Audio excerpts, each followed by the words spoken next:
Thank you, everyone, for joining us for part 2 of Iran Revolution Live. We are your hosts, Armin Navabi, and of course, Armin Navabi from Atheist Republic, and of course, myself, Goldie Gamari from, I don't know, The Goldie Show? The Goldie Show. The Goldie Show. I like that name. Yeah. Thank you. I know what I just, honestly, I just came up with that 3 months ago, right? Remember 3 months ago, my YouTube channel had less than 2,000 people. And I just want to say, the only reason that I'm here, the only reason I'm doing this is because of Armin, because Armin is the one who encouraged me to get on YouTube. And he was like, you really need a YouTube channel. And I was like, I don't know anything about YouTube. I don't know anything about live streaming. I don't know anything like tech stuff. And Armin helped me out. So guys, Armin is the real OG here. So thank you, Armin. Oh. And honestly, I could not think of a better person to be here right now, live streaming and breaking news on the Iran Revolution. Armin, you missed this part. So last night, I learned, I taught everyone a new word, kotak. Kotak. Because we were watching some kotak videos, right? So we were watching we were watching some videos of Iranians in London, UK, and in Canada and elsewhere. And they were going after the Islamic regime mercenaries and dashtan kotakeshun mizadan. So I was like, all right, guys, we're learning a new word, and this one's PG-13. So there you go, kotak. Kotak zani. Kotak zadan, kotak zani. Yeah. So if you see people mentioning kotak in the chat, it's why. That's because why we had a little bit of fun when you left. I was playing kotak videos while you weren't around. Okay, so let's go back to the Piers Morgan show. Armin, you're not going to believe what happened. I can't wait. Okay. All right. So I'm just going to start from the beginning, but I'm not going to play Ambassador Mike Huckabee because he said fantastic stuff. But we're just not we're going to go to the spicy parts here. Okay. We're going to go to the spicy parts. So, all right, let's begin. Right. Let me add this first. Mike Huckabee, just in general, he was support for Pahlavi and yes. So he was great. His comments were 100% perfect. So totally fine. No issues there. Yeah. And then, but because his comments were good, Chunky Yogurt was like, oh, Mike Huckabee is just Zionist propaganda. So we'll get to that. Chunky Yogurt? Yeah. That's what I'm calling you from now on, Chunky Yogurt. Mustagandide, right? In Persian, that would be Mustagandide. All right, let's go. Okay. We're looking at it very seriously. The military is looking at it. And we're looking at some very strong options. Does American help look like? All options are on the table. Israel wants regime change in Iran. They've wanted it for 20 years. Everything he just said to you was propaganda for Israel. I let you speak your garbage jihadi Islamist propaganda. You should know your native language. You do not get to talk over me. This is serious. The estimates are between 2,000 to 12,000 people being killed in 2 days. And the people are still coming out in the streets. If Trump carries out an attack on Iran, Iranian retaliation will be massive. Shut up. I was here listening. I wanted to tear my own arm off so I could have something to throw at the screen. He's obviously never been punched in the face. History will remember your lies, Piers. In the short time since our last show, President Trump has ordered airstrikes on Islamists in Nigeria and Syria. He sent the U.S. Delta Force to seize Venezuelan President Maduro in a stunning overnight raid. And he's out controlling the regime by video link while a naval armada lurks in the Caribbean Sea. He threatened to seize Greenland from Denmark, one way or another. Mexican cartels, he says, could be bombed too. And most consequential of all, Iran is now on notice. Hundreds, if not thousands, of Iranians have been killed in the past week for protesting against the Islamic regime. Today, the president's posted cryptically that help is on its way. Crossing your red line yet to trigger a response? Well, it's starting to, it looks like, and there seem to be some people killed that aren't supposed to be killed. These are violent, if you call them leaders, I don't know if they're leaders or just they rule through violence. But we're looking at it very seriously. The military is looking at it, and we're looking at some very strong options. Well, the Mullahs have run Iran as an Islamic dictatorship for almost 50 years. Dissent is punished by death. Women are beaten for not covering their faces. Minorities are denied housing and services. There's little dispute about any of this because the Iranian government wants its own people to know about it. Every popular uprising to date has been beaten down by one of the most formidable and ruthless security services in the world. Bodies are piled high as a warning, and eventually the protesters go home. So why will this time be any different? Well, Iran's exiled crown prince, Reza Pahlavi, says the difference is Trump. I love Piers. And I think we love have some serious leaders that understand what is necessary, that understand the ask of the Iranian people, and are responding to that. I think President Trump is responding to the call that the Iranian people have. The Iranian people have heard his words. They are naming streets after him in Iran. There's a difference. They know he's no Barack Obama or Joe Biden. Everyone needs to thank Piers Morgan for this episode. A higher expectation. I'm telling you, everyone needs to thank. Well, there's no saying argument. The Iranian regime is good for the Iranian people, but you don't need to be an apologist for the mullahs to worry about what happens next. A regime that's spent half a century embedding itself in every community on every street corner isn't going to just vanish into thin air. And many sympathetic Americans want the president to focus on rebuilding their nation, not anybody else's. Only Trump knows what he'll do next. But right now, peace through strength is starting to look like a lot like, well, the strength. And he wants the Ayatollah to know about it. Well, we'll start this debate by talking. Okay, so now he speaks with the ambassador. That part is fantastic, by the way. So everyone should go check that out on his YouTube channel. But I want to get to. Does Huckabee mention the word Pahlavi? Does he mention I can't recall, but he was very supportive of regime change. He was very supportive of regime change. He may have, but I mean, he was good. He was good. So no complaints, right? Now, thank you very much. Thank you, Piers. Great always to be with you. Now it gets spicy. Well, to debate this, I'm joined by the founder and CEO of the Young Turks, Cenk Uygur, the Iranian-born former Canadian MP, Goldie Gamari, the journalist and host of the Chuck Todd cast, Chuck Todd, and the former US Navy SEAL Rob O'Neill. So a powerful panel to launch our first show back this year. Cenk Uygur, Happy New Year. First of all, let's get the pleasantries out of the way. I suspect things are about to turn unpleasant very quickly, so let's be civil to start. Cenk, I thought it was a good time to have a vacation, if I'm completely honest with you. Turned out to be one of the worst times to ever have a week off in history, where basically all hell broke loose everywhere. And as we try and wrestle with this, let's talk primarily for the purposes of this debate about Iran first.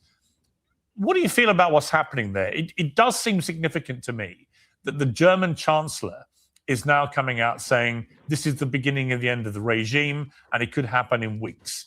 Is that your sense that this, despite a number of repressed attempts at overthrowing this regime that have failed, that this time we might be seeing the hand of history? Yeah. So first of all, Happy New Year back to you and to everybody on the panel. So Piers, in this case, the most important thing to recognize is that there are two separate issues going on here. Yeah, one is the Iranian people's battle with the regime. And there we support the Iranian people 100%. I would love for Iran to be a democracy, control its own country, and be a beacon for freedom in the Middle East. Well, that would be amazing. I would hope that everybody would want that. But there's a second issue also going on at the same time, which is that Israel wants regime change in Iran. They've wanted it for 20 years. They've agitated it for this entire time, including through the representatives of Israel like Mike Huckabee. So by the way, like, guys, my expressions are on purpose because if I want to keep a poker face, I will. But the reason that I do the expressions that I do is because I've mastered the art of communicating without interrupting people. So there you go. That's literally why I do the expressions. It's on purpose because I'm communicating, but I don't want to interrupt. Because if I want to keep a poker face, I could. Not our ambassador, he's the Israeli ambassador. Yep.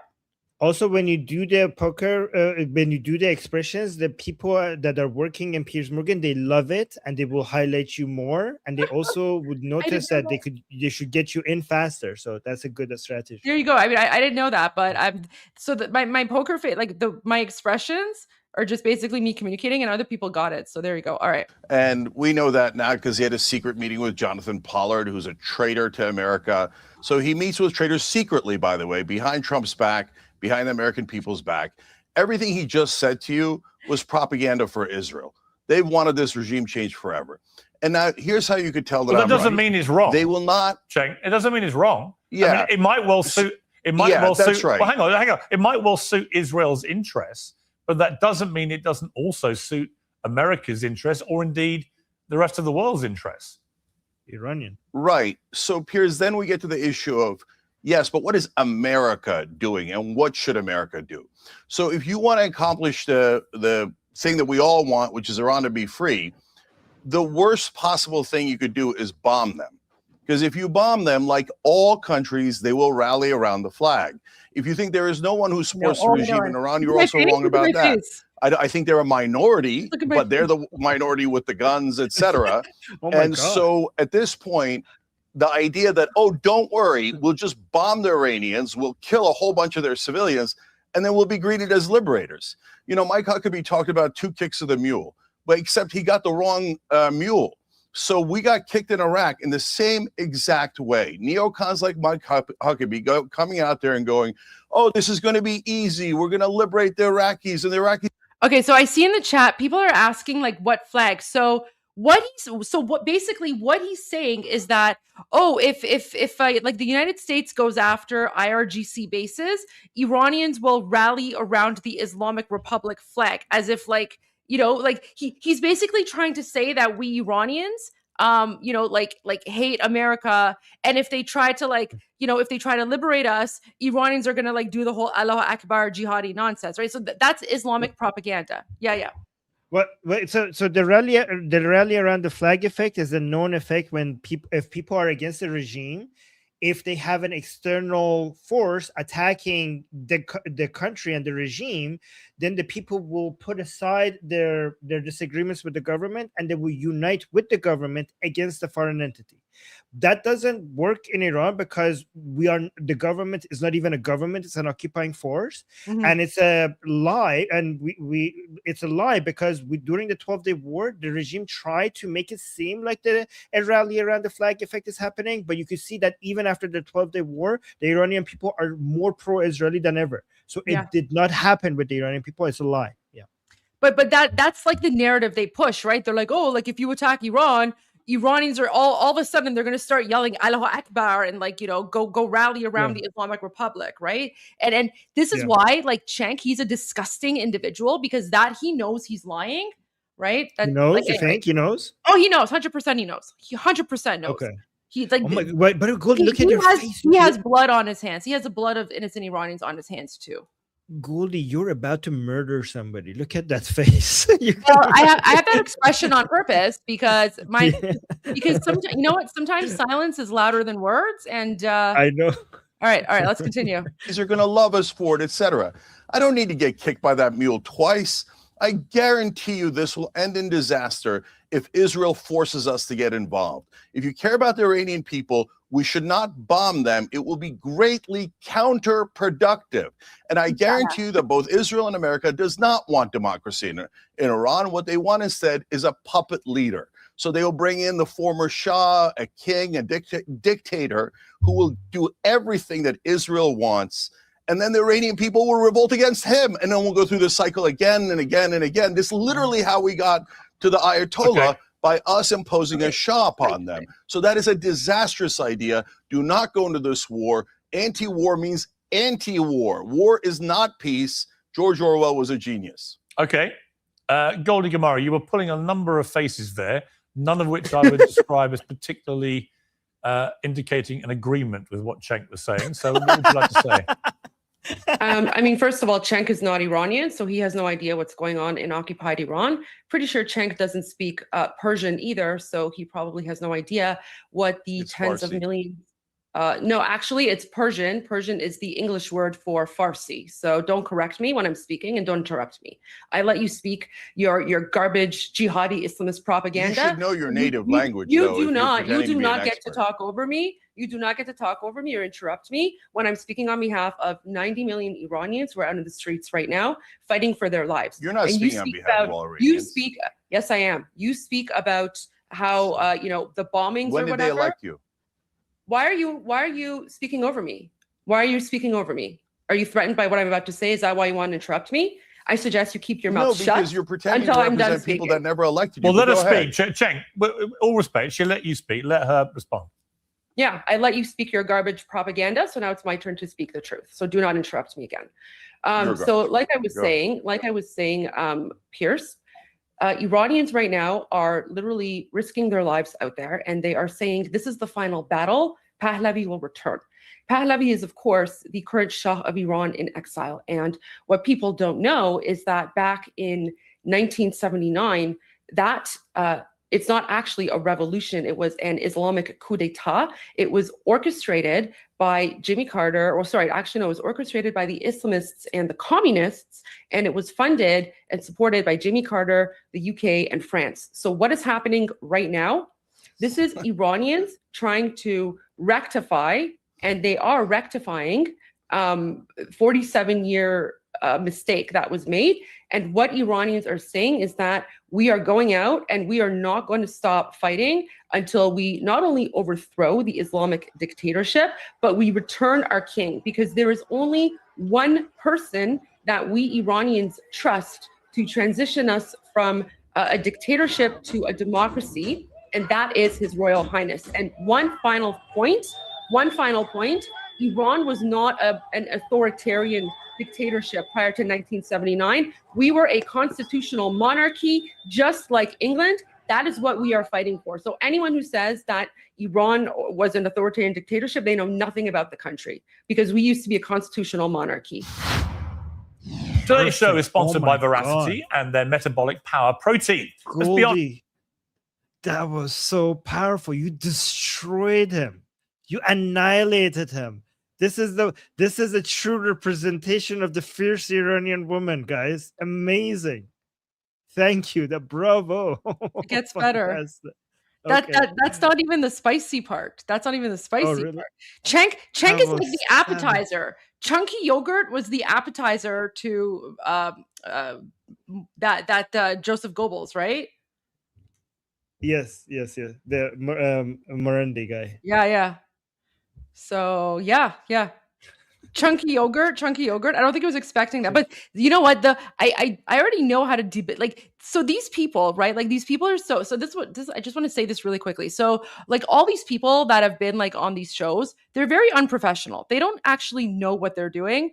And you know, like the one thing that I've learned, because I've done comms and everything for a very long time, is you don't argue. You don't argue with these people. You just let them like blabber on like a little baby. You make them, basically you make them look like an idiot. And then once he made himself look like an idiot, Piers Morgan is basically like he's like, Cenk, shut up, let Goldie speak, right? Because I'm just there. I'm like, I'm not gonna debate with you, right? I'm not gonna debate. So the best part where you call, because he's not going to let you speak, because they don't have any good points. The only thing they could do is not to let you speak. That's the only thing they could do. And you called him out. The best part, in my opinion, was, why you keep interrupting me? Is it because you're afraid of what I'm about to say? And that was so on point. You exposed what he was trying to do, and then you silenced them with that. He had to tone it down a little bit. That was fantastic. Thank you. See, and I kind of know what I'm doing. But I'm telling you, Pierce was fantastic on this. And okay. Chuck Todd, welcome back to Uncensored. Happy New Year. Thank you, sir. There's a lot going on, Chuck. Someone said to me, wow, what a week to not be on air. And I was like, the thing about Donald Trump is there's always another week and another week. Correct. And another week. So there's never a good week to have off in Trump land. There's an awful lot going on. It's funny. I was talking to somebody the other day. If you take away Trump's rhetoric, which can often be very inflammatory, and you focus on what I think is his vision here, a lot of what he's doing, whether it's Greenland, whether it's Venezuela, whether it's Iran, I can understand the argument. I may not like the way he expresses himself with some of this. I understand the argument. What do you think is the overview here for Donald Trump? Well, I think this is a case of opportunism, right? Look, I was just in the region. I was in Abu Dhabi about a month ago, which obviously is a home to quite a large Iranian diaspora. And this is before these protests got the attention. And I came away from there in my discussions and meetings with various Iranian journalists and experts. The optimism that the regime is going to fall was high then. And I had another colleague who went in country over the last 6 months, and look, there's not drinking water in Tehran, right? Like this, what you're seeing, the level of desperation with the people, I think, is at a level that we haven't been able to fully understand frankly, as outsiders, because of the media repression and how little we actually are seeing what's happening in country. But when you talk to Iranians that have either been in country or are communicating, you do get this sense. So this is coming. And I think this is a question, what does Donald Trump want to do? This is a bit of opportunism. I don't think he wants to get involved. Like I think pre-protests, he was probably willing to negotiate with the regime in some form or another. Now I think he sees where the wind is blowing. And if you talk to enough folks in the Iranian diaspora, you can feel that optimism that this regime's days are numbered. But we got to remember, just like Assad in Syria, we knew his days were numbered, but are they hundreds of days? All right. Or was it going to be, 10 or 20 days? And it's possible this is still this regime will fall, but it may not fall until this time next year at this point. But it is going to be sooner. So the question really is what role? And I think, boy, could the United States use an agency right now called USAID? Because in some ways, that was the theory of the case behind AID is to be there to help those that are either looking for freedom and democracy or are trying to build a fledgling democracy. And that is the best toolkit we Oh, you're muted. Sorry. Okay, go ahead. That organization was basically supporting Islamic Republic approved alternatives to Prince Reza Pahlavi. So Trump was right to defund Iranian people were very happy where a lot of the support for so-called Iranian opposition was defunded by Trump. We have someone who's joining us for the Piers Morgan watch party. Who? Piers Morgan? See. No, Piers Morgan's he's not joining us. We have someone who's going to join us for the Piers Morgan watch party. Ooh, guys, guess in the chat who's going to be. Let's guess who's going to be joining us. Guess in the chat. Tal? No. AP? Tusi? Harris Sultan? Tusi? Oh, Neil Berg? No, Neo's busy.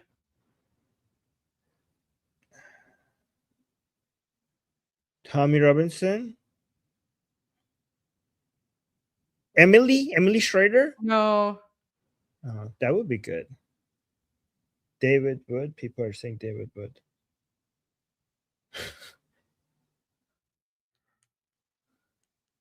Niak?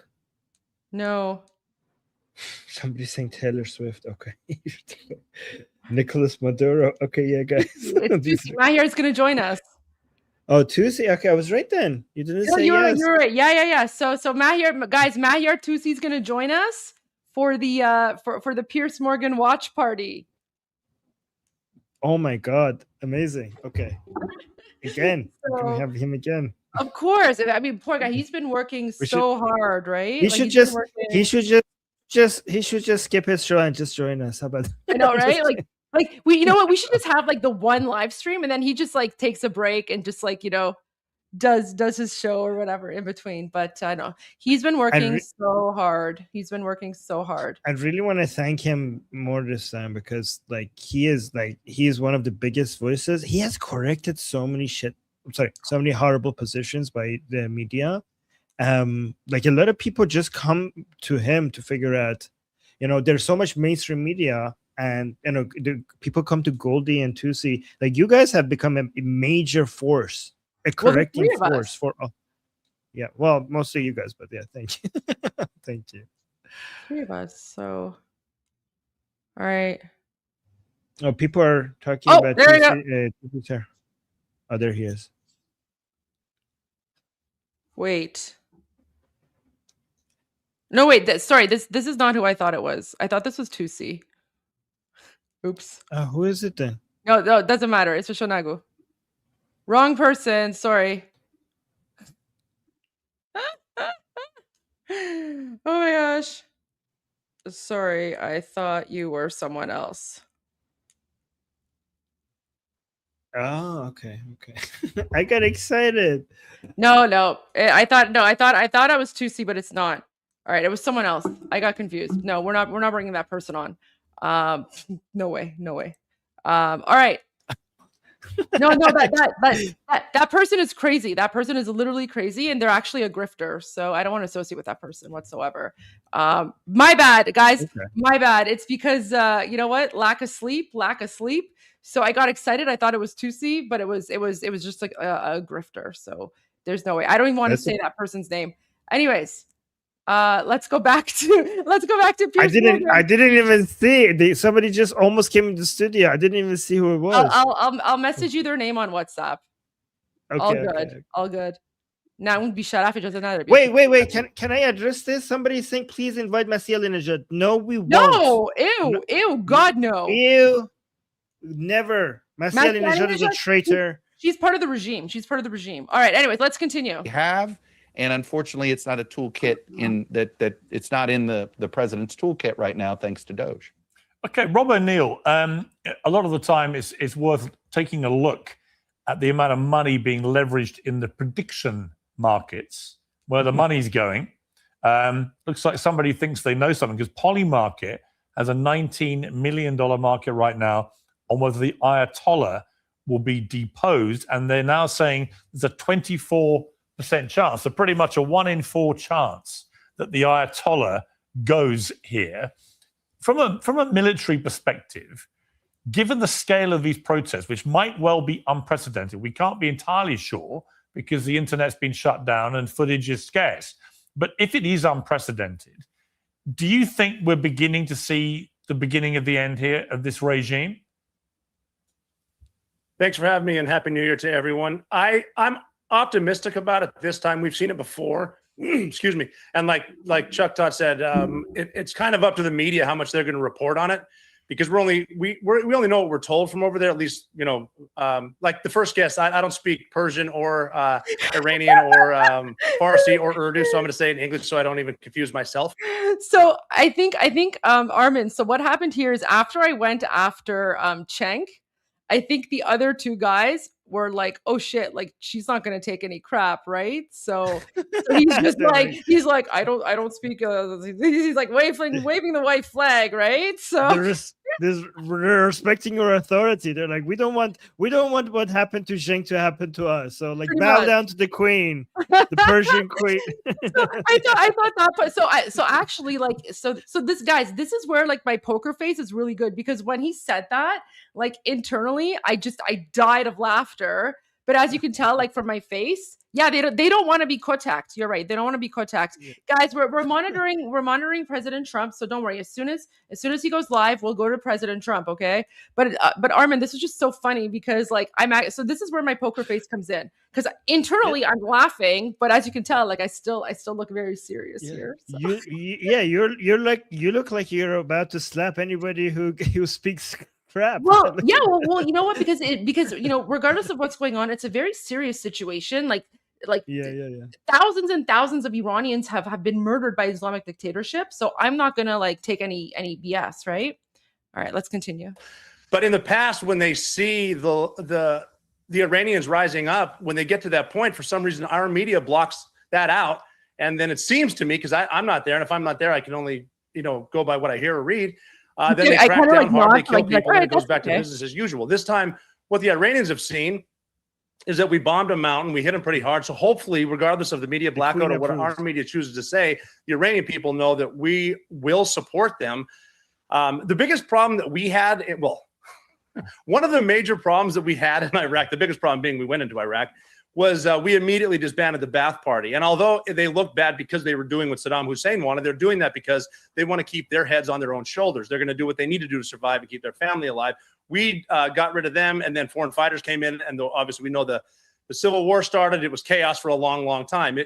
Right now, what's happening there, if the Iranians know that we're going to help, but then our media backs out and they're not sure about us, who knows what they're going to do? But I do know that foreign fighters are now going into Iran to try to help, be that the Mahdi army, who the Shias, or is it Hezbollah, even Hamas. I mean, they were getting funding through the Iranians, but I believe they're Sunni, and I'm not sure what's going to happen there. But I think the bottom line, and this is me just trying to be an honest broker, I think we should do as allies everything we can to support the Iranian people and help them get what they want. This is not Rob O'Neill from the. No, you're muted. You're muted. Sorry. Yeah, I'm sorry. I was just gonna say to some of the comments. Yeah, I do kind of feel like after that they're all scared to speak. So it kind of looks that way, doesn't it? So when I went after Chunky Yogurt like that, the rest of them are just like they're scared to speak. Goldie, this is that face.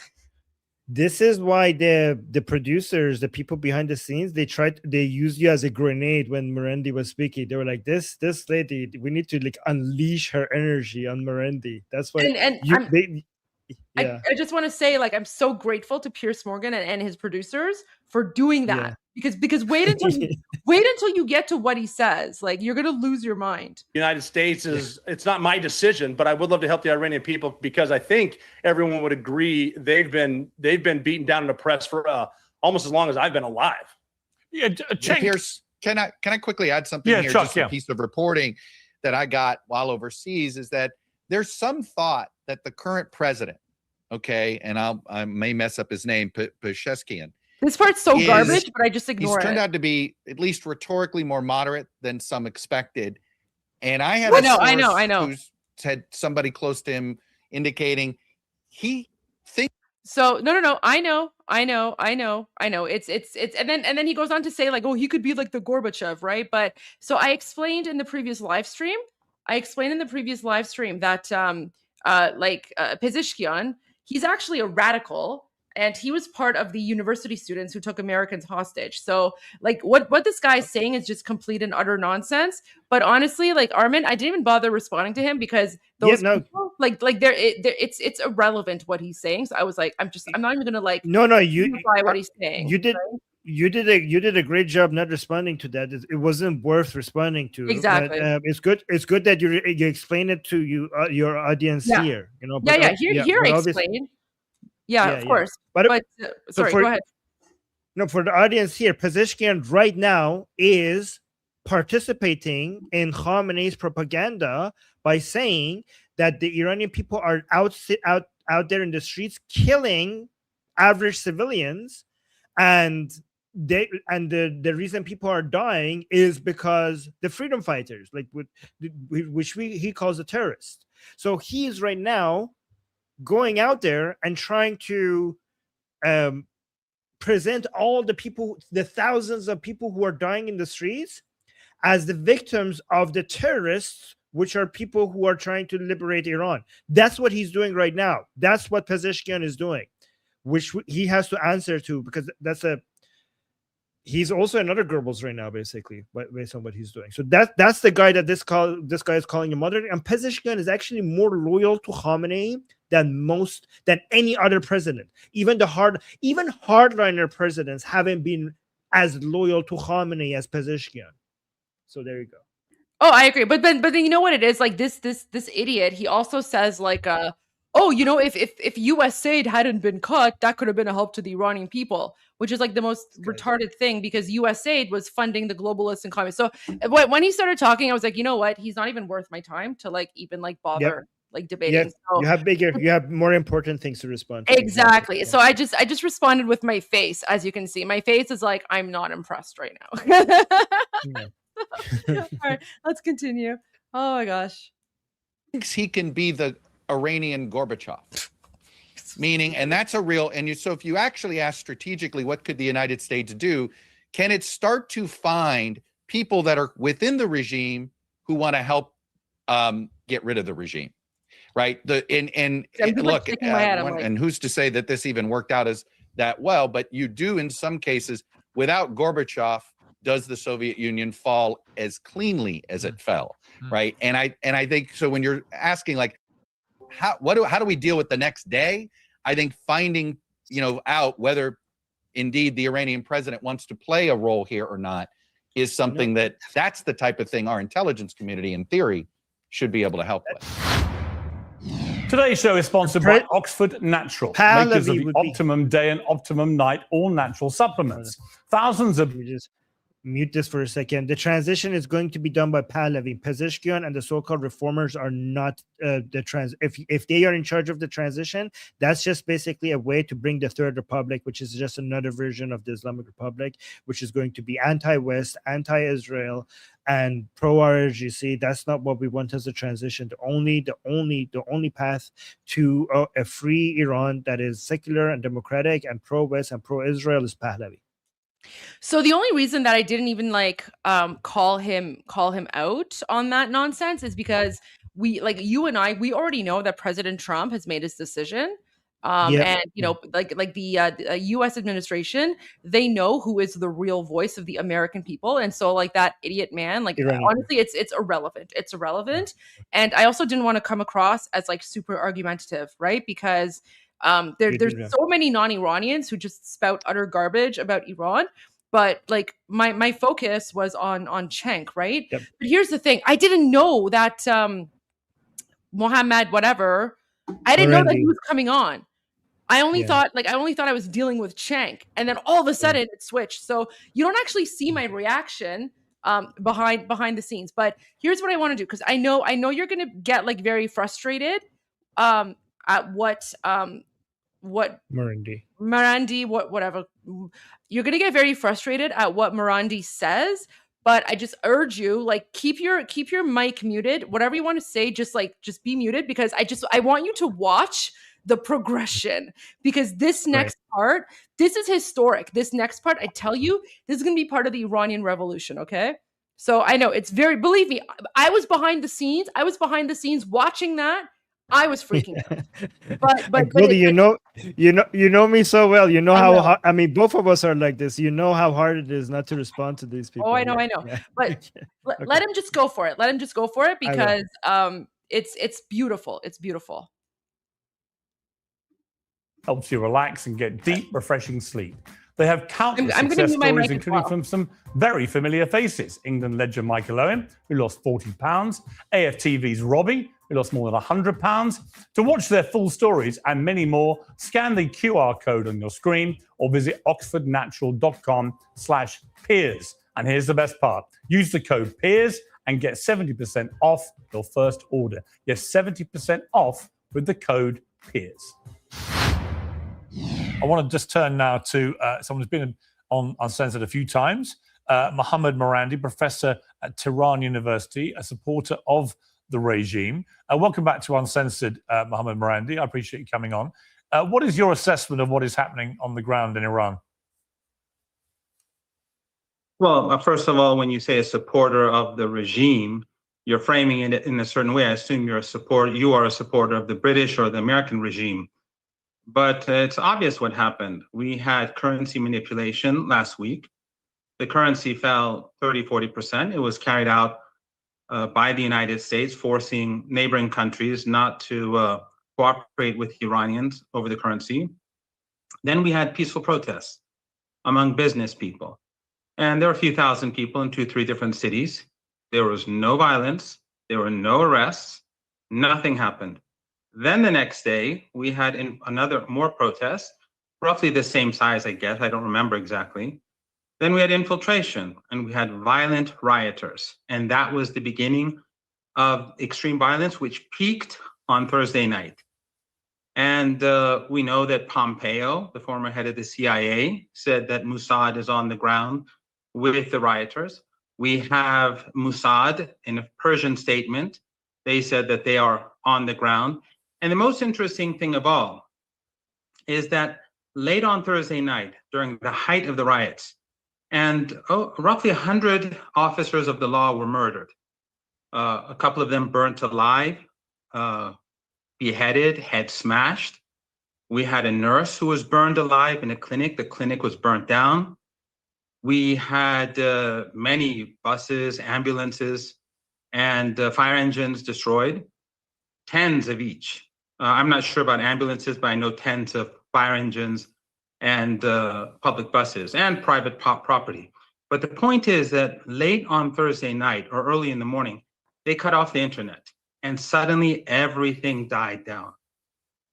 The reason? Because all these groups, these small groups, violent groups that were spread out in different cities and different parts of big cities, they could no longer communicate with their bosses abroad. So if it was really spontaneous, the riots would have continued. But now we've had 4 days of quiet. And yesterday, we had massive anti-riot protests across the country. And I asked your producer to show footage of the protests in Tehran against the rioters. And this is from the middle of the footage. This is Engelab Square. It goes from Imam Hussein Square to Azadi Square, from Engelab Square south to Imam Khomeini Square. That is millions of people. That is huge. Anyone can look on the map or use DeepSeek or some other AI app and check what sort of distance this is. This is a helicopter. But All right, just a few hours ago. Just to stop you there, Professor O'May, just to be clear, that's footage you've supplied. We've been unable to independently verify it. So it is what it is. Clearly, there are people, it seems from all the independent reports I've read, who are... Okay, so Goldie, for example, one of our panelists is saying that footage is from 2020. So we don't know what you're showing us there. You accept that? No, that's a dishonest take. That footage is very clear. This misinformation is being produced by the West, and the reporter who was on that helicopter, whose face is there, he came on television, showed the footage. I was at the protest. There were millions of people.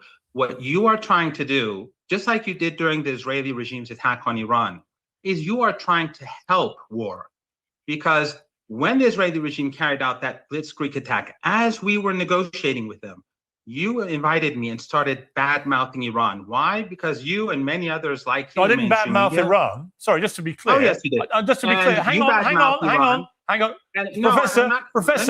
Professor, just to be clear, I never bad-mouthed Iran. I bad-mouthed the Iranian regime, which I think is one of the most malevolent regimes in the world. That's not bad-mouthing the country of Iran or the Iranian people. Now, I want to bring in Goldie Gamari because she wants to directly challenge. She wants to directly challenge what you have said. One-on-one. Yes, you said that's it's fine. A one-on-one. That's fine. Your producer, but you've accused her. You did not allow me to continue. Fine, but you have. Your producer said. Yes. It's a one-on-one between you and me. Yes. You're escaping the debate. Hang on, Goldie. Hang on, please. Don't all talk at once. Professor Morandi, you and me. Professor Morandi, let me, Goldie, please let me handle this. Professor Morandi, here's why I brought Goldie back into the conversation with you. No, so you're being... Arvin. Oh my God. Oh, he got so scared. Oh my God. Big, powerful government man afraid of Iranian woman. Oh my God. Guys, so this evil demon, okay, this evil demon, he's in the top, like he's in the inner circle of the Islamic dictatorship. Yes. Guys, this is such an amazing display of the, when you hear Iranian women being the weakness of the regime, well, on one side you see the regime, on the other side you're seeing the fierce Iranian woman. This is the display of what we have been experiencing in Iran in the past couple of decades. This is what the government is afraid of. This is the weakness of the regime, and you saw in his face how scared he was. Like, no, not my weakness. This is the kryptonite. The fierce Iranian woman is kryptonite to the regime. And that's why he was so scared. The cat, like, you see his face, like, no, not Goldie. Well, did you see how he panicked? So guys, yes. so what I said is I'm looking at, like, I'm kind of like going like that, okay? Because, like, first of all, I never expected to see this, like, this Nazi here, right? Because again, guys, he's literally like Khamenei's like right-hand man, okay? So he's literally the Joseph Goebbels, okay? He's responsible for the blood. Oh, we're gonna rewind. Don't worry, we're gonna rewind. But I paused here because I know Armin wanted to speak. But did you hear me, Armin, when I said وقتی که گرفتیمت؟ Yep, yeah, I love it. بدنت نوک انگشتته، نوک کوچیک انگشتته وقتی که گرفتیمت. And yeah, did you feel holding back? That's me holding back because I wanted to say, you know, those swear words in that video, right? Right? Like I was really like trying to hold back and not say those swear words that everyone knows from that video, right? But did you see how he got panicked as soon as I came on? He's like, no, right? حرف دل هممونو زدی گلی. حرف دل هممونو زدی. Thank you so much. Thank you so much. So yeah, so now you know why because remember, like this interview happened this morning, and then now you know, like when I came back after my interview, I was like a little shaky and low energy. It's because of this. But you know what? I just want to say Piers Morgan is a hero. Piers Morgan is a hero of the Iranian revolution because Piers Morgan gave me the opportunity to confront this Islamic Nazi who has been murdering thousands of Iranians.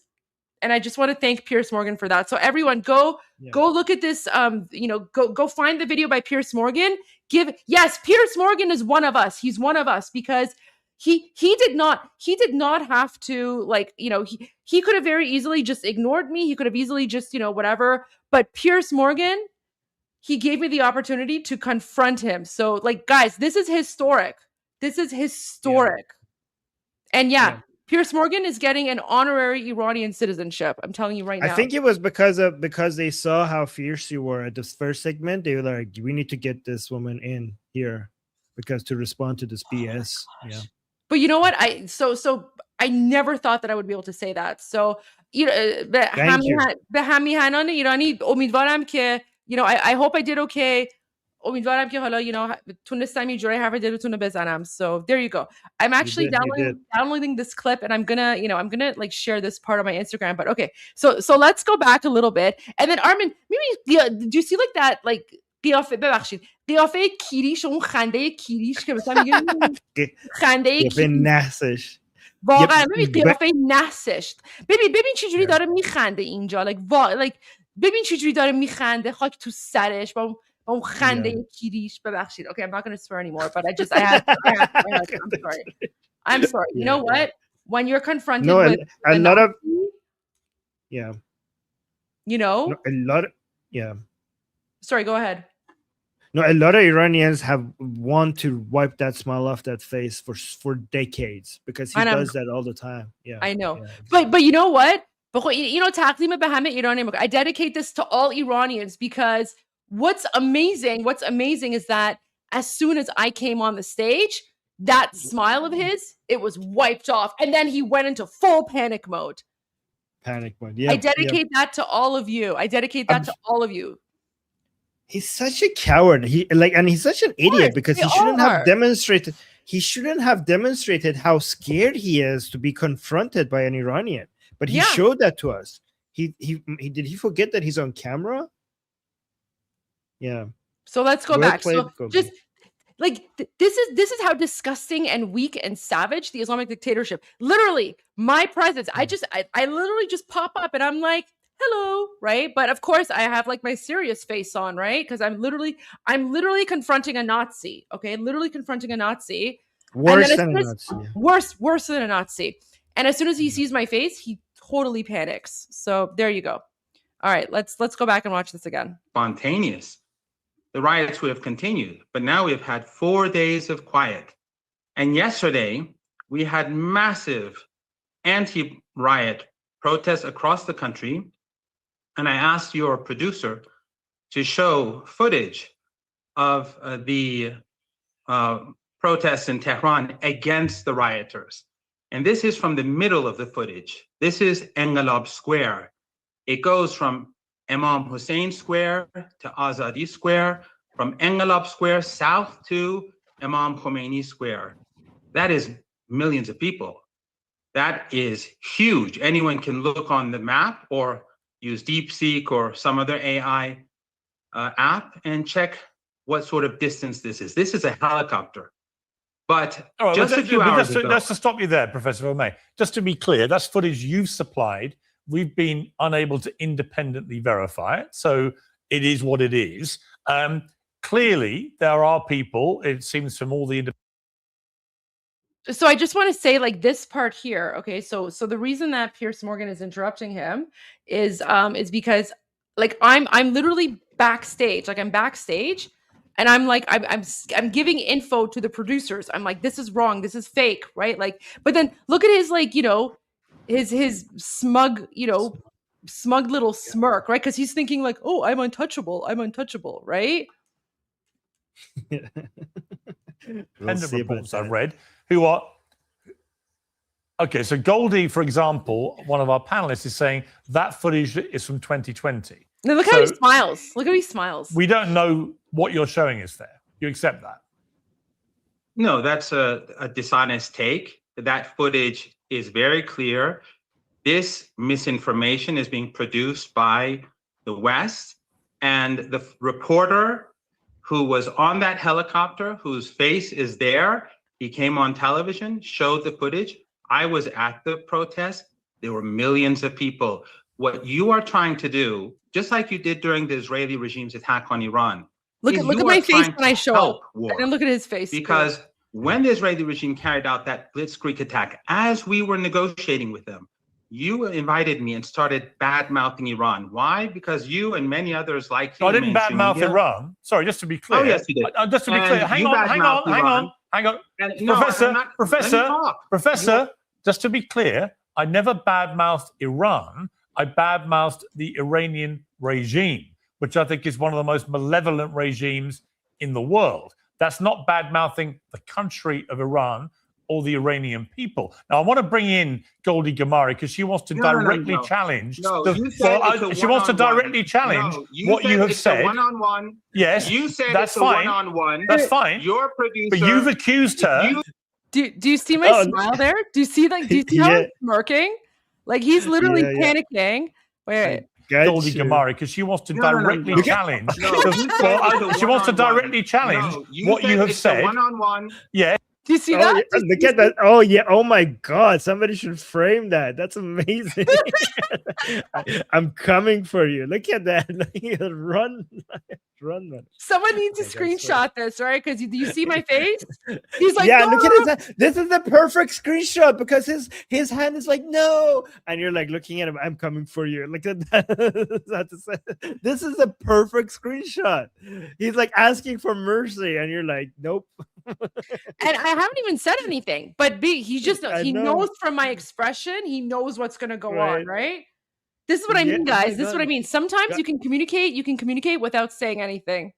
That expression, that این همین لحظه رو تقدیم به کل ملت ایران میکنم. I dedicate this moment to the entire Iranian nation.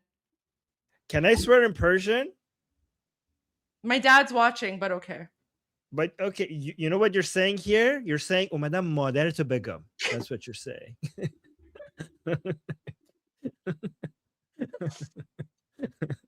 Yeah, that's what you're saying. I agree. Yeah. I agree. All right. Okay, let's continue. But there you go, guys. There you go. There's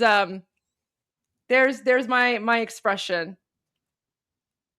And this, by the way, this is 47 years of rage. This is me finally having an opportunity to confront these Islamic jihadi Nazis on behalf of every single Iranian, because every one of us have suffered. We have all suffered at the hands of these Islamic jihadi Nazis. Okay? Wait, is there a message from Pahlavi? Okay.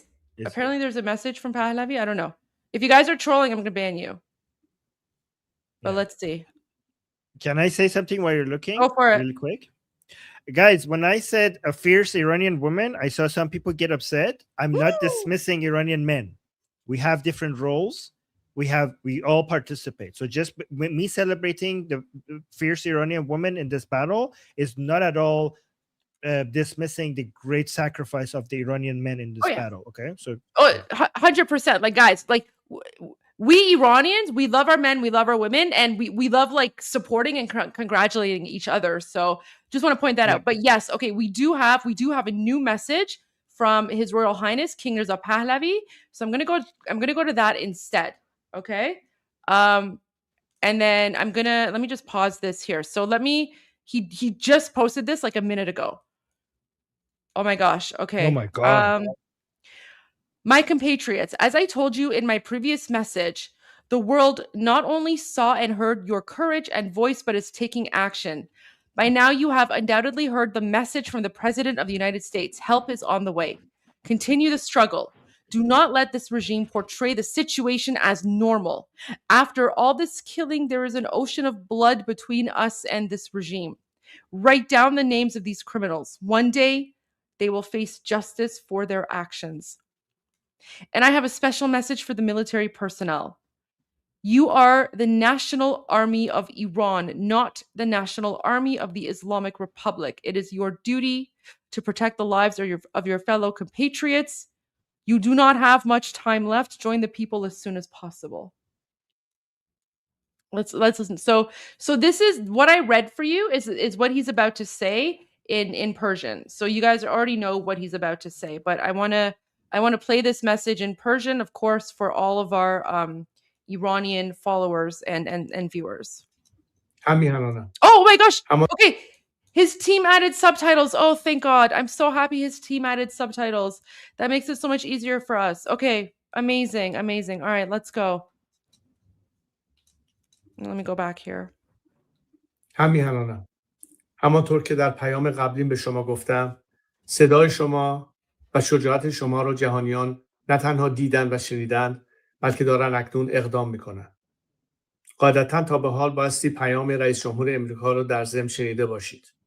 کمک در راه هست. مبارزه را همطور که تا به حال انجام دادید ادامه بدید. نگذارید که این نظام شرایط رو عادی جلوه بکند. بعد از این همه کشتار اخیر یک دریا خون بین ما و این رژیم هست. یادداشت کنید اسامی این جنایتکاران رو. یه روزی به سزای اعمالشون خواهند رسید. و اما پیام ویژه‌ای دارم به پرسنل ارتش. شما ارتش ملی ایران هستید، نه ارتش جمهوری اسلامی. وظیفه دارید از جان همیهنانتون حفاظت بکنید. فرصت زیادی براتون نمونده. به مردم هر چه زودتر بپیوندید. Wow. The ocean of blood, the sea of blood between us. This is something that the Iranian people have said for so many years. Do you want me to explain that to people what it means? Yes. Because it matters. Okay. So when we Iranians say that there's a sea of blood between them, this is basically an anti-reform message, and it means that they are so, because they killed so many of us that there is no negotiating with them. That means that they created a sea of blood between us and them, and they are so separate from us that we could never come together with us. They are a different kind. They're a different thing. They are monsters. They're evil, and we will not negotiate with them because they're not with us. They're not one of us. We're not reforming them. And the only way that you could close this gap is with blood. The only way that the only response to the sea of blood is to go through more blood, to cleanse this blood that they have shed from us. So this is just, the sea of blood is just demonstrating the divide between the Iranian people and the government because of the blood that they have shed. That's what it means. It's because there's no going back. We so many of us have been murdered that there's no going back. We can only push forward, because otherwise every single one of their deaths would have been in vain. So we're not giving up. We're moving forward. And that's why one of the chants, one of the revolutionary chants is Imsal Sal Khune Sayyid Ali Sarnegune, which means this year is the year of blood. We're going to take Khamenei down. That's basically what it means. So let's play that message by our king and leader of the Iranian National Revolution one more time. and then we'll go back to that, you know, the Joseph Goebbels of the Islamic dictatorship. همیهنانم همانطور که در پیام قبلی به شما گفتم صدای شما و شجاعت شما رو جهانیان نه تنها دیدن و شنیدن بلکه دارن اکنون اقدام میکنن. قاعدتاً تا به حال بایستی پیام رئیس جمهور امریکا رو در ضمن شنیده باشید. کمک در راه هست. مبارزه رو همطور که تا به حال انجام دادید ادامه میدید. نگذارید که این نظام شرایط رو عادی جلوه بکند. بعد از این همه کشتار اخیر یک دریا خون بین ما و این رژیم هست. دریا خون. یادداشت کنید اسامی این جنایتکاران رو. یه روزی به سزای اعمالشون خواهند رسید. و اما پیام ویژه‌ای دارم به پرسنل ارتش. شما ارتش ملی ایران هستید، نه ارتش جمهوری اسلامی. وظیفه دارید از جان همیهنانتون حفاظت بکنید. فرصت زیادی براتون نمونده. به مردم هر چه زودتر بپیوندید. This last part was so important. This is one of our greatest hope for the Artish to come and finally to stand against the IRGC and defend the Iranian people. That would be that's what they call 0 hour. Saat Sefr Inqilab. The 0 hour of the revolution is when some of the armed forces in Iran, it would be the Artish, realize that there's no stopping this revolution, and they come to the side of the people by recognizing the authority of the leader of the revolution.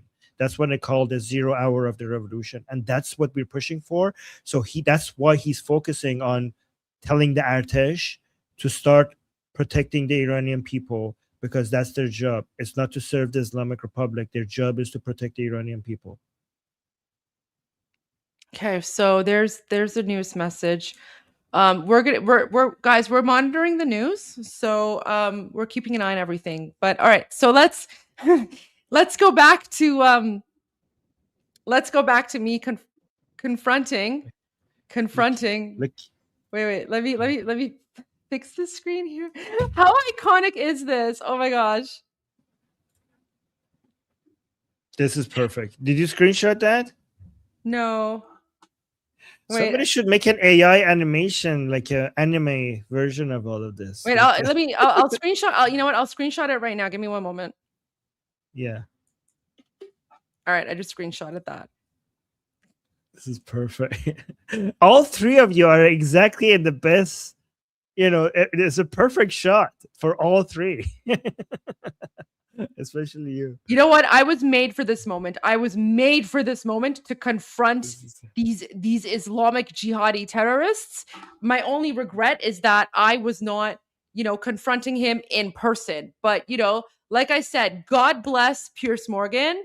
Like, Piers Morgan is an unsung hero. He is a hero of the Iranian Revolution, because what Piers Morgan did by, you know, giving me the opportunity to confront him, this is not just for me, this is for the 90 million Iranians who have suffered at the hands of these savage Islamic jihadis, right?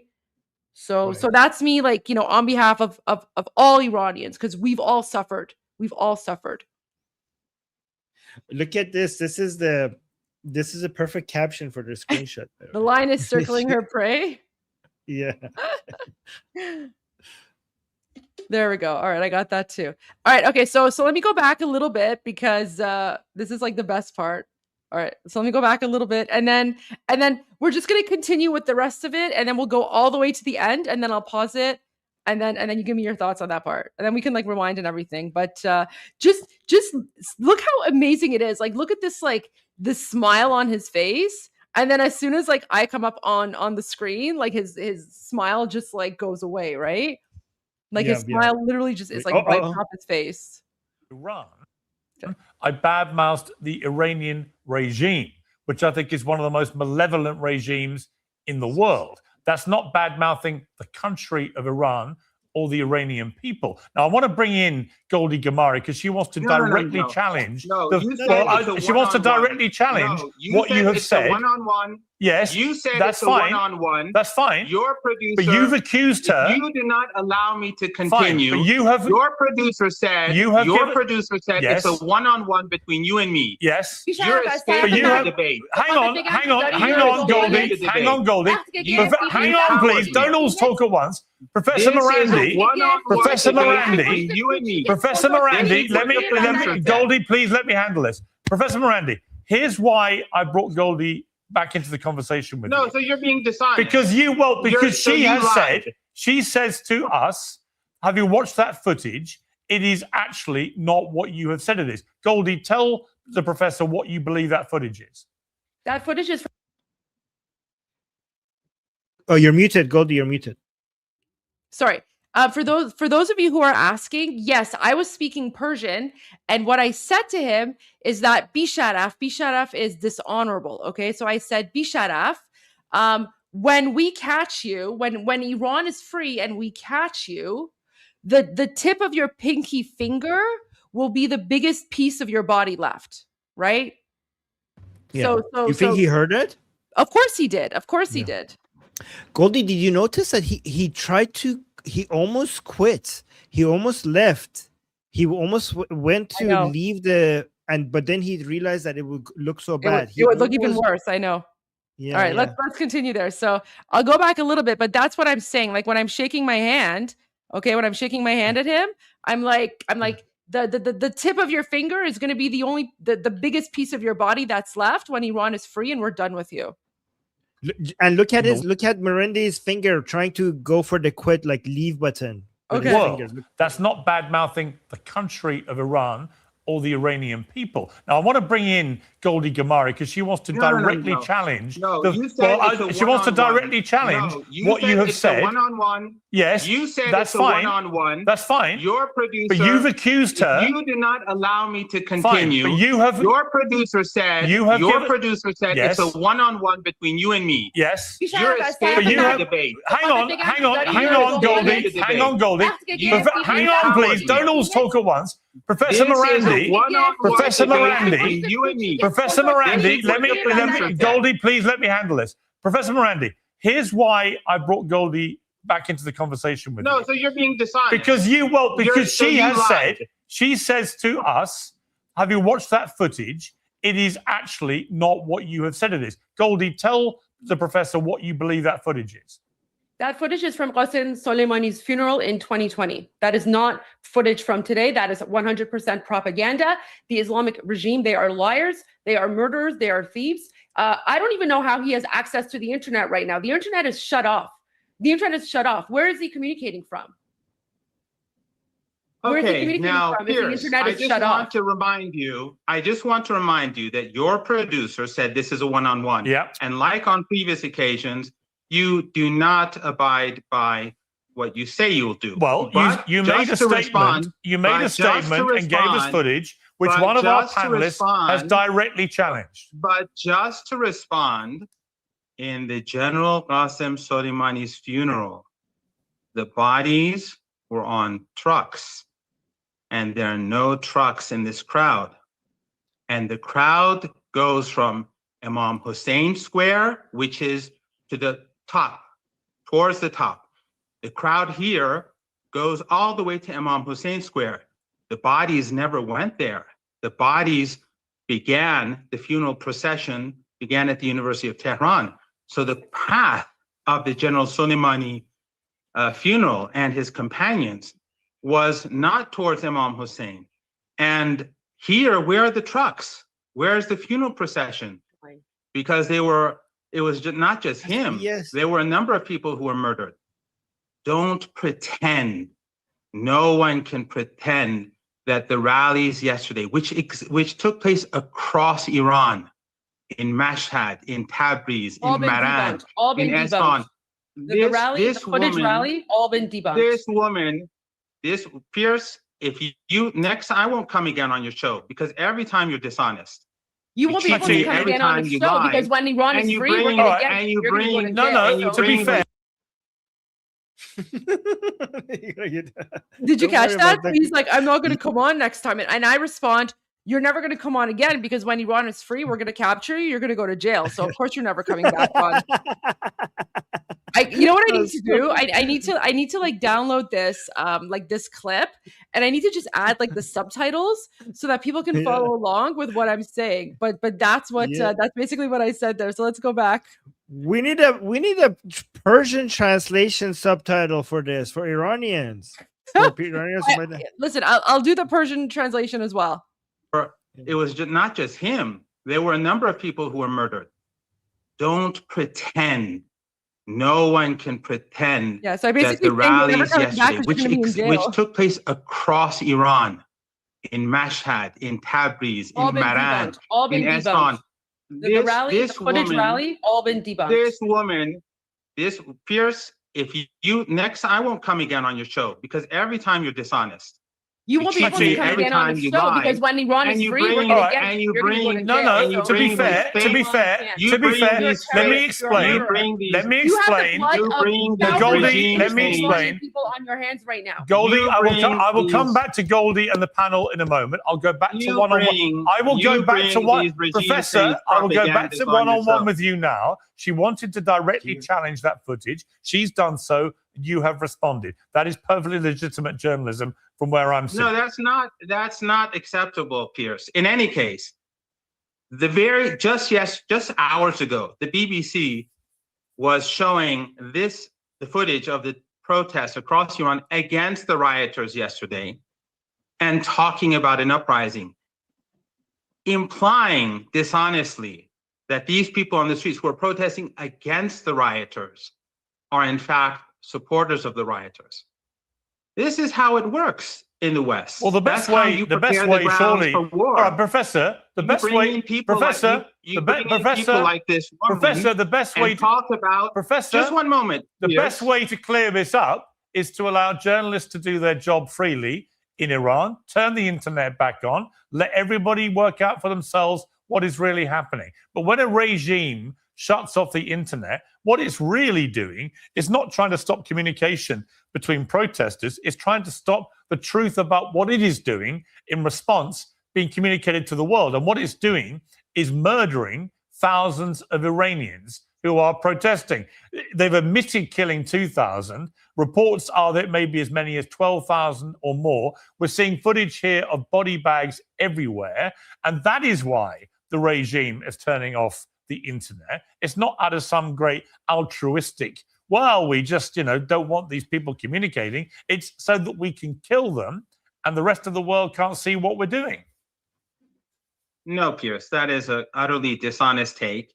The numbers are fabricated. The government has not given any numbers. And as I said 2,000. I'm talking, Pierce. You don't want me to talk. Well, you said you're just wrong. You are just like those journalists who are talking about weapons of mass destruction in Iraq and the incubators. And I led the campaign against that, as you may remember. Well, you've flipped. I haven't flipped to anything. I try and deal in facts. No, Pierce. We had rioters who burned people alive, who cut people's heads off, and it's the evidence. And what has your regime done to the protesters?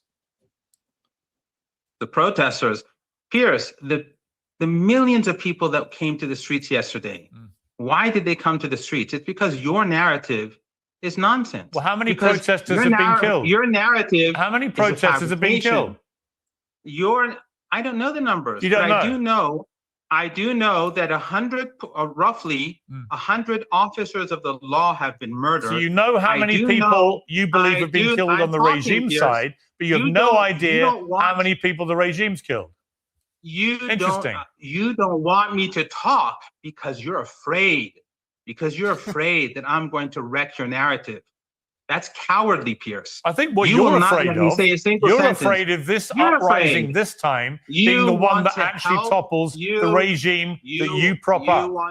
You want to help, just like you were preparing as the Israeli regime carried out its blitzkrieg attack on Iran when Iran was negotiating.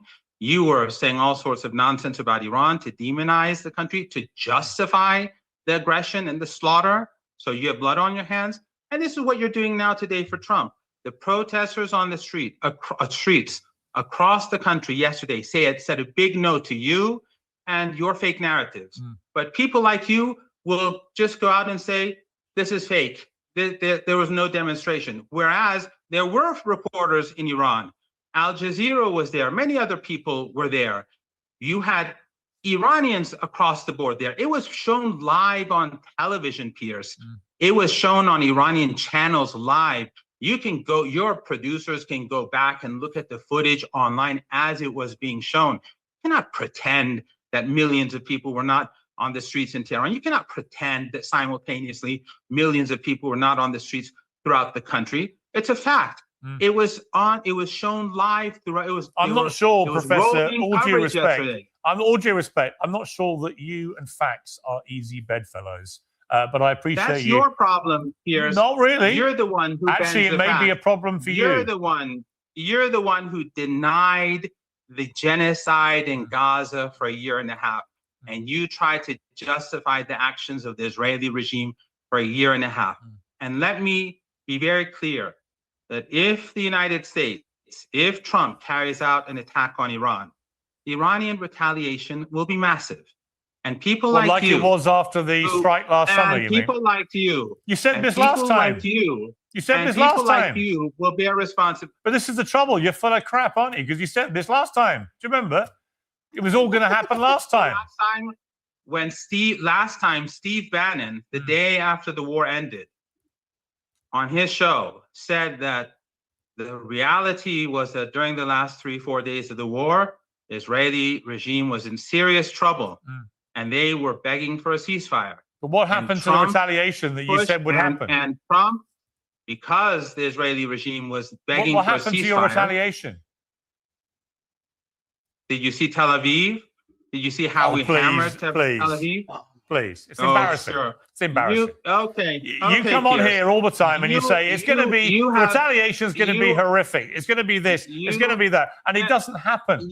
Iran doesn't have the capability to respond in the way that you talk. It's all bluff. It's all bluster. And what it seems to me, Professor, now is the people of Iran have had enough of this bullshit and they're rising up. And as the German Chancellor says, I believe this is the beginning of the end of that regime, and puppets like you that have helped prop it up are going to look very stupid when that day comes. But I appreciate you joining me. Thank you very much indeed for joining me. Lies, Piers. I'll go back to the panel. Piers, history will remember your lies. Yeah, okay. I'm sure they'll remember someone's lies, and it won't be me. But thank you. Remember your lies. Always a pleasure to talk to you.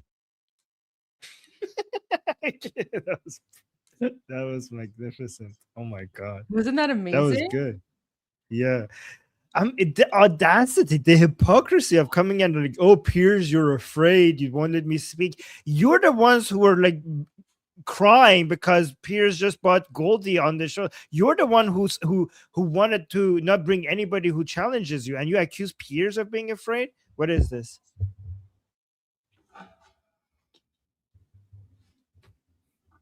Wait, need to make his bigger. چربش کن مرندی داریم میاد. نه خشک میکنیمش خشک نمیذاریم چرب بکنه.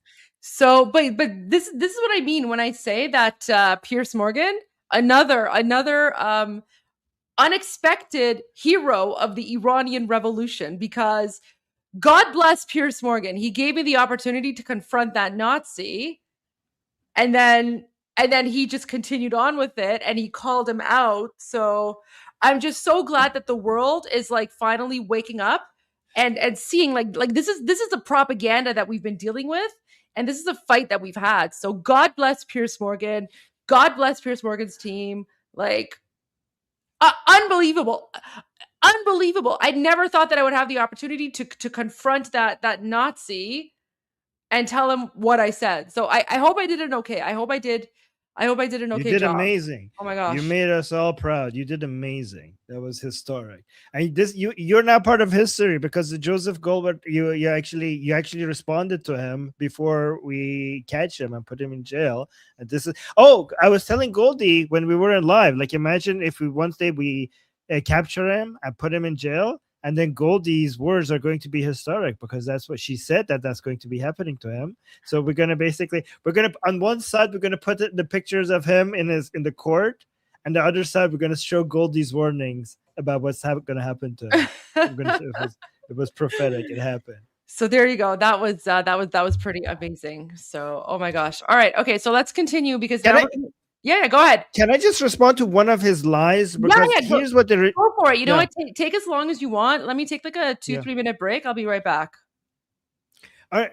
So guys, one thing that the regime is doing, which is pure evil, is they cut the internet. Okay. But the videos of the body bags are making it out. The government is on purpose allowing. This is why Goldie was right about the government strategy and trying to, use fear to get the Iranian people staying home. So you see that the government, when they do mass killings, they don't let you come pick up the bags. Okay, you have to go through so many steps and a huge process for eventually to be able to get the bodies after months and after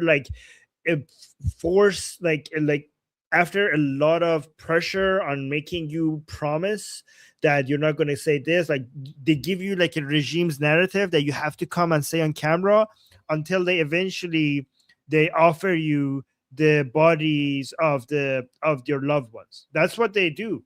But this time they're like, oh, here's this, come take your bodies. And they allowed people to record it. Think about it in the chat. Why would the regime, unlike usual when they do a mass killing of protesters, why do they just allow people to come pick up their bodies? And also, they allow people to start recording it with their phones. This has never been the case. Do you know why? Why would they? Because they want the recordings of the body bags out there. They wanted the recordings out there. So they allowed everybody to come record it. Because usually when they were silencing it, they weren't afraid of the regime being toppled. They didn't think that the previous protests were strong enough to topple the regime. So in those revolutions, in those rounds of the revolution, their main priority was to keep the government's propaganda that we don't kill people, right? But now, when they actually realize that they're so close to the edge of collapse, their main goal is to scare people. So they're like, come, pick up the bodies, record everything, show everybody how many dead people we have, show everybody how many we killed. That's the reason why they're allowing the recording, and that's the reason why they're releasing the bodies so fast without conditions. However, they also try to maintain their propaganda by saying that all of these people who have died, the thousands of people who have died, were killed by the protesters, and they call them terrorists. Yeah. So they still, yeah. I was just gonna say like that. So that's actually one of the main reasons why we're not showing any of the images or videos of the slain Iranians, because it is propaganda. Like it is meant to scare Iranians. Okay, we already know.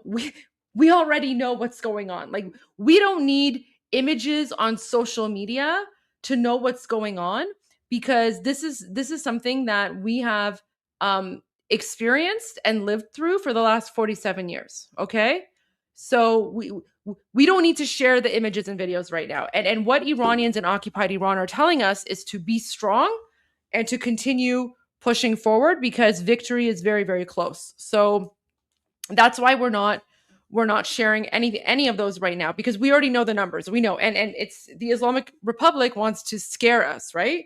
They want to scare us, they want to intimidate us, but we're not going to do that whatsoever. I'm loving all the comments here. Okay, there's a lot of Iranians watching, Armin. Oh my gosh, my Boa's watching. My Boa's watching too. So you know what? Honestly, I had to really hold myself back from Sorry, Baba. That's okay. All right. Okay. So let's continue, because so after that, Yes, Armin, everyone's asking about your father. Do you want to give a quick update? Oh yes, I heard my aunt in Iran told my brother that my dad is okay, and that's the only information I have. I haven't heard from him directly at all, but apparently my brother has information from my aunt. I don't know exactly how my aunt got that message out to my brother, but we have update that he's okay. So thank you for everybody asking. I appreciate that. Okay, so let's continue now. The end of that regime, and puppets like you that have helped prop it up are going to look very stupid when that day comes. So I'm just going to say, like, honestly, after dealing with the Joseph Goebbels of the Islamic dictatorship, everything else that like Chunky Yogurt said, or like the other people, I didn't really care, right? I didn't really care because like Chunky Yogurt is irrelevant. Like, he's not even Iranian. Like, no one in Iran knows who he is. The other two people, like, you know, whatever. Like, it's irrelevant what they say because President Trump he's already made his decision, right? The President Trump and the American administration have already made their decision at this point. So for the rest of this, I'm like, all right, I'm just going to cruise right now because I already got to confront the Joseph Goebbels of the Islamic dictatorship. So the rest is just smooth sailing. And yeah, like Chunky Yogurt's like, he's irrelevant. Like no one in Iran knows who he is or cares about him. So, all right. So just enjoy the rest. Wait, can I say Harris Sultan just sent me a message? This is beautiful. He said that us ex-Muslims might have our own first country. Iran is the first ex-Muslim country. Harris, you have to come join us. You're one of us. Yeah. Harris, you get an honorary citizenship as well. Come to our country. It's you know, until you're able to liberate yours, come to our country. Come hang out with us. We love you. We love you, Harris. Oh, someone says to Goldie's Bobo, you can be proud of your daughter. I know my Bobo's very strict.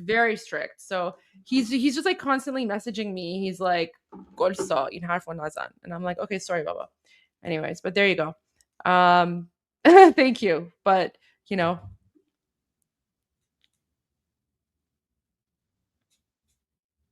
All right, let's continue. Yes. But I appreciate you joining me. Thank you very much indeed for joining me. Lies, Pierce. I'll go back to the panel.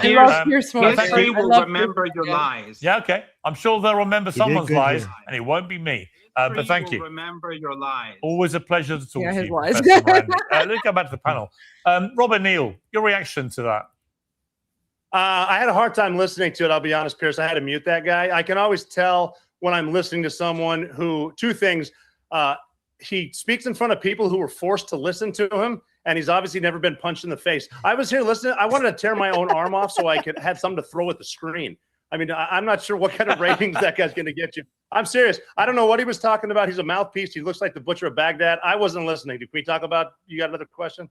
Well, I think the interesting thing to me is that he, after the airstrikes in the mountain last summer, he came on and was full of the same bluster about the retaliation is going to be horrific, and America will wish it had never done this. Israel wish it had never done it. And it turned out that they... I just want to say, do you know what like Chunky Yogurt's thinking right now? He's probably thinking, oh my gosh, look at what Goldie did to an actual Islamic regime propagandist, right? He's probably like, I have no hope right now, because if Goldie's going after the Islamic regime itself, like what hope do I have, right? What's this? As tarse hamin rogan. What is that? Hold on, let me go. از ترس همین روغن رو از ترس همین روغن رو گرو کردن. نترسید، فقط خشک. Oh my God, you're amazing. Yes, خشک. Okay, these people don't deserve روغن. Okay, don't no mercy. No mercy. خشک. I agree. خب همین هنان باعث افتخارمه که اقلا تونستم یه جورایی، اگه حتی یه جوری خیلی کوچیک جبران بکنم برای 47 سال خون و اشک و زجر و درد. حالا امیدوارم که اوکی باشه. حالا دیگه سعی خودم رو کردم. All right. They chucked a few fireworks at Tel Aviv. Did you say something? Oh. No. Even that was it. In other words, is it okay if I sometimes Iran has anything like the military capability. He and other puppets of that regime like to pretend they do. No, they absolutely do not. Oh, And, but again, keep that one up for a as a guy while. who thinks that we should not have invaded Iraq, and I was excited about it, but I think we shouldn't have. I could see getting excited about it again as a young Navy SEAL, but that's not the case now. And we definitely don't want boots on the ground. Look at my face. This again has to come back to the Iranian people, but unfortunately, like your last guest, all we're getting is people screaming at each other. Yeah, it'd be not, I mean, if you're a regime that's turning off the internet, it's kind of a telltale sign of what's actually going on. And and they're not doing that. As I said to him, they're not turning off the internet because they want to stop the protesters communicating. They're doing it to stop the world watching how they are treating the protesters. Genocide, yeah. Yeah. So look, the idea that the regime are good guys is absurd. So there's been Iranian propaganda here. There's been Israeli propaganda. But what I care about is the American people. And the propaganda I'm sick of is pro-war propaganda. So we've seen this movie before, and you guys are falling for it like suckers again. All this bullshit about how the Iranian people would like to be bombed and how they would love for America to conduct Israel's war for it. And we should do a regime change, and it'll be easy. We'll be greeted as liberators. It'll be cheap. We won't have to put troops on the ground. Bullshit. You can't run a country from afar. At some point, you're going to have to put troops on the ground. And you know what's going to happen? They're going to get harmed. And when they get harmed, then they're going to come back on TV and say, I can't believe the Iranians did this. I can't believe the Venezuelans did this. We're going to have to hit them more. And then they're going to put in more ground troops. It never, ever works. So if you believe, Piers and everyone else, that these riots, these protests are legitimate and have nearly toppled the regime, that's wonderful. I don't like this regime. Let them keep going. But the minute you bomb them, first of all, they're going to lose all credibility on the ground. The protesters are. The regime is going to love that action. They're going to use that to rally the Iranian people to their side. It is going to be deeply counterproductive. And then if it is somehow successful in toppling the Ayatollah, I guarantee you Israel and America are going to insist that Iran be run by a different dictator. They can call him Shah, they can call him king. It doesn't matter. That brother's a dictator. And we tried it before with a different Shah, with his dad. And when we tried that, it was so bad, it was so oppressive that it led to an Islamic revolution, which we've had to deal with this. See, this is what I mean, Armin, when I told you that literally the entire global leftist media, they've been activated, and now they're pushing the Shah was a dictator false narrative, right? So all of them, literally every single media outlet, right, is pushing the Shah was a dictator. No, I know he was not a dictator. I know that, but I'm just pointing this out because the leftist Islamist media has been activated. So instead of focusing on the fact that, thousands and thousands of Iranians have been murdered by the Islamic dictatorship, they're like, oh, the Shah was a dictator, right? This is how they control. But you can tell, you can already tell he's panicking. You can just tell that he's not authentic, right? No one is buying what Chunky Yogurt is selling, especially since, when you just look at my expression, just my face, right? I'm just looking at him and I'm like, So Goldie, I know that during the show you can't respond to every BS because you have to pick your battles and just focus on the most important parts. But do we at some point can I respond to every single BS that he just said? At some point, at someone in the future, sure. But I mean, so we already know it's all BS. We already know it's all BS. Okay. But yeah. You know what? Okay, so I just wanted other people, if they want to know what the counters to his points are, in case you think that's useful or not. Well, I mean, I don't think it's useful right now because it's all nonsense. Okay. And, everyone knows. Look, guys, the most important thing is everything that Cenk is saying is garbage. I call it out. It's garbage. And those of you who have been following us from the beginning, you know exactly what Iranian people want. They are literally risking their lives. Every video or photo coming out of Iran is people chanting Javid Shah, long live the king. They're saying, Akharin nabarde Pahlavi barmigerde. So we don't need to go and just counter every point right now. Listen, after the revolution, we'll have more than enough time. But right now, my expression there is enough to point out that this guy, Chunky Yogurt, knows absolutely nothing. And also just look at him. He's panicking, right? He's not Iranian. Okay. He's an Islamist. He's trying to push the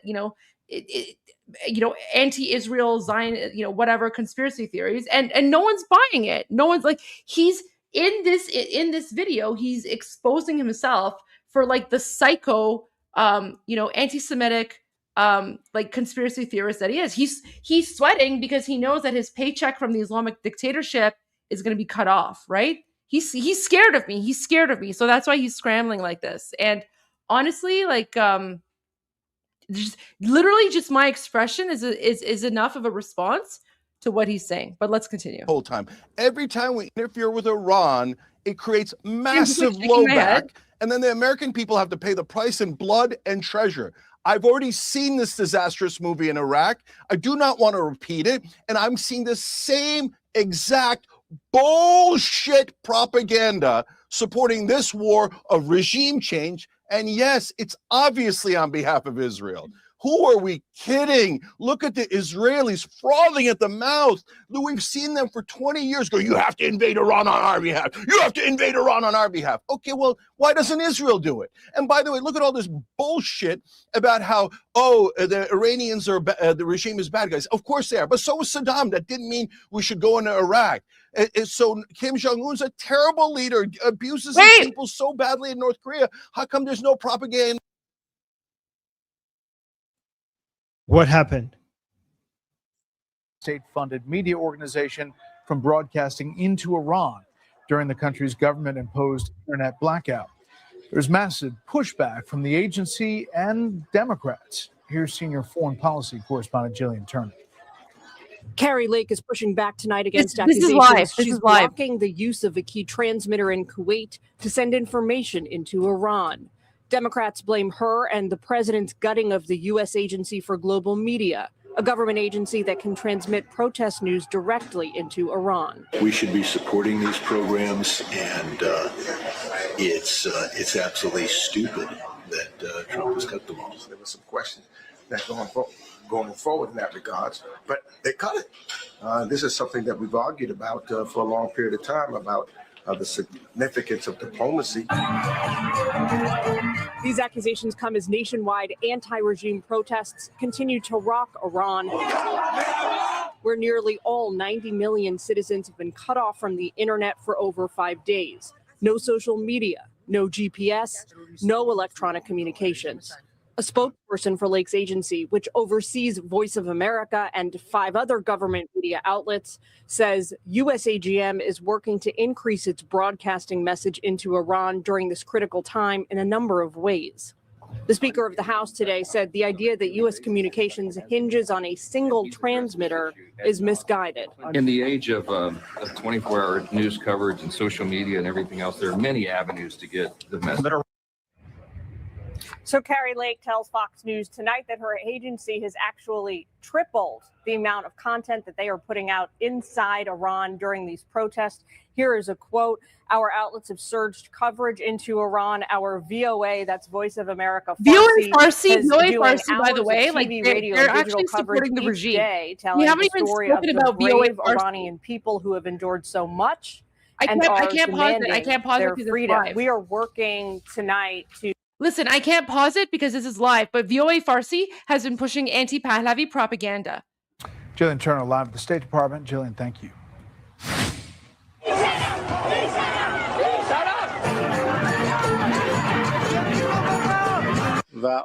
Riots, arson attacks on public and private property, and above all, terrorism. Shooting at civilians, firing on armed forces and police are things no country would tolerate. I hope that some countries that have taken very misguided positions will pay attention to the realities on the ground. Look, one death is too much, but I hear much lower numbers and then I hear much higher numbers. But I say save their names because they'll pay a very big price. Well, joining me now is exiled Iranian Crown Prince, His Royal Highness Reza Pahlavi. Your Royal Highness, thanks for being here. You are in contact with people on the ground inside Iran? Javid Shah. As much as possible in the last 72 hours. As you know, it's been very difficult to access people, but every now and then information gets to us. I was able the night before last to have a FaceTime moment with a few of the people who came right off the street to tell us how the situation was on the ground. I mean, awe and admiration in the courage that they have displayed.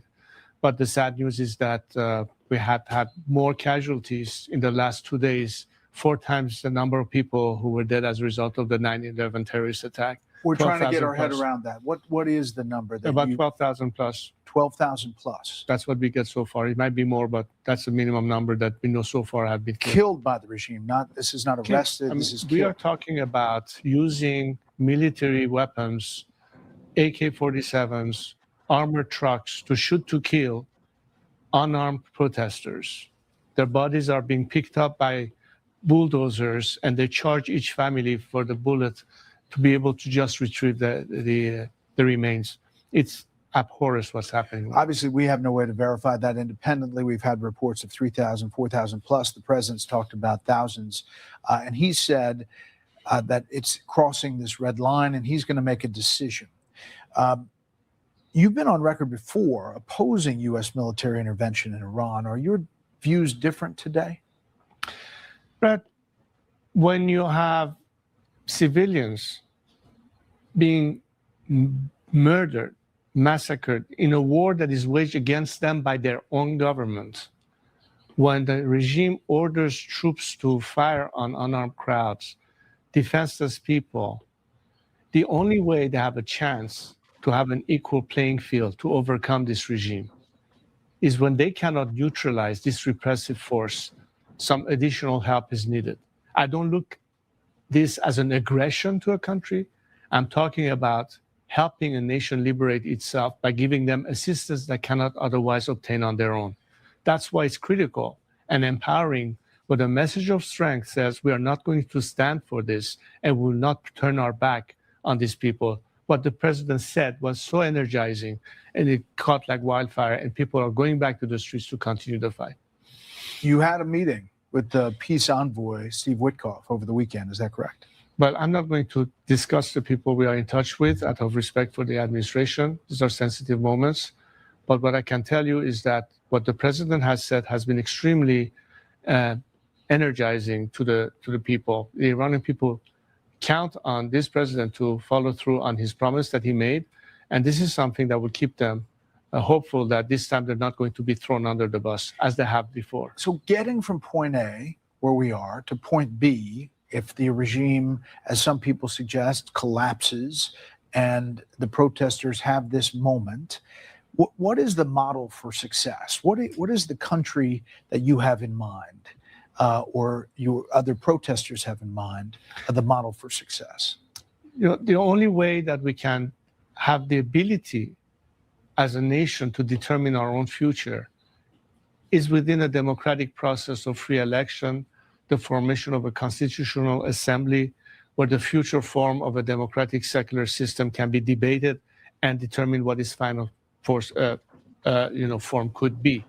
So in the process of transition post-collapse, we have to have a plan of action, which we do.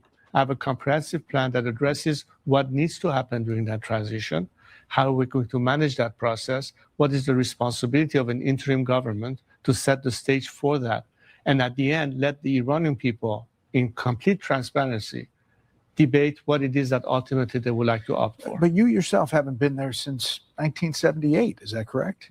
1978 was when I left Iran for the last time. Is there a team on the ground? Are there people? You don't have an army. How does this happen? It's a combination of people who are inside Iran right now that are members of civil society. There are lawyers, experts, economists, university people. We're talking about a very strong polity that despite this regime have been able to survive all these years, and they need to step in to fill the void. A lot of people are ready to step in. There's a counterpart outside that in a sort of hybrid system can help one another in that process. And I think the important thing is to be able to protect their identities to the very end so they're not prematurely exposed, which is why it's not so obvious that we can ask them to, show up and not be immediately endangered. So we have to be very careful about that. But we are constantly in dialogue with them, preparing that transfer. So as soon as this regime collapses, we can immediately engage those forces within and constitute all the elements that will contribute to that. I know you had some meetings on Capitol Hill. Were those positive? I mean, do you get good sense from the lawmakers? I think that many lawmakers on the Hill, regardless of which party they represent, understand how critical it is, especially if you want to promote liberty and democracy, that Western democracies, the US at the top of the list, have a crucial role to play to support freedom-seeking nations. And I think they understand that beyond just word of encouragement or condemnation, we have reached a point where some action is needed. Regardless of what the executive branch wants to do, the legislative side has to be in support of anything that can empower a nation, because at the end of the day, it's about empowerment. It's about giving a nation. And we've seen that before. How did apartheid come to an end? Right. How did the Soviet Union collapse? But you know, we also saw it in the Green Revolution, which didn't develop, and there was criticism that we as the US didn't do enough to help on the ground. 2009. It is true. Do you think this is the tipping point? It This is very different. is the moment. It is very different, Brett, because the demand now is not just economic hardship or shortcomings or lack of liberalization. We have come to the point where people are just fed up with this regime. They are saying death to the dictator. They want to liberate themselves. And their demand for freedom is met with the most brutal reaction by a regime that is waging war on its own citizens. How else can we liberate ourselves when there's such degree of pressure without having, at some point, an element of backing and support from free nations that stand on the right side of history? Do not throw us under the bus by trying to negotiate or appease a regime that for 47 years has brutalized our nation. Well, it's interesting to hear the president talk, and we'll see what the actions are or are not in coming days. Your Royal Highness, thank you for the time. Good to see you, Brett. Thank you. Up next, how Republicans are planning to combat concerns over affordability. But as we go to break, sad news. Scott Adams has died after a battle with prostate cancer. Adams became famous. That was absolutely perfect. Every time it's perfect. That's why he's our leader. That's why we trust him. Guys, that's why millions of Iranians are out in the streets right now, and they're being slaughtered, but they don't care, right? They don't care. Why? Because we trust him to free us. We know that he is the only one that's going to free us from this oppression. And shame on people like Chunky Yogurt and others who spout their Islamist jihadi propaganda. Shame on them. Shame on them. They have the blood. They have the blood of hundreds of thousands, millions of Iranians on their hands, right? But I hope you understand, guys, now. I hope you now understand why Iranians, why all of us, whether inside the country, outside the country, we have all been activated. We all have a role to play, and we are playing that role because it's now or never. And all of us are working together to overthrow this Islamic dictatorship once and for all. And we will not allow this propaganda to smear our Shah. We will not allow that. Our Shah is perfect. He is perfect. And we are so blessed to have him. We are so blessed to have him. I'm just going to say that. Can I quickly, show a video that makes your point? Because one of the freedom fighters who seems like he has been hit, like injured, he recorded a video with the picture of the Shah in his hand. Go for it. His message is very powerful. Okay. Let me just show this to you guys. So this is actually very beautiful. I think it's fitting to show like what the Iranian people are fighting for. So let's just listen to this. President Trump, please help. So he first starts in English by saying, President Trump, please help. This the day. And he gives a date, which is January 10th. And now he shows Prince Reza Pahlavi's picture.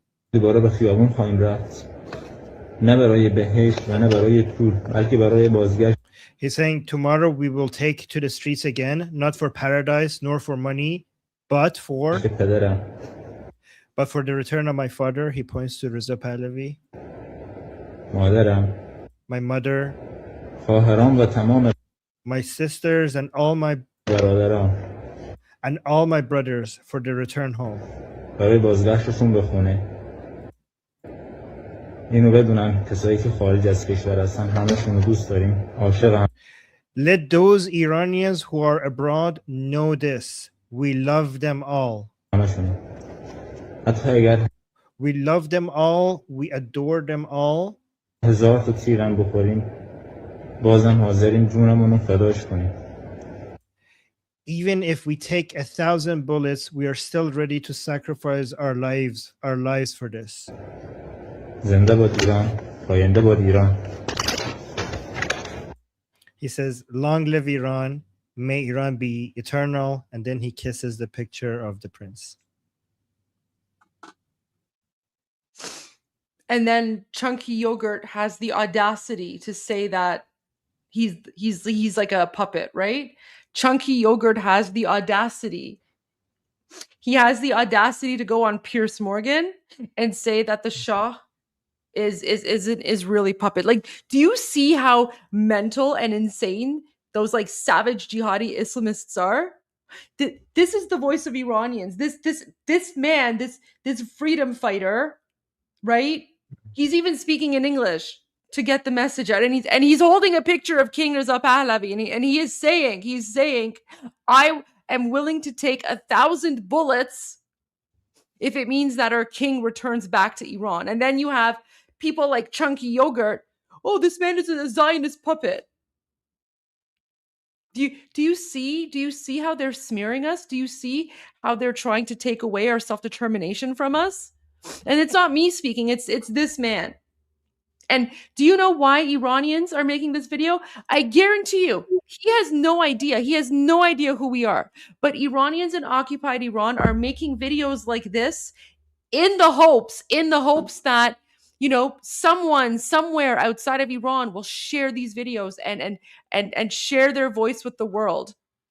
And that's why we're doing this, because people in Iran have faith. Right? They have faith in other Iranians to be their voice. And that's why we do this. And so, you know, when Chunky Yogurt says, oh, you don't speak on behalf of, yes, I do. Yes, I do. Because Armin and I, from the very beginning, we have been the voice of Iranians in occupied Iran. So I don't need to justify whether or not I speak for Iranians. I 100% speak for the Iranians in occupied Iran who are sharing their voice, but you will never see this on mainstream media.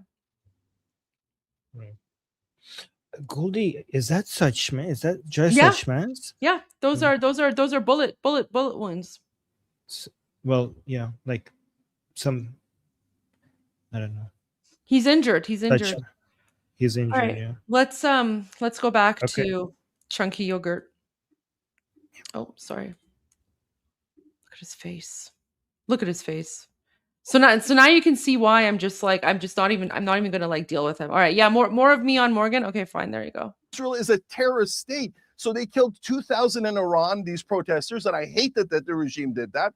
Israel killed 70,000 Palestinians. They occupy 5.5 million of them, and they say they're never going to free them. So why are we helping a terrorist state start another disastrous war in Iraq that we're going to have, in Iran in this case, that we're going to have to pay for? Okay. And if people don't know this, Iran is 4 times the size of Iraq. They're walking you into another disaster, and I guarantee it. And it'll be for Israel again. And then they'll pretend that it wasn't, and they'll call everyone an anti-Semite. This, America, listen to me. This isn't our war. I hope the protesters win, but do not let these people sucker you into another multi-trillion-dollar war on behalf of Israel. Okay. Chuck Todd, your response.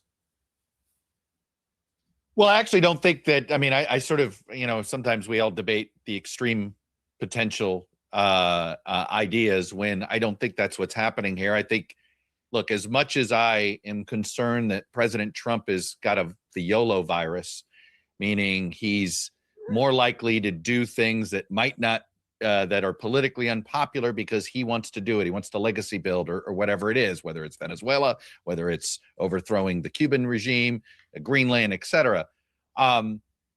Look, I think any sort of military assistance here will come up is more likely to backfire than not, right? That is what history has taught us. At the same time, finding a way to support these protesters is something that we should be leaning into. We're the United States of America. When people want freedom and democracy, if we're not standing by them, who is, right? That doesn't mean you do it with tanks. It doesn't mean you do it with bombs. And by the way, it's not just Israel that wants this Iranian regime gone. You know who the number one supplier of drones is to the Russians to kill innocent Ukrainians? It's Iran. You know who else would like to see Iran gone? Pretty much the entire Gulf Peninsula. I actually really like the point that he made here, because it's so true, right? Like Cenk is just focusing on, oh, like Israel, Israel, Israel, but then this guy, he recognized that like Cenk is just talking garbage, right? So he's like, it's not just Israel, like literally everyone wants the Islamic dictatorship gone, right? So now this is the best part. Other people are now starting to call out Cenk's BS, right? Chunky Yogurt's BS. Yeah. And look at his face. He's not happy. Yeah, he's not on the right side. He knows that. Just a quick correction. So Sohail is now telling me the name of the injury that guy had. So apparently it's the shotgun pellet marks on his body. That's what it was. Yeah, that's what it is. Thank you, Sohail. Thank you. That regime gone. So this, in fairness, this is not about that's Israel. what it is. So what? Not everything is about Israel. When it comes to the Middle East, there's certainly, protecting Israel has been a priority of this country for a long time. I understand that, but in this case, this is about the Iranian regime. Of course, I'm not going to die, but the Iranian regime here. So one of the best things about this is like, of course, I want to like interrupt and I want to like say something, but the fact that I'm just silent, right? That in and of itself is like exposing Cenk for who he is, because other people are now calling him out, right? Because like even that guy, he's like, not everything's about Israel. He's like, of course it is. It's all about Israel, right? Like it's just the propaganda, right? All right, let's continue. Jew haters. Of course, literally, they're just like sick, like twisted Jew haters. And you know what? I actually think this episode exposed Chunky Yogurt for who he actually is, because he can't go back on this. He can't waffle back on this. Is been a bad actor to a lot of people, not just the state of Israel. Yeah. Goldie, let me bring you in here. You were born in Iran. Do you feel this is different to previous uprisings? Yes, absolutely. This is different. This time around, the stars have aligned, Pierce. So this isn't the first time that we have tried to overthrow the Islamic dictatorship. We've been trying for the last 47 years, in fact. But this time, we have a leader. We have His Royal Highness King Reza Pahlavi, who has he's heeded the call of the Iranian people. He is going to be stepping in as a transitional leader. He's going to be taking our country from a brutal Islamic dictatorship into a functioning secular democracy. Now, what type of democracy that's going to be? That's going to be based on a national referendum that the Iranian people will vote for. So whether they want a constitutional monarchy or whether they want a republic, we Iranians are going to determine that. And that plan is actually available online. It's on a website called Iran Prosperity Project. It's been online for over 6 months. I can't think of any other revolution, in fact, where the transitional plan for the emergency government has already been published and peer-reviewed and is also available in English online. There are also a number of other factors here. So Elon Musk providing Starlink and Starlink devices, that is huge, because that has allowed us to continue receiving messages from people in occupied Iran despite the mass slaughter. The other really important factor as well is that President Trump is now giving his support to the Iranian people. And we're not asking for boots on the ground, nothing like that. But when you look at President Ronald Reagan's support for the oppressed people is what led to the fall of the Berlin Wall, and there were no boots on the ground there. The propaganda that Cenk is putting out there, it's the other side of the bomb the Soviet Union. Can you please don't interrupt me? I did not interrupt you when you were spouting your garbage. You see how they're laughing? So as I was saying, the propaganda that Cenk is putting out there. So wait, I want to go back. So when he interrupts me and I'm like, don't interrupt me. So the guy on the end, apparently he's like a Navy SEAL. He like drops his head because he's like laughing. Let me just go back a little bit here. Don't use your mouse. Just press the back button. It will go back 10 seconds. I It don't know will how to do easier. that. Okay. Just press the back. Just press the Soviet arrow, left Union. arrow. President Ronald Reagan's support for the oppressed people is what led to the fall of the Berlin Wall, and there were no boots on the ground there. The propaganda that Cenk is putting out there, it's the other Because side we of the didn't bomb coin. the Soviet Union. Can you please don't interrupt me? I did not interrupt you when you were spouting your garbage. Yeah, So as I was saying, the propaganda that Cenk is putting out there, that's the other side of the coin of the Islamic dictatorship. So there, it's meant to put fear into Americans by saying, oh, well, let's go bomb Iran. Well, no one's going to go bomb Iran. Israel and the United States back in the 12-day war, they targeted Islamic regime bases. They never targeted civilians. And in the 12-day war, yes, there were civilian casualties. 200 Iranian civilians lost their lives in the 12-day war. But in the past 2 days alone, the Islamic dictatorship has slaughtered over 12,000 Iranians. And that's at a minimum right now for what we know. So what Iranians are saying is that they will fight until the very end, because they know that at this point, it's either liberty or death. And so they are still going out, they are still fighting. And the one person that has mobilized us Iranians around the world to rise up and overthrow the Islamic dictatorship is His Royal Highness King Reza Pahlavi. So, people like Cenk can complain and bark all they want, but ultimately their opinion is irrelevant. We Iranians, we've already decided what we want, and self-determination is our right. Okay. I've got to leave it there for the panel. What are you all. talking about? Can I? No. Can I just say she keeps pretending to speak for the So this is my favorite part because Piers Morgan wants to leave it there. And then do you see my face here? So my expression? Because now Chunky Yogurt's like, she keeps on talking as if she has authority, right? And for the rest of this, I don't even bother speaking anymore. Like, all the other people talk, but I don't have to speak because I made my point, and those people, like, the only reason he's freaking out is because he was like, oh my gosh, like, I was schooled, right? Yeah, and I was like, you're barking. Like, we don't care about your barking, right? Yeah. There you go. So let's But continue. how? I don't understand. No, wait. I don't understand. Like, he's saying, like, she pretends to speak on behalf of the Iran people. Well, yeah, but that's what they do. No, just 1 second. But what makes him? I mean, you're Iranian. I know, If he's you're not not fit to, I know that. I mean, if you're not fit to speak for Iran, what the hell? Who the hell he is? And he's even less qualified. Then shut up. I know. You're even less qualified to tell the panel what the Iranian people want. Like, he doesn't even meet his own standard. Well, that's why it's funny. Well, that's why I didn't say anything, because anyone who's watching, they're going to be like, okay, but at least she's Iranian. Like, Chunky Yogurt isn't even Iranian, right? But I don't have to say that because, every single person watching this, they're going to know. Like, they're going to come to the same conclusion, right?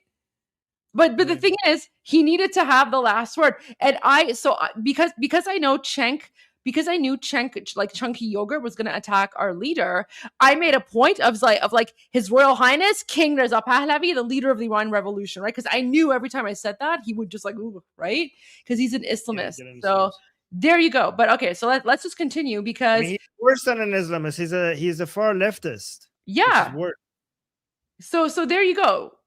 So like, Cenk literally cannot keep his filthy garbage mouth shut, right? He can't keep his filthy garbage mouth shut. He literally had to have the last word, but it's irrelevant because I actually had the real last word. And then everything that comes after, it's basically just him crying and complaining. And he basically just exposed himself for who he is. So, all right. So there you go. Their opinion is irrelevant. I said their opinion is irrelevant, right? And that's at a minimum right now for what we know. So what Iranians are saying is that they will fight until the very end, because they know that at this point it's either liberty or death. And so they are still going out, they are still fighting. And the one person that has mobilized us Iranians around the world to rise up and overthrow the Islamic dictatorship is His Royal Highness King Reza Pahlavi. So, people like Cenk can complain and bark all they want, but ultimately their opinion is irrelevant. We Iranians, we've already decided what we want, and self-determination is our right. Okay. I've got to leave it there for the panel. What are you talking about? Can I? No. Can I just say she keeps pretending to speak for the Persian people? There's been no vote. She doesn't represent any of them. It's so some do like the Shah. I don't dispute that. I think that they're very, very mistaken in that. There's some earnest people who believe that, and then there's people who work for Israel who say, yeah, he's a perfect puppet for Israel, and he should be. And then Chuck says, oh well, the UAE also wants him gone, and Turkey wants Iran gone. Why do I care about those countries? I don't care about those countries. I care about us. Can I ask Rob one last question? Rob, you're military. You were Navy SEAL Team 6. No one even in Iran. How many military? Hold on. Let me ask Rob a question. Hey, is Israeli puppet?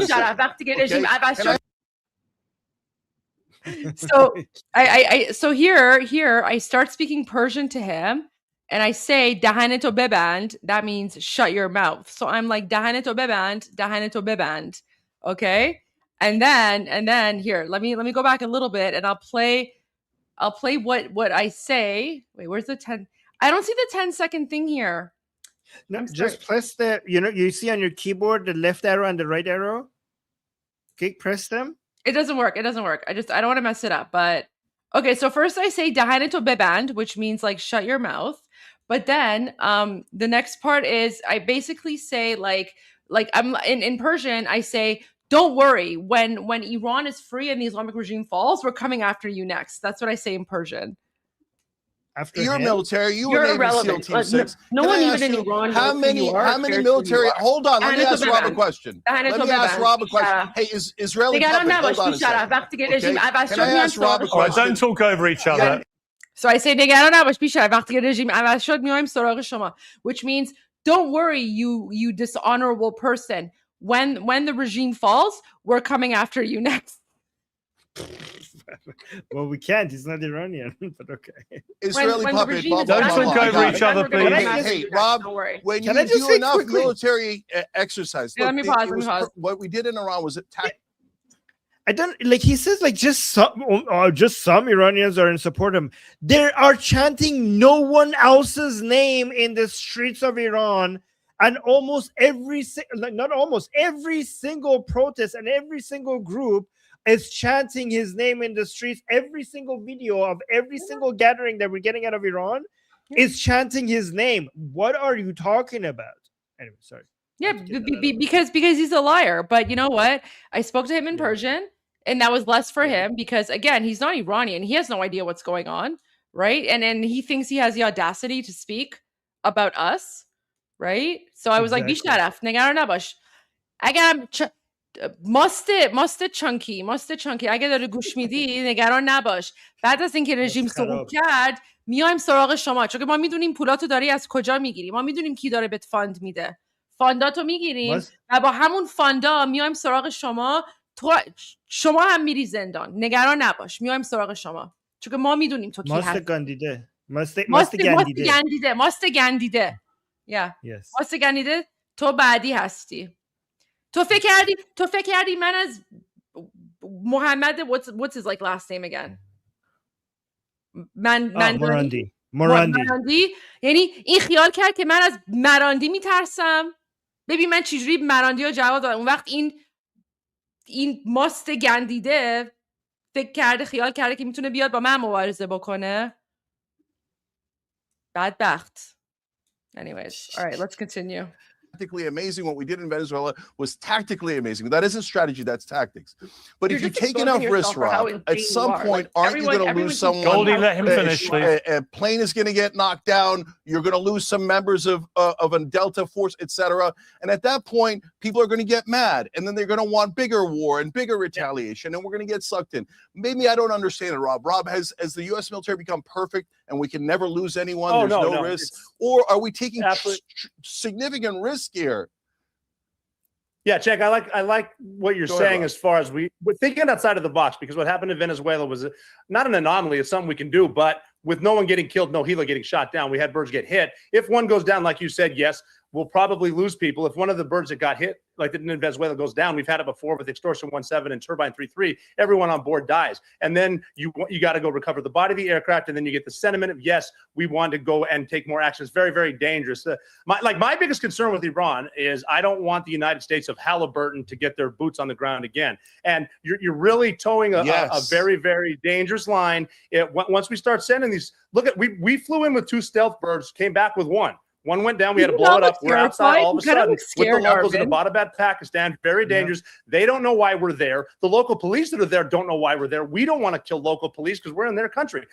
There's so many complications that can potentially happen. That's why hopefully we can do something. The worst thing we can say that we've done, as history repeats itself, is say, well, this is the way we've always done it. Then we're going to end up with another bad war and another panel of people like us who obviously know more than everyone else solving all the problems. I think we can do something simpler. I think it obviously starts with talking with the people, negotiations, and then hopefully listening to other people. And we can, because nobody's perfectly right and nobody's perfectly wrong, but I think we all need to agree the Iranian people need to get a much better way of life they've been living for the past 47 years. You know what? Let's end on that note of common sense and nuance. What a pleasure to hear a bit of nuance about a complex situation. Thank you to my panel. Can I just say something? British Iranian. Because a lot of people keep worrying about, like, oh, we made the same mistake in Iraq and we shouldn't make the same mistake here. The mistake that was made in Iraq was de-Baathification. It was not the removal of Saddam. It was the de-Baathification that came after, which Prince Reza Pahlavi wants to avoid by making sure that they keep the Artesh and the structure, the people who are doing their jobs in the government in place, so that we don't have absolute chaos after the regime falls. What is this super chat?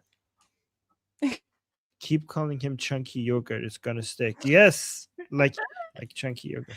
Yeah. So, guys, what did you think of my interview? What did you think of my interview? You did really good. It was fantastic. Yeah? 10 out of 10. 10 out of 10. You. Powerful. Like, I'm just sick and tired of people like, Chunky Yogurt, just spouting, nonsense, right? Yep. Whew. Oh, you liked it? Okay, thank you. Thank you, guys. So for those of you who have been with us from like this morning, I think this is like the fastest that Piers Morgan has come out with like an episode, right?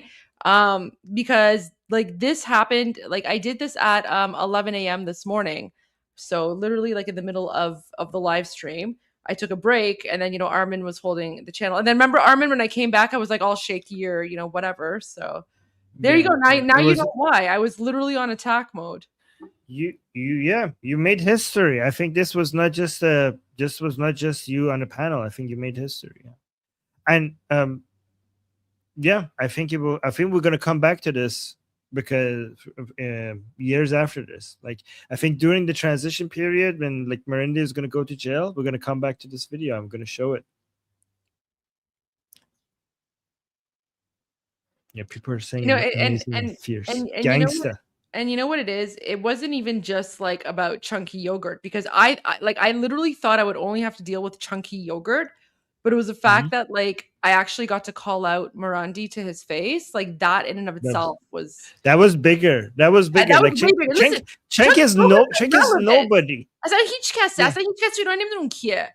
Like Chunky Yogurt is like nothing. That's why I didn't even care what he was saying, right?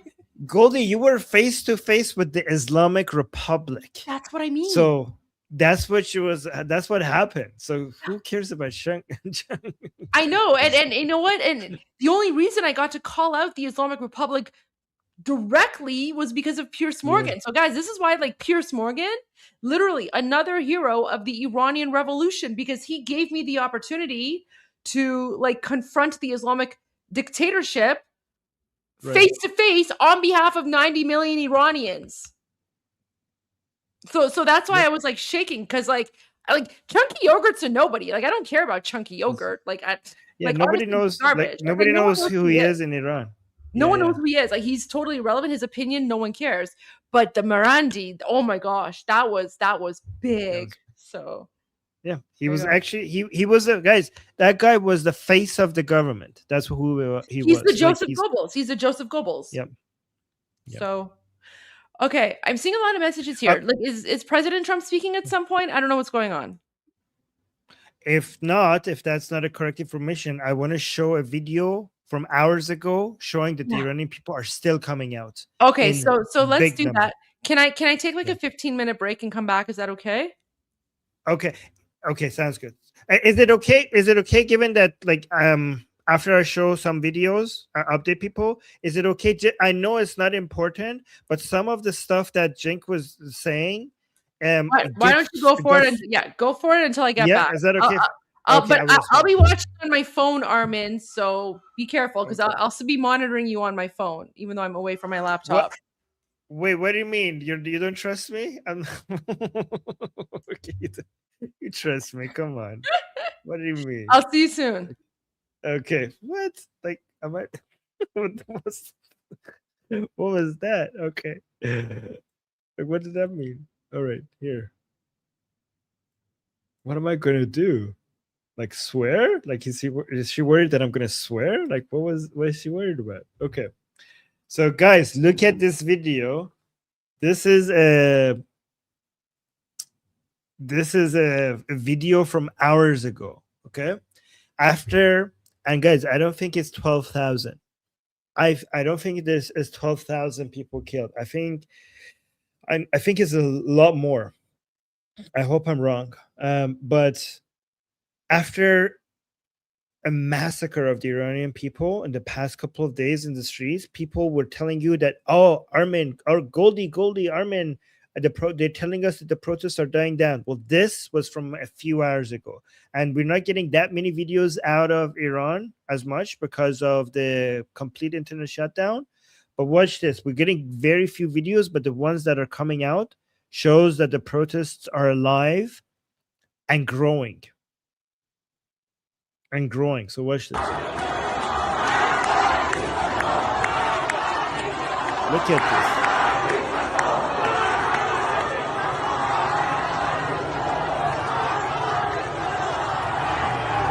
This is the Iranian response to them being massacred. They don't go home. They don't go running. They don't run away in fear. They come back again and again and again.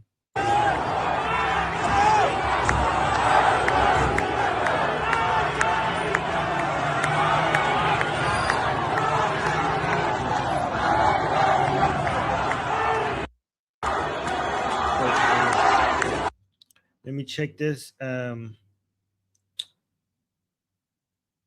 Tehran, I don't know. Tehran, tonight in Tehran, the terrorist Islamic Republic has deployed. Oh my God. So I'm not going to read that.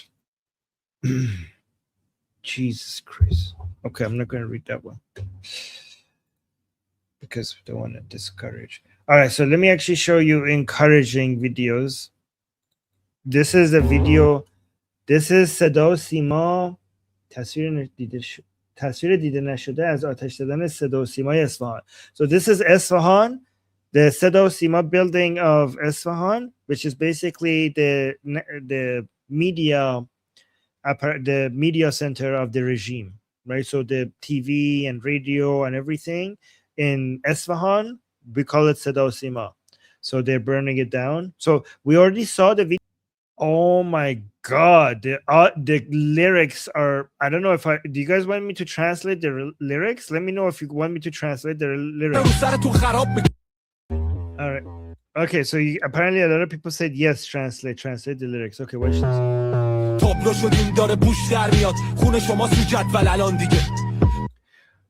Okay, so oh my God, hold on.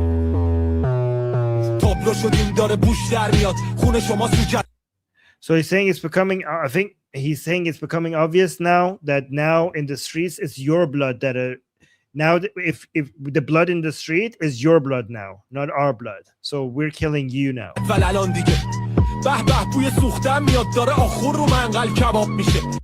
So this part is amazing. Okay. So Sohail in the Telegram, let me know if I'm getting this right because this is like rap. He's saying like there's an amazing smell in the air. We're barbecuing mullahs.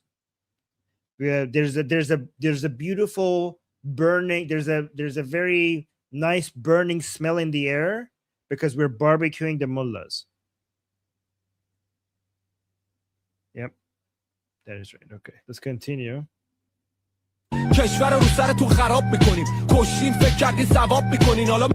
Like we will we will tear apart, we will make the we'll tear this country's roof, like we will make the country's roof fall on your head. Like we will basically it's a metaphor by saying that we will destroy all your infrastructure and make you die under the rubble. So it's a metaphor. And then it says, okay, hold on. He said that you've been killing people and you think that has brought you positive points with Allah. So you think that he thinks that you're doing good deeds in Islam by killing people. Is that what you think? That's what it means. He's telling the armed forces, he's saying to the armed forces, like, why are you scared now? So the people who used to kill Iranians, he's making fun of them. He's telling them, why are you now afraid? He's like, why are you afraid? Why are you running away? So he's telling the regime forces, why are they afraid? Why are they now running away? Shortatun is what, Sohail? Shortatun. So it's like the people are in the streets and your underwears are, I think, filled with poop because of you're so scared that you're pooping your pants. So I think it's like the people are in the streets and there's poop in your underwear because you're pooping because you're so scared that you're shitting your pants.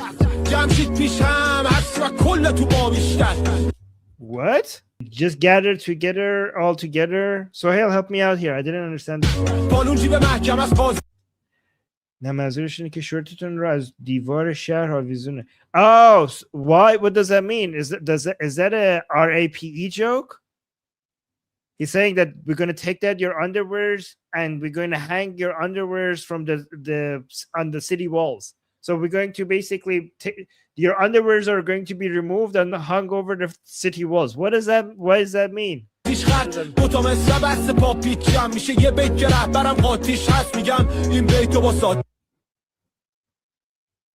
He's saying these are metaphors. He's talking about something about burning the Khamenei's house. Khamenei's house is going to be burned next. Anyways, okay. Anyways, yeah, these are rap songs. Can somebody explain why the? Yeah, I don't know yet. I don't know the answer to that question. Anyways, so yeah, Persian rap songs go hard, like really, like they go all out. They go all out. Let me respond. Okay, let me take this opportunity to respond. Do you guys want me to respond to some of the BS that Cenk was spewing? Do you guys want me to do that? Let me actually bring myself up here. How do I do this? Remove.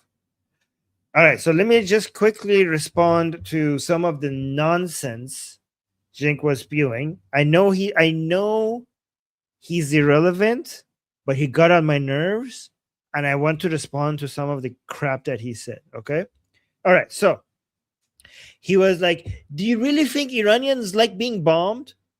You absolute buffoon. What are you talking about? Like this, you still don't understand the difference between the regime and the Iranian people?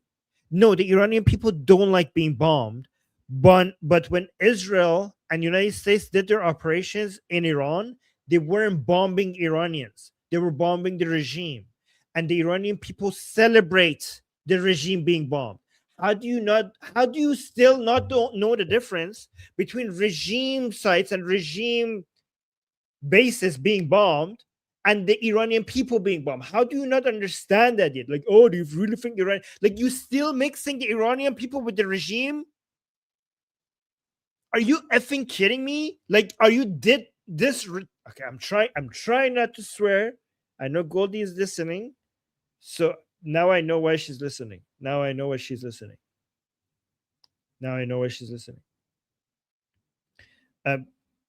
Okay, so because I'm it's getting like it makes me really angry, right? So yeah, no, the Iranian people don't like to be bombed, but they celebrate. They celebrate when United States or Israel attacks, especially Israel, because attacks regime bases, because they are not Iran. They are the enemies of Iran. So that's point number one. I have 5 points, right? He also says that if United States gets involved and bombs anywhere, it's going to the revolution is going to lose credibility. You said the same thing. If you said the same thing about the 12-day war, you said that if Israel gets involved, then the Iranian people, like their fight against the regime, is going to go away. It's going to lose credibility. It's going to die away. What happened? Is nobody going to remind him that after the 12-day war, look at this. We have the 12-day war. The 12-day war is actually partly responsible for why we have these protests. Israel taking out all the leaders of IRGC created the power vacuum for the Iranian people to be able to see the regime's weakness and seeing an opportunity for them to take the regime down. So not only he's wrong, he couldn't even be any more wrong. Not only the attack of Israel on regime assets and regime forces did not cause the opposition against the Islamic Republic to die down, it did the opposite. It created the greatest opposition against the Islamic Republic. It contributed to it. It helped it. So it's one thing to be wrong. It's one thing to say something that couldn't be farther from the truth. That takes a certain level of insanity or, I don't know, bad faith. I mean, I don't know if he's insane or if he's evil. I don't know which one is worse. But so that's point number 2.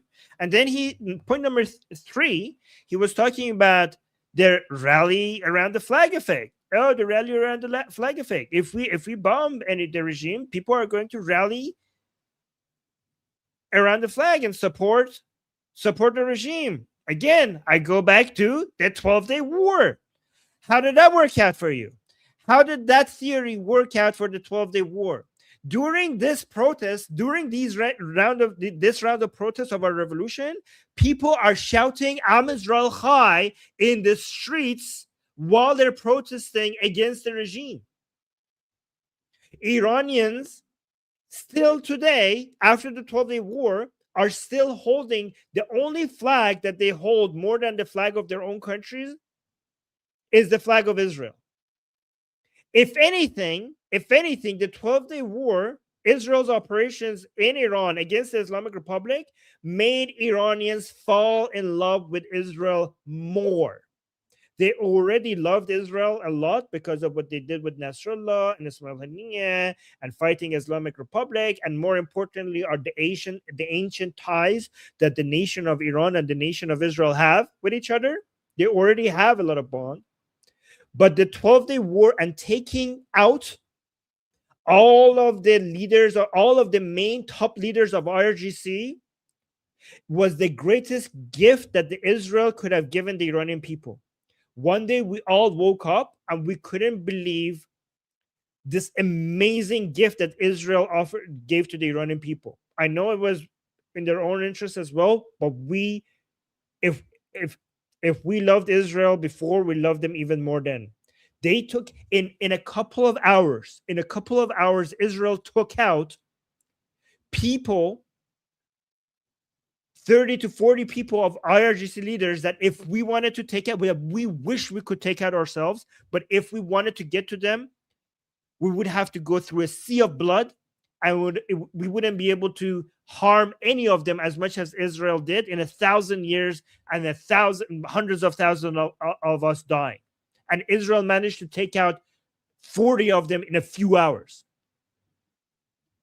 You think we rally around the Islamic Republic flag? Are you insane? After Israel took out the murderers of Iranian people, we're going to go support the regime? No, we're going to support Israel even harder. Rally around the flag, my ass. The only reason why some idiots think that there was a rally around the flag effect is because the regime, and this is what Cenk is doing, he's repeating the regime's propaganda. because the regime was arresting anybody and executing people who were supporting Israel. But anybody who came and said, like, oh, I used to like Israel, but now I'm against them, or I used to be for regime change, but now I support the Islamic Republic. If foreigners want to be involved, they amplified their voices. They gave them all the platform. So yeah, anybody in the Western media, like, oh my God, look, they rally around the flag effect. They were just amplifying the Islamic Republic propaganda. There was no rally around the flag effect.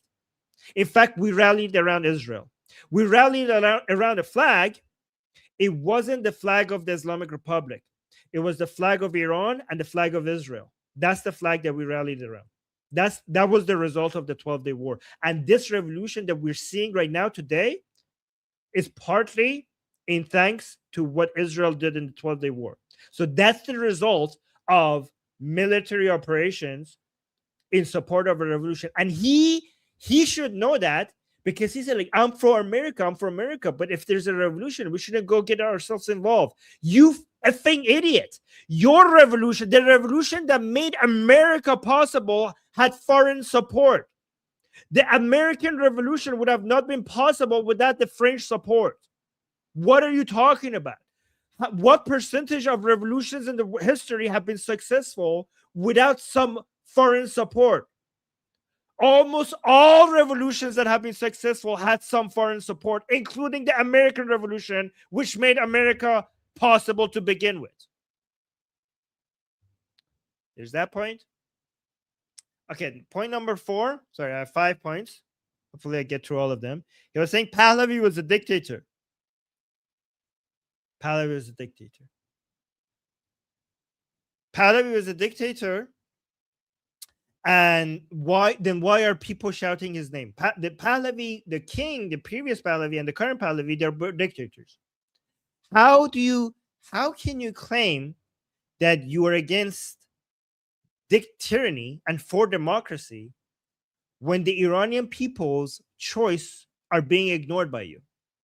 Isn't democracies meant to be the choice of the people, ruled by the people? That's what democracy is.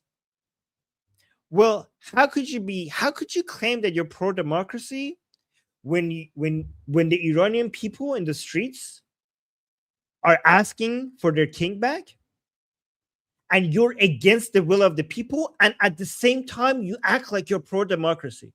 You're taking a position against the will of the Iranian people, and then you claim that you're anti-dictatorship. Your democracy is the will of the people. The will of the people is for the return of Pahlavi. That's what democracy is. And where are you getting the idea of Prince Reza Pahlavi wanting to be a dictator? All his life, he has been fighting for the sovereignty of the people. Every single speech, every single book, if you make a claim, you need to prove it. Where is the evidence that he wants to be a dictator? We had to beg this man.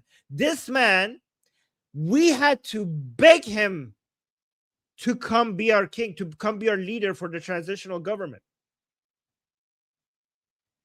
It has been an effort.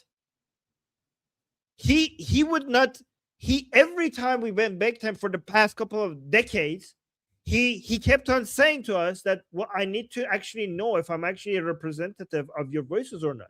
And it took a long time for us to convince him that, yes, hear our voice. And he was like, always like, well, that's only this many percentage. I need to hear more of you to be able to make sure. Like, no, a dictator that we have to convince to be a leader of the transition period, and after years of begging, he finally agreed to that.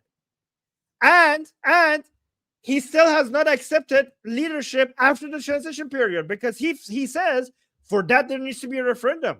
I'm only accepting leadership of the revolution, one, and the transition period, nothing after, because after we're going to have elections. How is he a dictator? He says that Mohammad Reza Shah, he was repressive, and that's what this is the 5th point, my final point against Cenk Uygur. Must again do that. He says the Shah, the father of Prince Reza Pahlavi, he was repressive, and that's what caused the Islamic Revolution.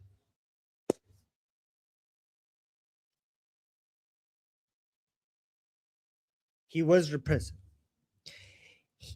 Mohammad Reza Shah was the person that was told that he should be killing Khomeini, and he said, I'm not going to kill Khomeini. That's wrong. Let's just kick him out of Iran. He didn't want to kill Khomeini. He is the person, when Khomeini was in Iraq, Saddam called him. Saddam called him and said, I could kill this guy for you. And the Shah said, you should not be killing people like that. That's not good. Don't kill him, right? He is the person that forgave the man that shot him, trying to kill him, and set him free. He's the person that would get on the phone, and everything I'm telling you guys is recorded history. He's the man who would get on the phone and get into a fight with Savak. Okay? Savak was our Mossad, or like our CIA at that time. And he would mention the name of specific prisoners, and he would ask Savak to free them. He wanted certain prisoners to be freed. And Savak would argue against the Shah, and he would say on the phone, Your Highness, you don't have the authority to release this prisoner. This guy is a terrorist. We're keeping him. And they would have fights with each other. And think about the fact that the Savak was actually in a position to tell the Shah that he doesn't have the authority to release prisoners. And the fact that the Shah wanted to release him. And again, lastly, because Goldie is here, I'm going to make the last point.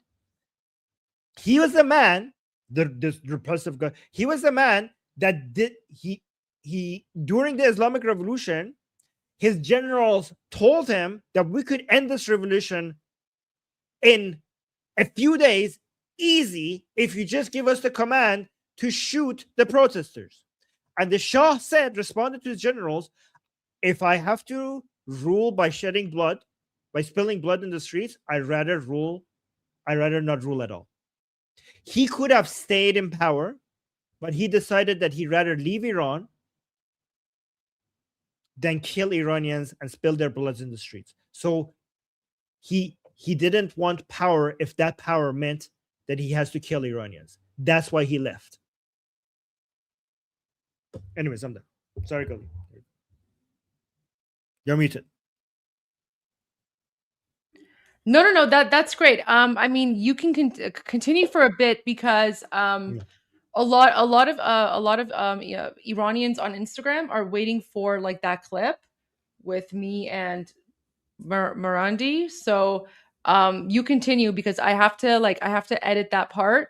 And I'm just gonna get that clip because a lot of people are waiting for that. So I'm just gonna focus on that for a little bit. So you can continue. Because that's really important information as well. Or if you have more videos or whatever, but I need like another 5-10 minutes because everyone's waiting for me to post that clip with how I went after the Joseph Goebbels. So you continue, and I need another 10 minutes. But I'm here. I'm listening. Okay, so I'm gonna show a clip of somebody explaining some of this history. But I'm waiting for Nail Bunny to send that link to me because she sent me so many links I don't know which one it is. So yeah, Nail Bunny, send it to me on Telegram so this is a good history moment. And thank you for the super chat, Hungry Goat.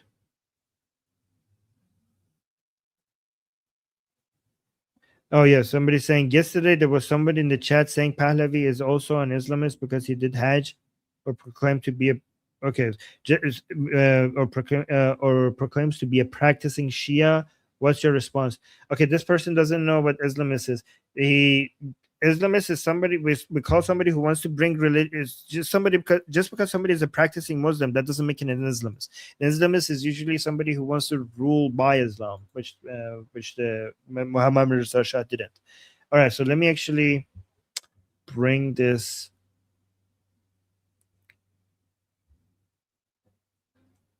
Oh yeah. Okay. So actually, let's watch this one because she explains it very well. Elikal Lebon. I don't know. Yeah, it's not a common Persian name, so that's why I have a hard time pronouncing it. But I know you all probably know who she is, right? Everybody knows her.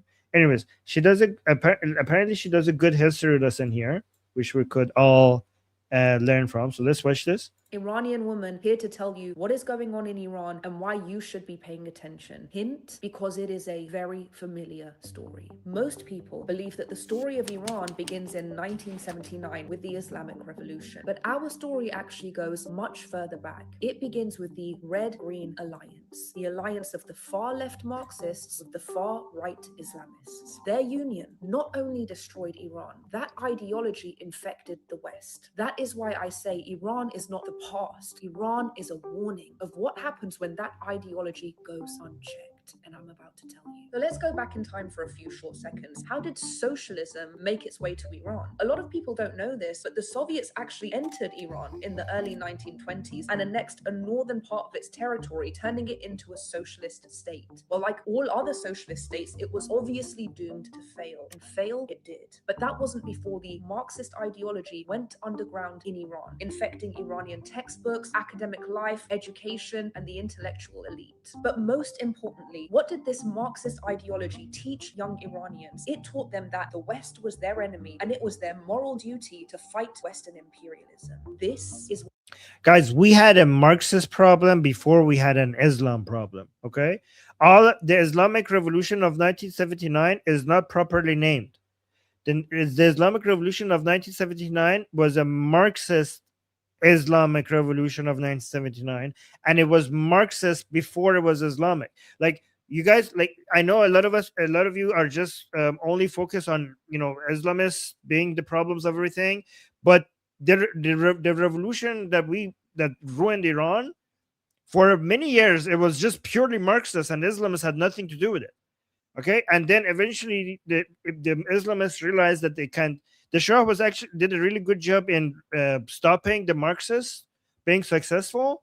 So the Marxists at some point realized that they're not going to be able to do this by themselves. So they just started using the Islamists, as they usually do, to be successful, to basically carry out their revolution. And eventually the Islamists started killing them as well once the revolution became successful. And this is what always happens, okay?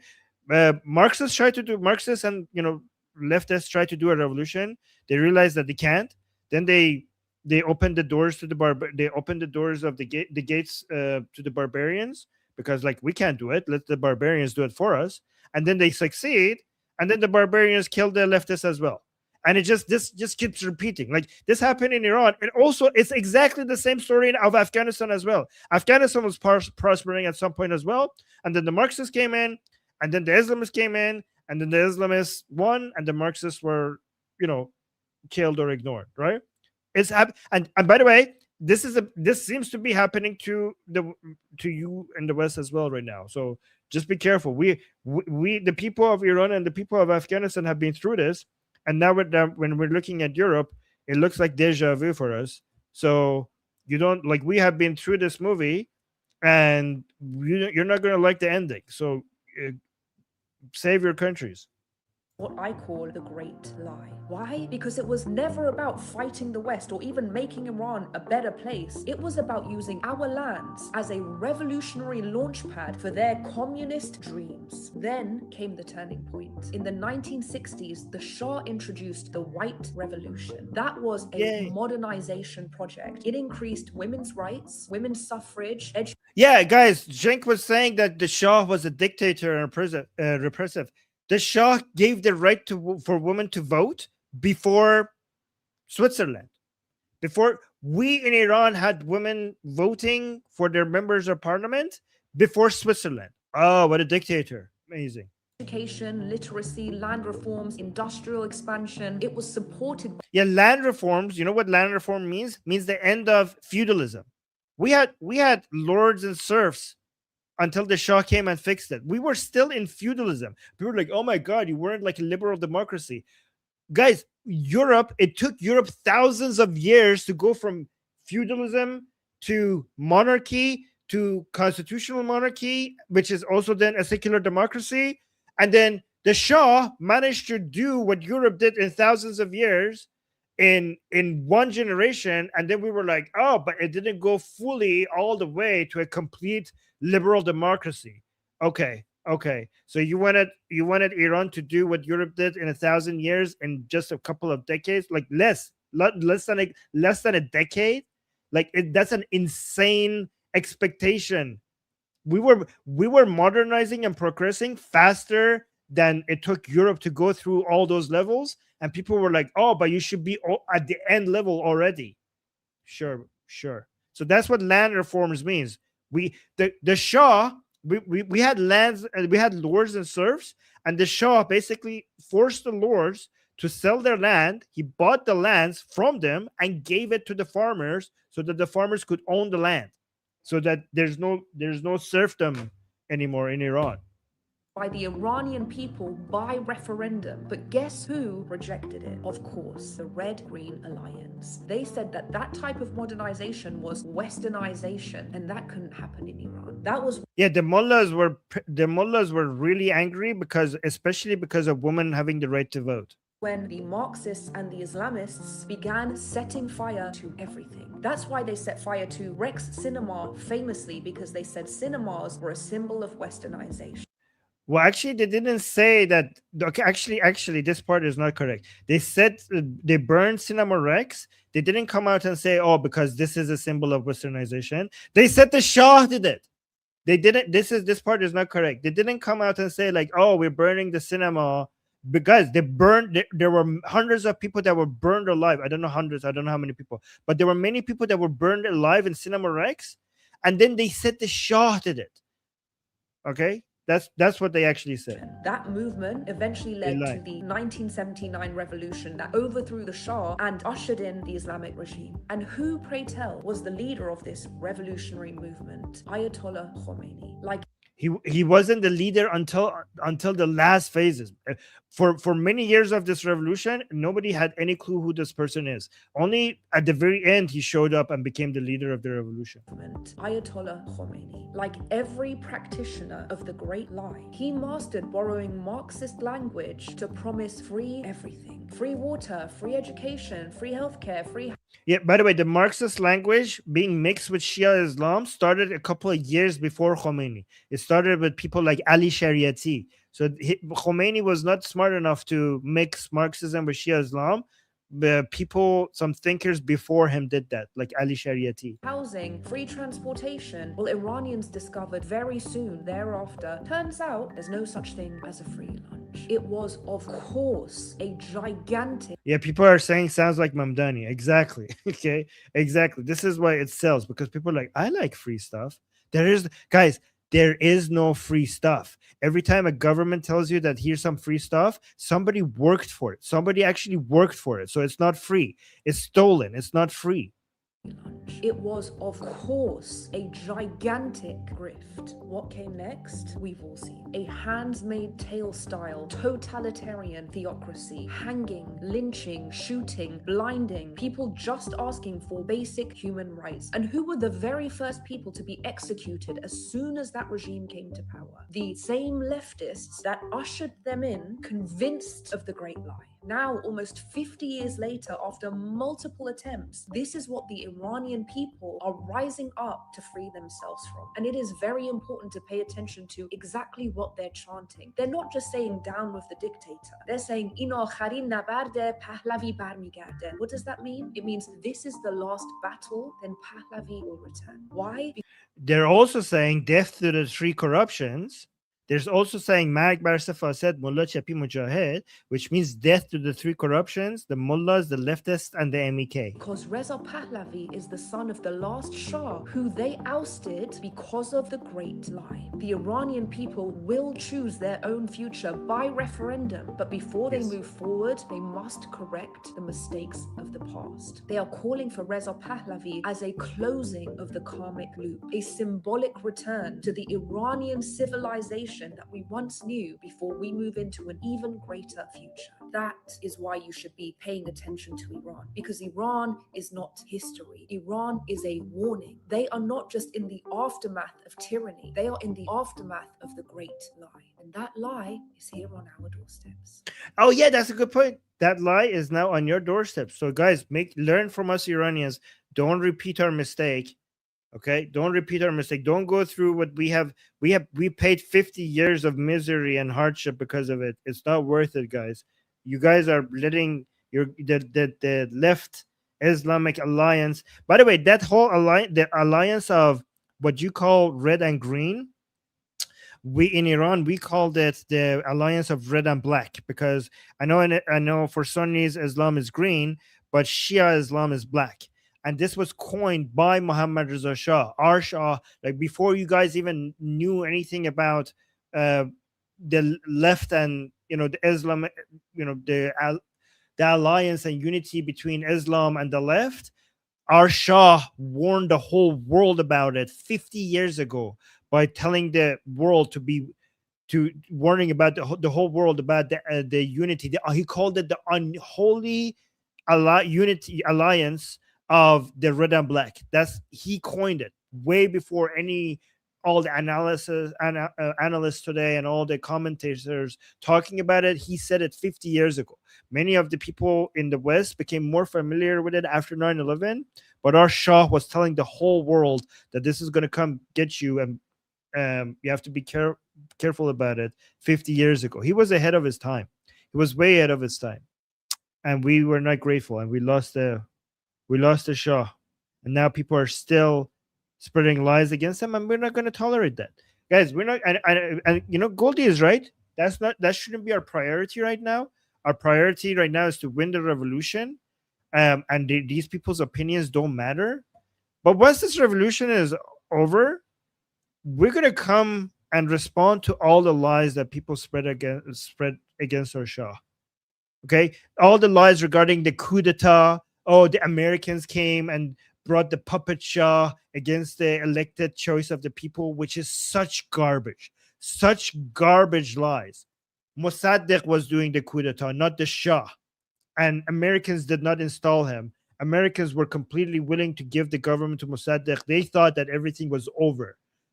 Okay, the Shah had based on the constitution, the Shah had every right to remove Mossadegh. Mossadegh was doing the illegal thing, not the Shah.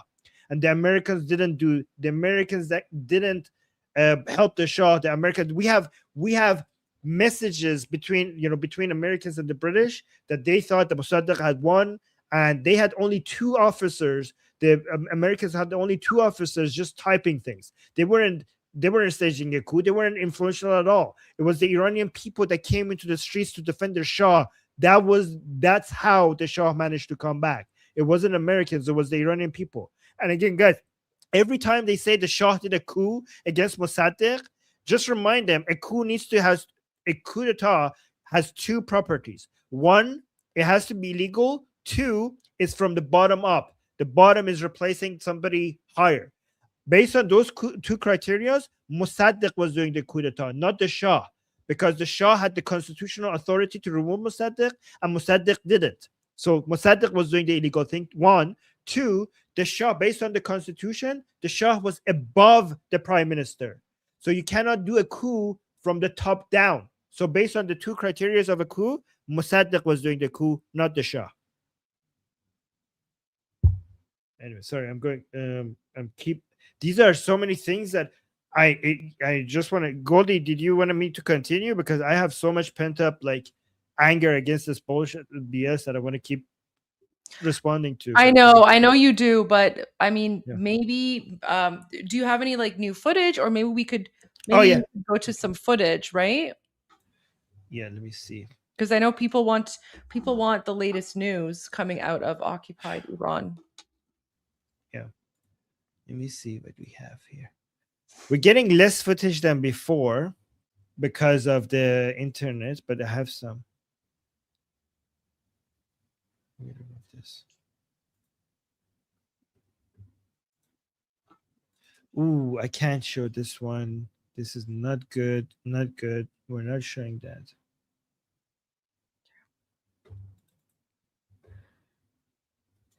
Okay. So this one, hold on. When is this from? So, by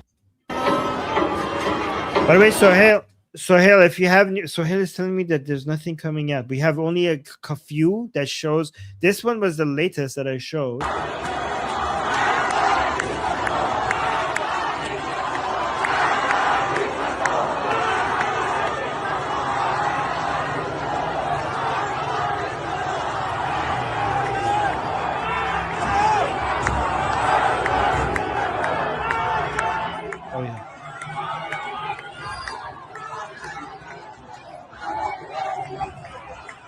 Okay, so we have a new footage from Milan. Iranians in Milan supporting, standing up for. Okay, this is downloading. Just give me a second. Let me see. What is this one? I need to make sure I'm not showing something. I need to make sure I check these off screen. Yeah, I don't want to show that one. Just guys, we're not showing. I'm not. There are certain things that we're not showing because. Yeah, we'll show this one instead.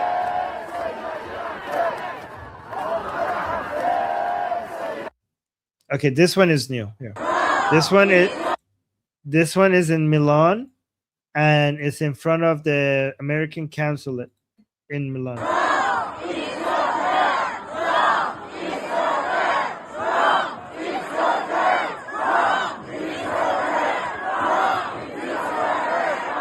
What are they saying, guys? I can't. Trump. So, guys, this is not in front of the Islamic Republic's embassy. These are Iranian people in Milan in front of the American consulate. So now they're sending a message not to the Islamic Republic, but to America. They're saying Trump, and then what are they saying? Peace through strength?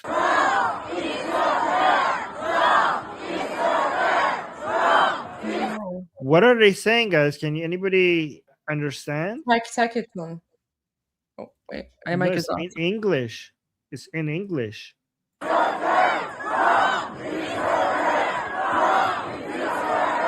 Let me see. Actually, I think there's a caption for this. Oh, no, there's not. Anybody understands what they're saying? Something about Trump.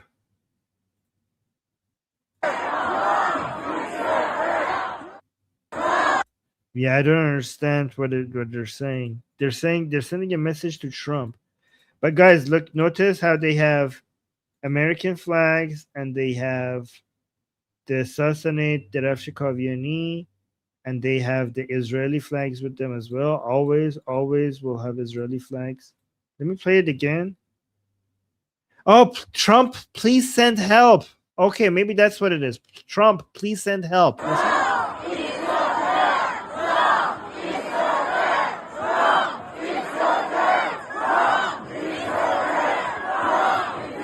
You guys see the Israeli flag always there?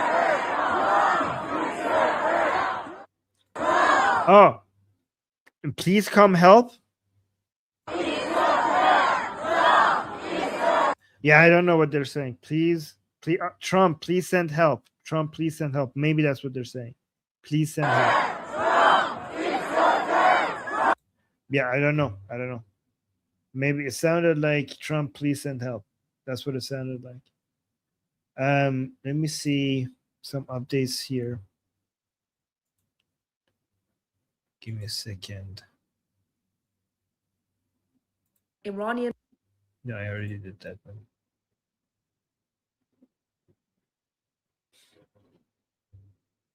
Okay, so Goldie, I have a news that I don't know if you want me to share.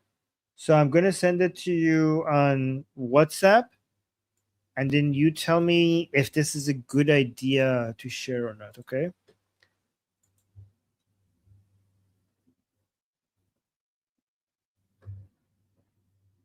Probably not.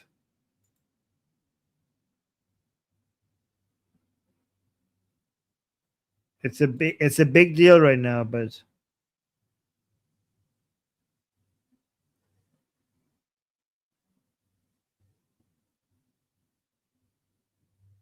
let me see.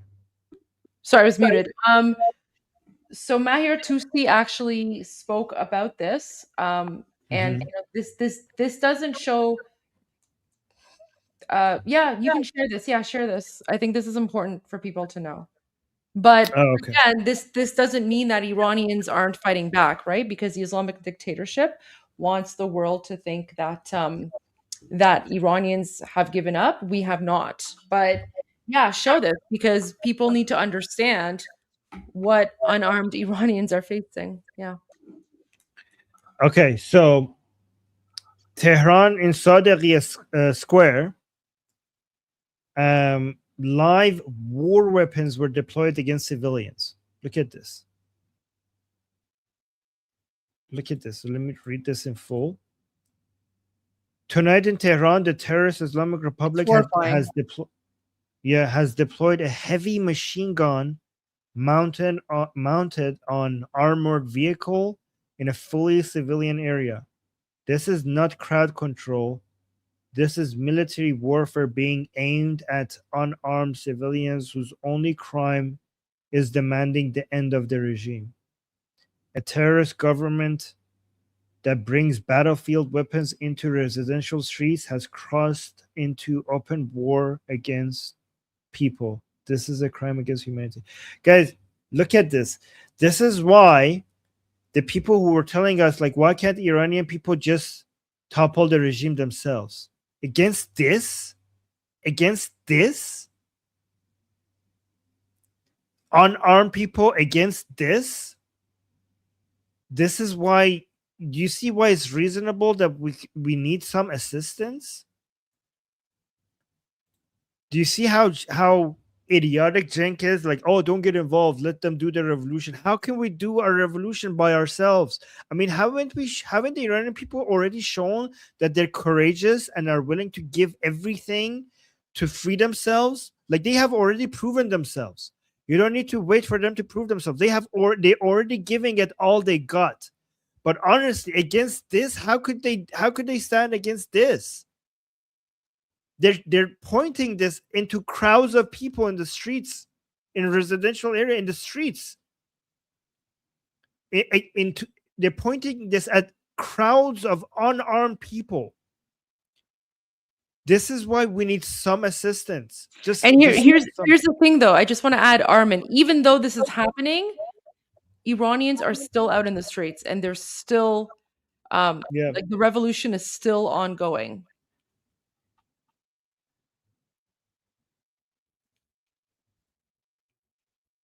So that's what we're up against. Yeah. And guys, they told us that the help is coming any day.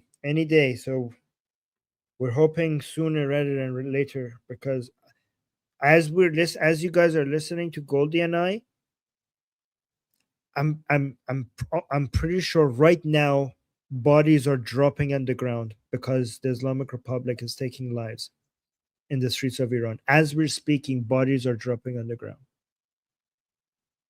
So every second counts, and I want all of you to go and pressure your politicians that they need to act now, like now. And I know, don't tell me like, Armin, it's complicated, it's not a video game. I know that, okay? I know they have to do what they have to do what they need to do. I understand that. But again, as activists, we also need to do what we do.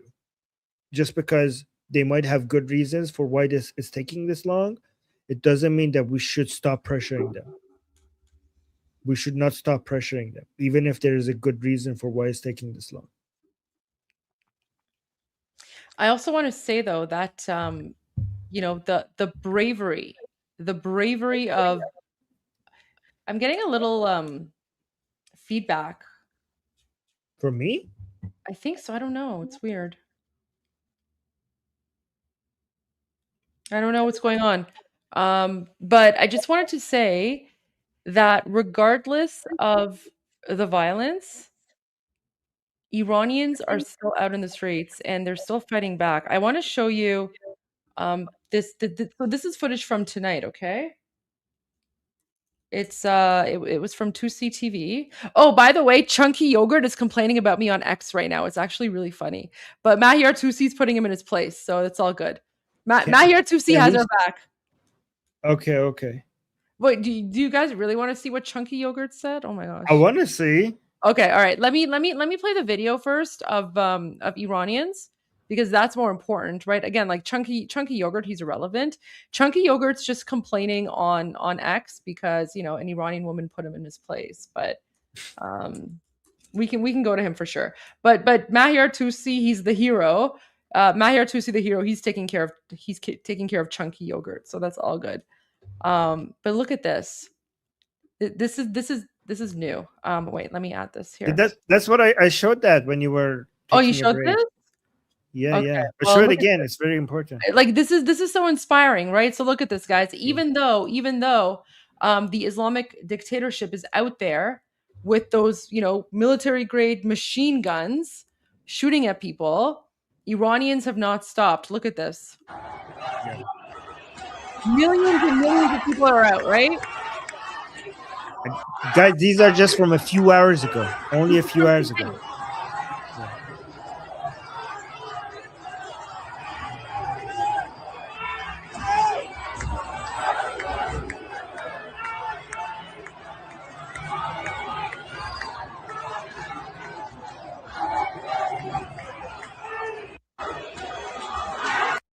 So inspiring, you know. I also just want to say, I want to thank the over 30,000 people who are watching us right now and are with us as we cover Iran Revolution Live. Yeah, there's a lot of propagandists out there. You know, they're claiming that, oh, it's over, Iranians are back in their homes, you know, all of that. But it's not true. It's not true. Iranians are out. And yes, the number of casualties is incredibly high, and the streets are soaked with the blood of innocent Iranians. But as you can see, Iranians, that's it. This is the final battle. This is the final battle, and what they're saying is, give me liberty or give me death.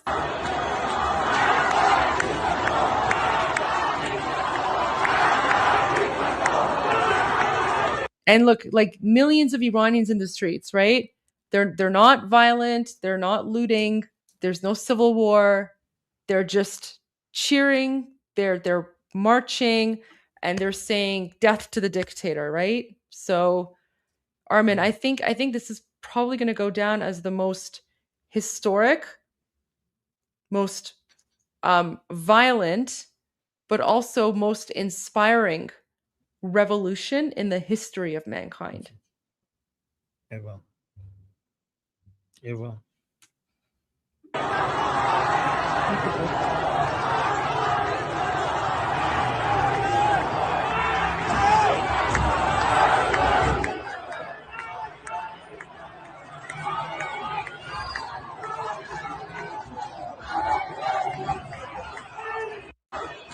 Okay. I want to go to a few memes. So some of our viewers, guys, you guys are amazing. You guys are absolutely amazing, and I really appreciate some of the memes that you guys have made, because it's definitely cheering us up on this end. So Armin, let me share with you some of the memes that our viewers have made. So. Look at this one. Okay. Sure. Look at this one. Who has the most credibility when talking about Iran? Not from Iran, not from Iran, from Iran, not from Iran, right? So, oh, that's fantastic.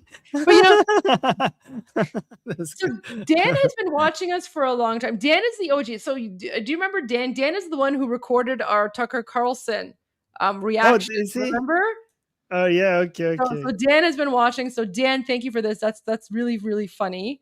Oh, and then I like this one. So this is from someone named AW, and it's like how it started, how it's going. So this is how it started, and then this is how it's going. This one's so good. Look, it's like, look at his like little like smug grin on his face, and then. That's perfect. This is perfect. This is so good. So good. Thank you for this, AW. Oh my gosh. Oh, look at, okay, another one by Dan. So, Piers, your producer said this would be one-on-one. Translation, I'm too weak to debate an Iranian woman. Look at my face. I love that. And then of course Tiam's been a great follower and supporter. And her thing is when Goldie flushes Joseph Goebbels out, thanks Goldie. And then of course that's the iconic screenshot there, right? There you go. So let's see, what else do we have here? Oh my gosh, look at this. Do you know that meme with like compare the two pictures? So they did that with me. Yeah. And I think Nail Bunny was telling me that. Yeah, exactly. So She was corporate needs you to find the difference between this picture and this picture, right? So there's Wait, who posted this? So this was someone named Solomon. So one of our viewers named Solomon, and there you go. So he took the picture where as soon as he saw me, he's like, no, and then he compared. So guys, if you don't know, this is like that, like jihadi woman who like freaked out when Israel exterminated Hassan Nasrallah. So then they put my face there, and then his expression. That's perfect. Yeah, that's. Oh my gosh, so good, so good. Oh, President Trump is live. Where? White House? Where? All right, let's go to President Trump if he's live. Let me see. Let me see where he is. We'll go to that. Is he live? If he's live, he would be on the White House, right?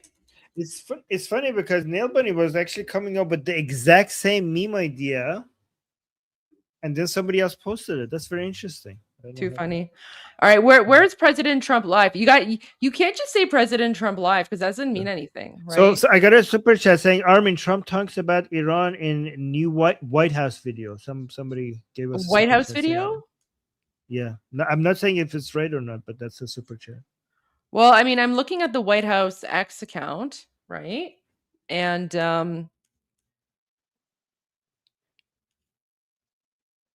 maybe White House YouTube account. I mean, it's probably the stuff that we've already like shared earlier today. So just because something is new on the White House channel doesn't necessarily mean that that we haven't already broadcast it. But there you go. I mean, we are monitoring the White House channel. But okay. So, and I'm looking at Fox News as well.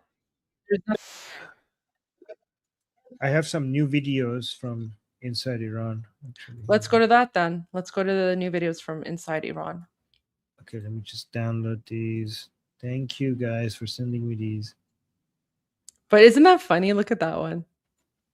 I also just I managed to post just like the short clip of like, when he's talking about the fake AI video, and then I come on and he panics. So I posted that on Instagram. So for people who are following me on Instagram, there you go. I hope that gives you a little bit of comfort in these very, very dark times. So. Okay, wait, I haven't. Okay. Oh, this is Hijde. Okay, so this is Hijde, but we haven't showed this before. Look at the population in Mashhad, Wakilabad, Mashhad. We never showed this video. No.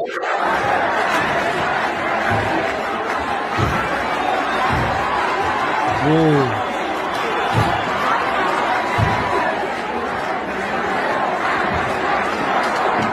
So they're chanting, "This is the final battle. Pahlavi will return."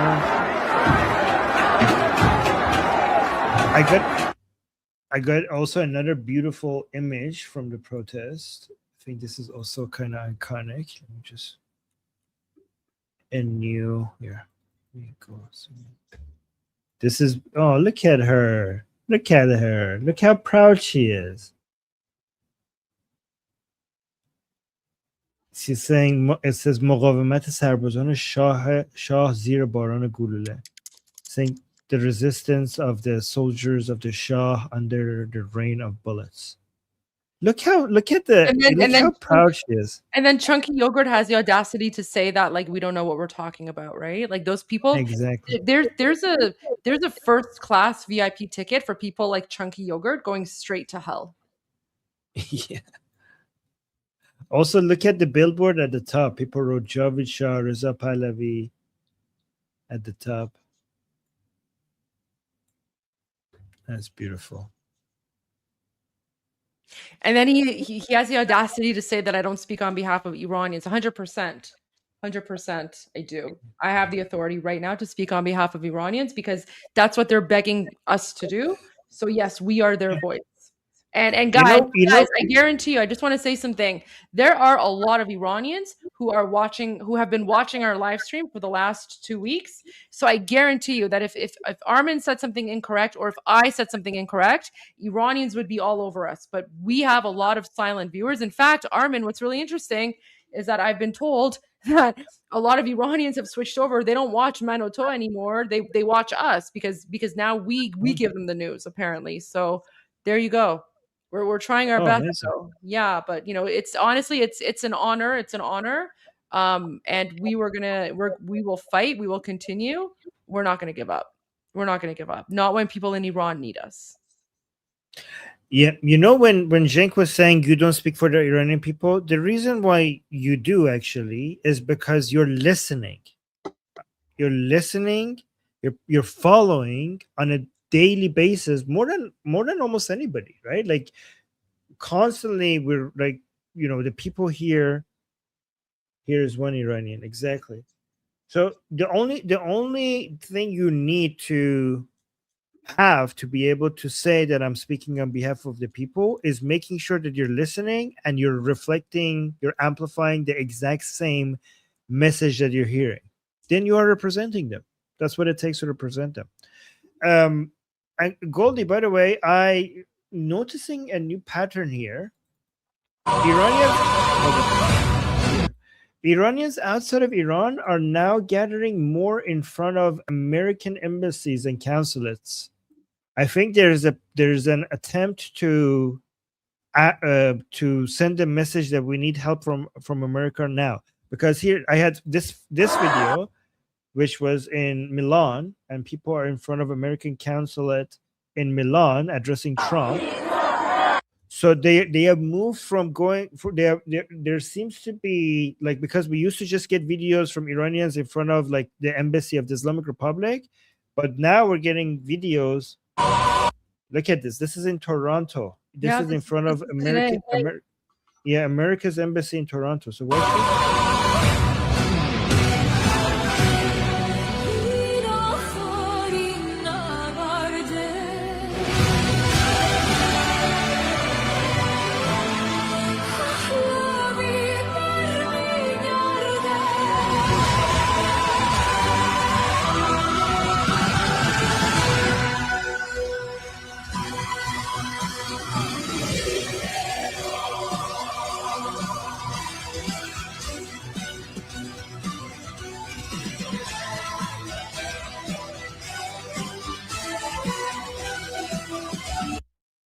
So you see that they had signs, no deals with the killer. So basically they're trying to send their message to Trump, and Trump did listen to them. He said he's not going to meet with them. They're trying to get Trump to help them. See, no deals with killers. Wait, sorry, quick question. Who's Dave Rubin? Because apparently Dave Rubin reposted my takedown of Chunky Yogurt on X. Dave Rubin, I had him on my show. Dave Rubin is big. Is he? Let me go look him up. He's big. Yeah, nice. He's big. Guys, this is what I mean. Like, don't mess with a politician, right? Like Chunky Yogurt. Like, who is he, right? Like, Chunky Yogurt is like garbage. So, like, oh my gosh. Okay. Let's go find Dave Rubin.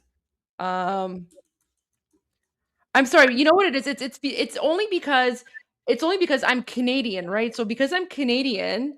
Like, I don't know who all the big podcasters are, but okay, I'm literally okay. So here we go. Let me share my screen. That's amazing. Okay, I need to go follow him now. Look at this. Wait, let me check. Thank you for letting me know. I'm starting to figure out like all the like, you know, podcaster YouTube people. So I should follow him. Okay, there we go. I just followed him. Wow, 1.6 million followers. Okay. Let's see what he said. Oh, look at this. Look at this. So he says, how this demented ogre still shows his face on camera is beyond me. Here he tries to explain to an actual Iranian what language Iranians speak, and unsurprisingly, it did not go well, plus a whole bunch of bonus content. Yes!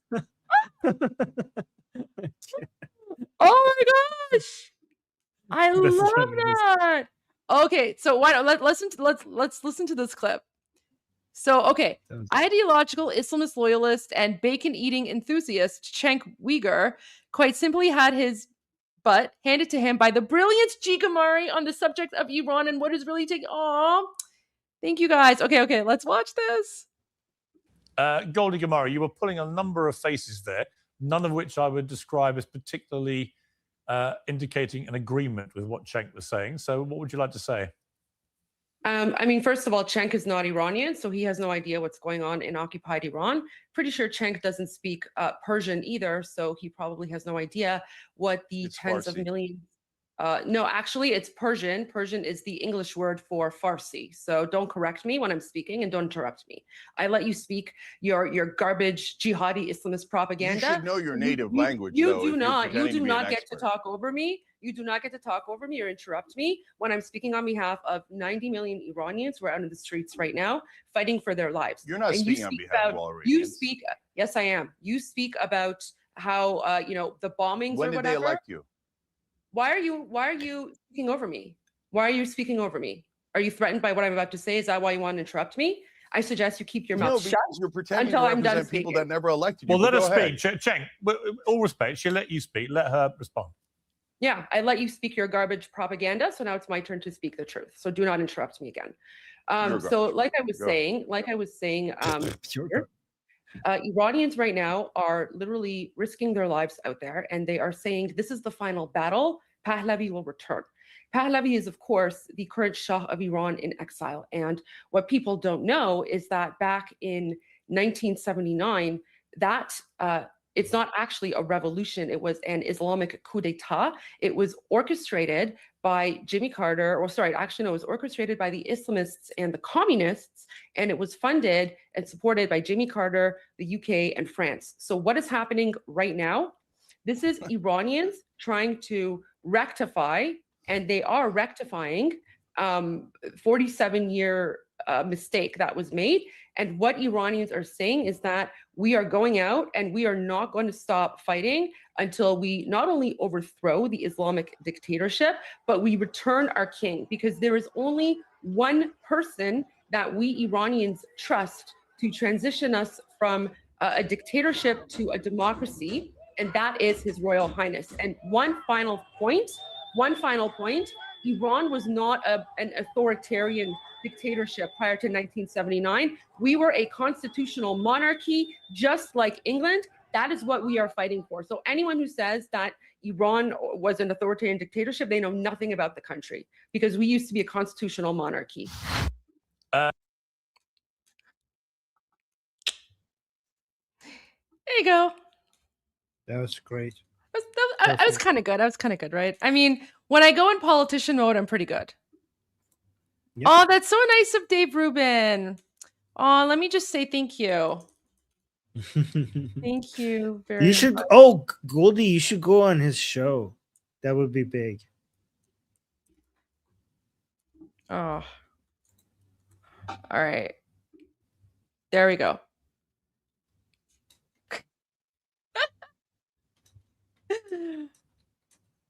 Plus a whole bunch of bonus content. Oh, that's amazing.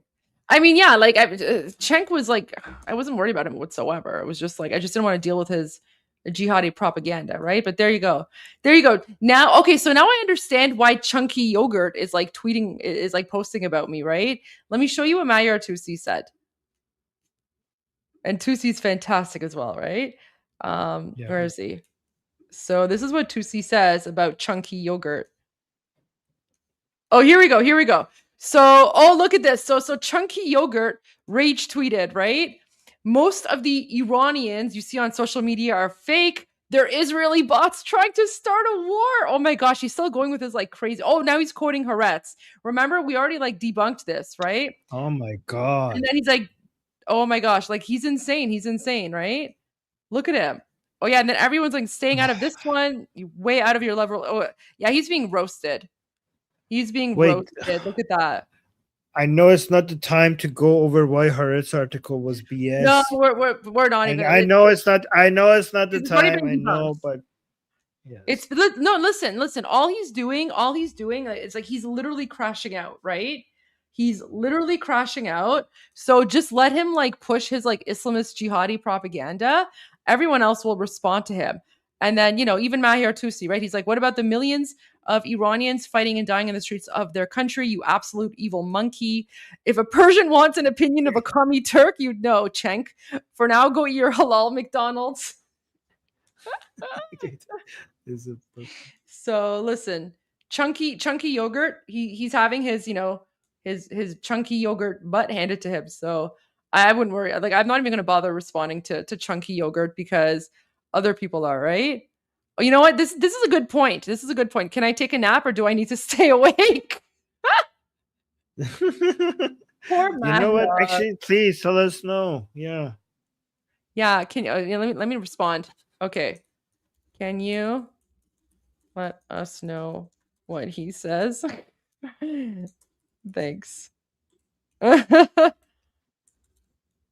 Sure. As soon as we sleep, everything is going to happen exactly at that time.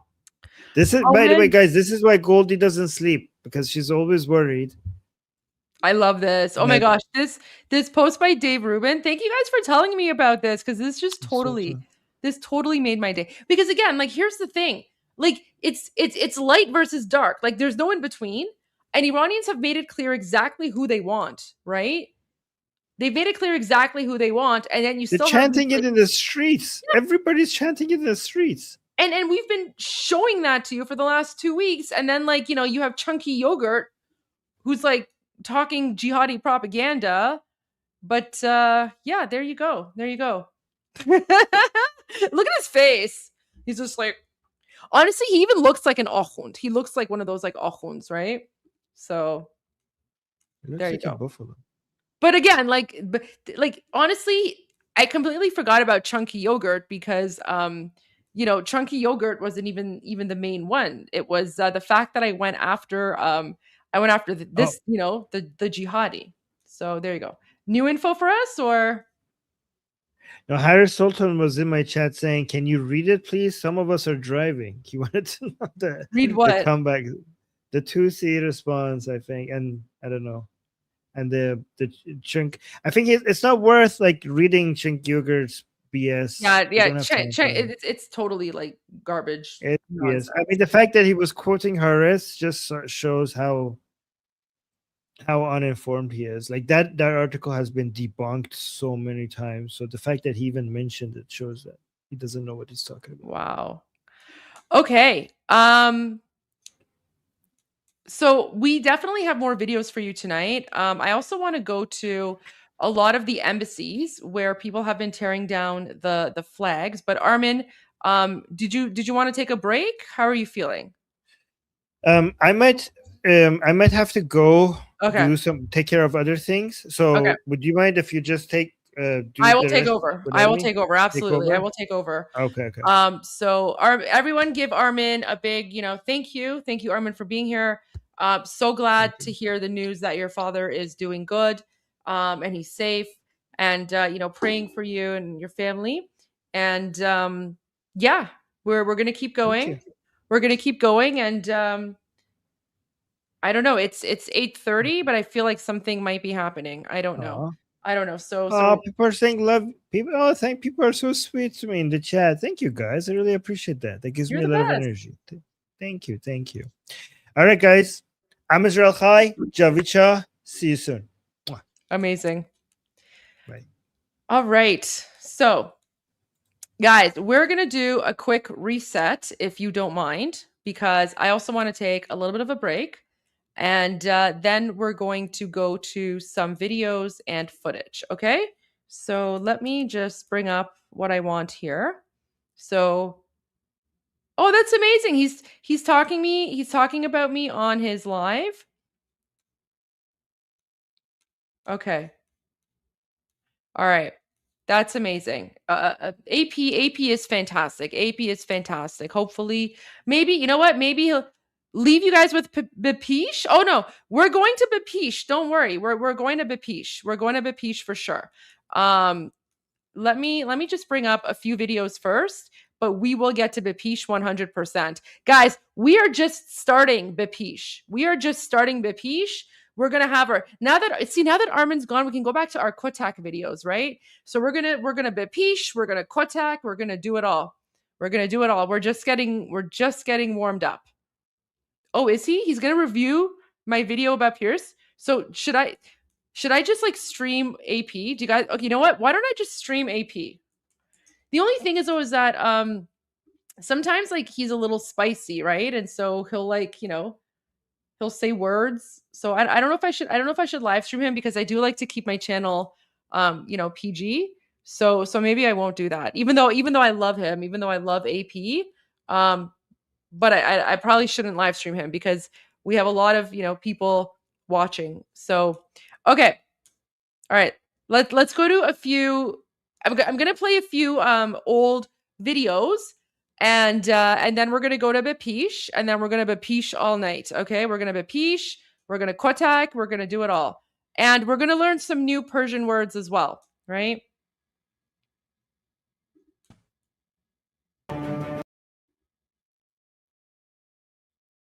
Okay. We're going to start here.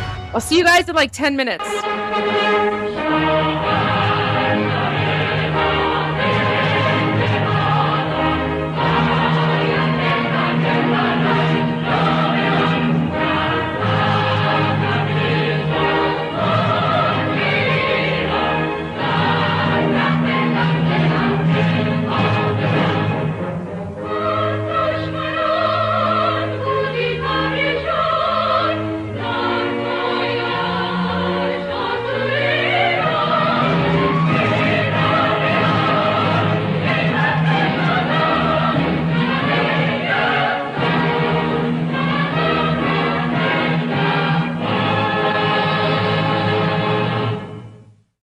Wait, is he being respectful? Okay. Only because like sometimes he does, you know. Okay. All right. Let me double check and I will live stream AP. But okay.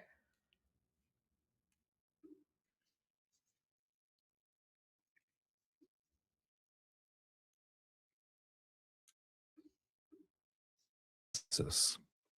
39.5% say they would vote for Reza Pahlavi, the crown prince.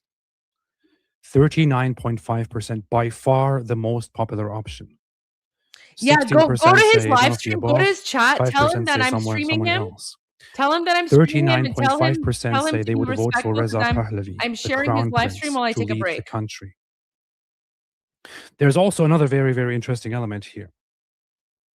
There are some traitors among us in America, like Rudy Giuliani or Matt Gaetz, for example, who have been paid by an Islamic communist terrorist organization to encourage an Islamic terrorist organization and their takeover of Iran. Here is an example of that. Matt Gaetz here, happily, like many others, interviews this clown who is a member of an organization that calls itself the National Council of Resistance of Iran.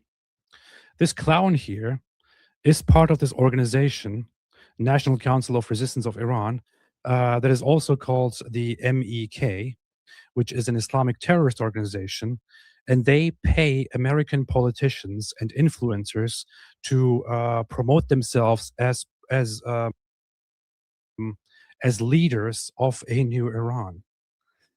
They push a leader by the name of Maryam Rajavi, who is a cult leader, who is the leader of this Islamic communist organization, who is responsible for the deaths of many Iranians.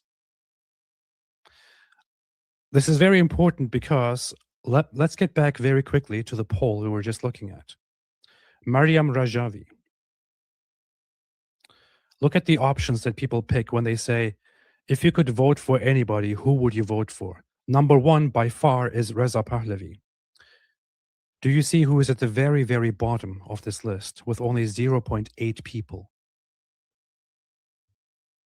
Maryam Rajavi. The cult leader of the Islamic Communist Terrorist Organization, MEK, which Matt Gaetz, Rudy Giuliani, and others promote for money.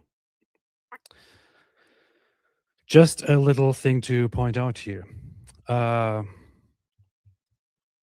sent me here. Goldie sent me. Isn't Goldie live herself right now? Goldie, aren't you live? Goldie, are you watching me? Am I going to watch you watch me? Just a little thing to point. Oh, that's funny. That's very cool. Goldie, thank you for that. Okay, Goldie's apparently gone, and she's just streaming my live stream on her live stream. That's pretty cool. So that's amazing.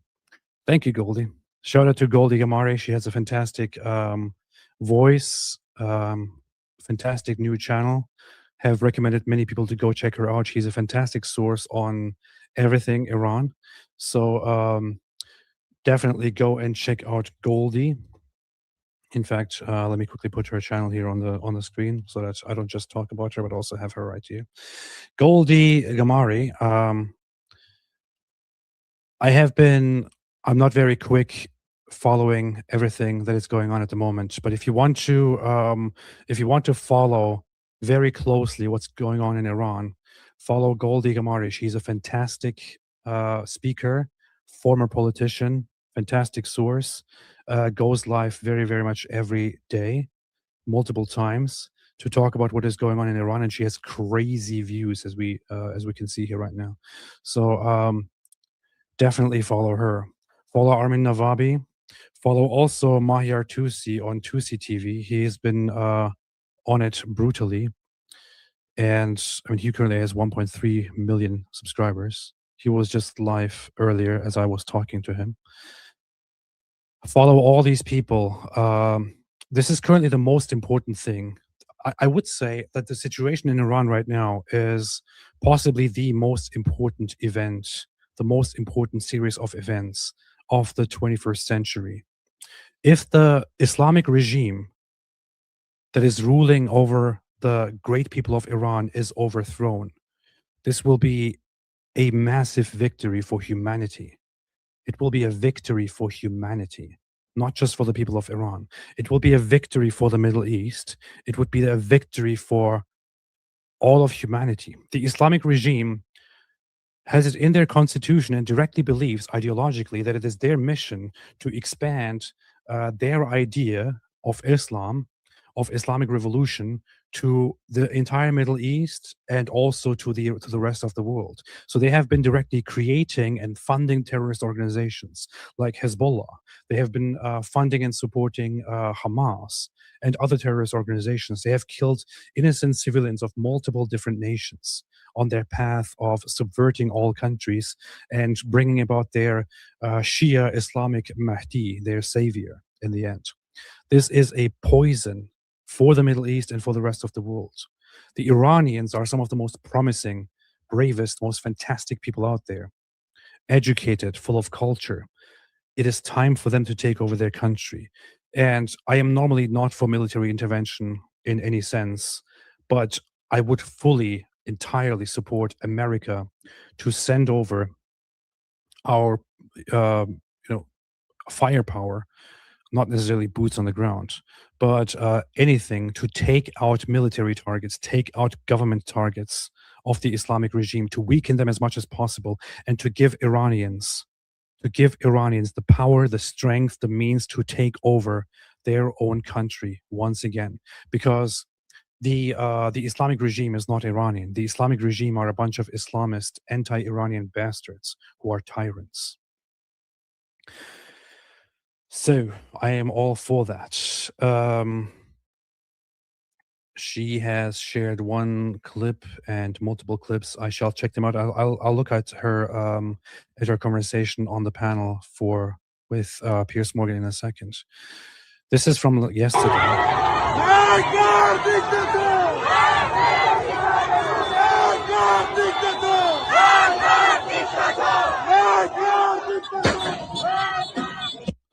I don't understand what they're saying, but if anybody can confirm, are they saying death to the dictator? Is that what they're saying? I think that's what they're saying. Mark dictator.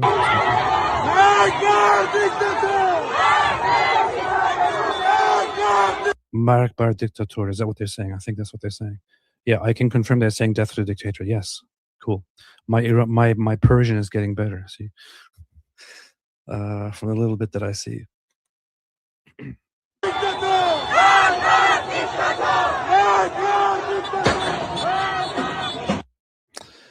And you can hear fires, whatever is being shot at them.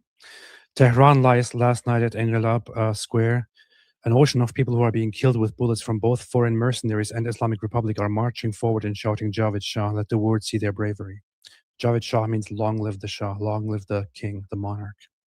People want their monarch back instead of trusting this disgusting Islamic regime.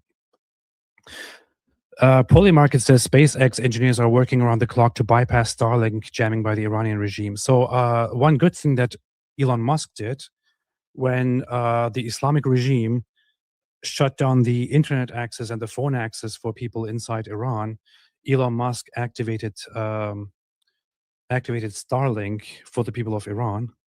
But the government actually is so hostile that the government started jamming and shutting down people's Starlink access somehow.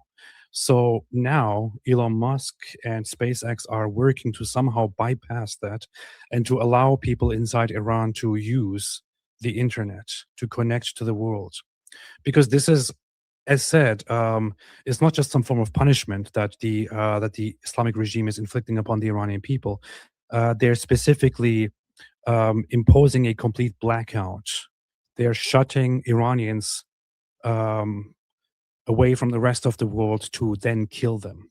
They're gunning down people in the streets. They're killing them. We have multiple reports confirming thousands, possibly between 12,000 and 20,000 massacred in Iran right now. These are Iranians. The Islamic regime are not Iranians. They are traitors. They are Islamists. They do not care about about Iran. Let's hear what Elika says. Okay, Let me know if you can hear this, if everything is okay. I'm going to say this one time and one time only because I have reached my absolute limit. Yesterday, the anti-Zionist club, such as Owen Jones and Anna Kasparian, decided to take to the internet to speak against helping the people of Iran. Opposition to all Western intervention. But regime change should not be spurred by the United States and Israel. Claiming that the Iranian people don't want intervention. Well, isn't it so funny how those same people for the past 2 years were demanding intervention in Gaza, yet suddenly the shoe is on the other foot when Israel's on the other side of the story? Isn't it funny how that works? That's because they do not care about Iran. They care about their obsession with hating Israel, even at the cost of our lives. You don't know what the people of Iran want. You don't know because you've never bothered to listen to them. If you had, you would know that they've been screaming through these internet blackouts that they want help, that they will not survive without it. Your talking points, your stories, your narratives, they are nothing but myth. You do not know the story of Iran. That's why you sit there regurgitating Khomeinist talking points, saying that the Shah was an evil dictator. You have no idea. You have no idea who the Shah was. Do you know why hundreds and thousands, if not millions of people are in the streets today chanting Javid Shah, which means long live the king, which, by the way, you wouldn't know because you don't speak our language. The reason that they're chanting Javid Shah is because they woke up from the Khomeinist lie that you keep perpetuating. It was Khomeini who declared that the Shah was an evil dictator. Every independent reporter after the fact reduced his number of 100,000 political prisoners down to 3,000, down to 1,000 a year before the revolution. And guess what? The overwhelming majority of those political prisoners were Marxists and Islamists and separatists who wanted to destroy Iran. Those lies that you were importing into Iran while muzzling the voices of the Iranian people, that is your Western imperialism. And just like true imperialists, you do it with such colonized emotion.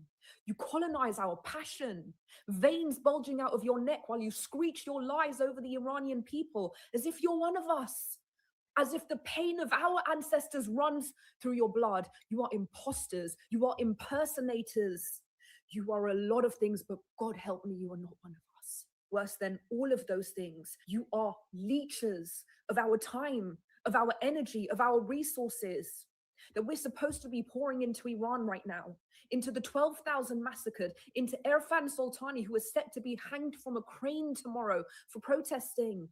Yet, we have to sit here going back and forth with you to correct the damage from these false narratives that you are propagating to your million-strong audiences. And spare me your tired accusations. Call me a Zionist stooge. Call me a CIA agent. Call me a Western lackey. We've heard it all before. But good luck convincing your audience that the millions of Iranians calling for the Crown Prince and demanding intervention are all Zionist stooges. Your propaganda tactics died with the Soviet Union. George Orwell already warned us in 1984 how you turn us all in. Normally, it is customary to pause somewhere and to comment on it, but I really don't want to pause anything about this. I just wanted to say that because I don't know how I can say it better. To unpersons, how every enemy of your ideology becomes a fascist, a lackey, a stooge. It's over. It is over for you Western imperialists. We are done with the boots of your ideological colonization in our homelands. And I promise you one thing, when this Islamic regime is in the ash heap of history, which it very soon will be, you will not be remembered as the humanitarians of our time with glowing reputations. You will be remembered as the greatest tools of oppression, of tyranny, of totalitarianism, of terror of our time. Get out of Iran, and for the love of God, stay out. Okay. Wow, that was quite good. This is Elika Lebon. She was also on the Charlie Kirk show yesterday. She was on the Charlie Kirk show yesterday. She's very passionate about all of this because she's Iranian, and is one of the many people who are from Iran and who cannot go back to Iran. She can't go back to her own country. She can't possibly visit her own country, her own home country of Iran. If she went there, she would be disappeared. She would be arrested. She would be possibly executed, or at least set up for execution, because that's what the Islamic regime is. But she's a fantastic speaker. Would definitely recommend following her across platforms. She is a rising voice on this, and is going to continue to be a rising voice on this. I have, whenever it comes to Iran, I have been spending a lot of time simply promoting Iranians to speak about this stuff, and I want them to give each one of them as much as possible space and whatever resources I can give them to speak, because their struggle is a very, very great, a very noble one. And I want them victorious. I want to see them emerge victoriously and defeat the Islamic regime once and for all. Navid Mohebi said, wait a minute, why did I click on this? Because somebody else quote tweeted it. I haven't read this right now, but I gotta go through this quickly. It's 3:20 a.m. in Tehran. Here are my 16 key observations on the current state of protests in Iran. 16 days of nationwide protests from December 28th to January 12th mark the largest mass demonstrations in Iran's modern history. As of this hour, there are no verified reports of street protests today. According to multiple reports, at least 12,000 people have been killed. At least 12,000 people have been killed. 12,000 people have been killed. A figure that can only be described as a massacre. Observers warn the real number may be significantly higher. Let's put something into perspective here. When October 7 happened, and the Palestinians killed over 1,000 Israelis of all backgrounds, there were protests around the world already on that day in favor of Palestine, asking for a free Palestine, asking to stop the genocide and whatever it is. As soon as Israel began responding to a terrorist attack and started fighting against terrorism, as soon as a few thousand deaths were reported, people started calling it a genocide and the world started going crazy. Now contrast that to what is happening here in Iran. People simply went out protesting. These protesters didn't go out killing anybody. They didn't go out raping people. They didn't go out burning people alive. They didn't go out doing any of these things. They simply started protesting to demand an end to the tyrannical Islamic regime. In response to that, over 12,000 people, some sources say over 20,000 people, have been brutally massacred. Where are the protests? Where are the voices? Where are the people? Where is Greta Thunberg? Where are all the celebrities with red hands going out and protesting? Where are all the disgusting celebrities making a stupid post to stick to the trend?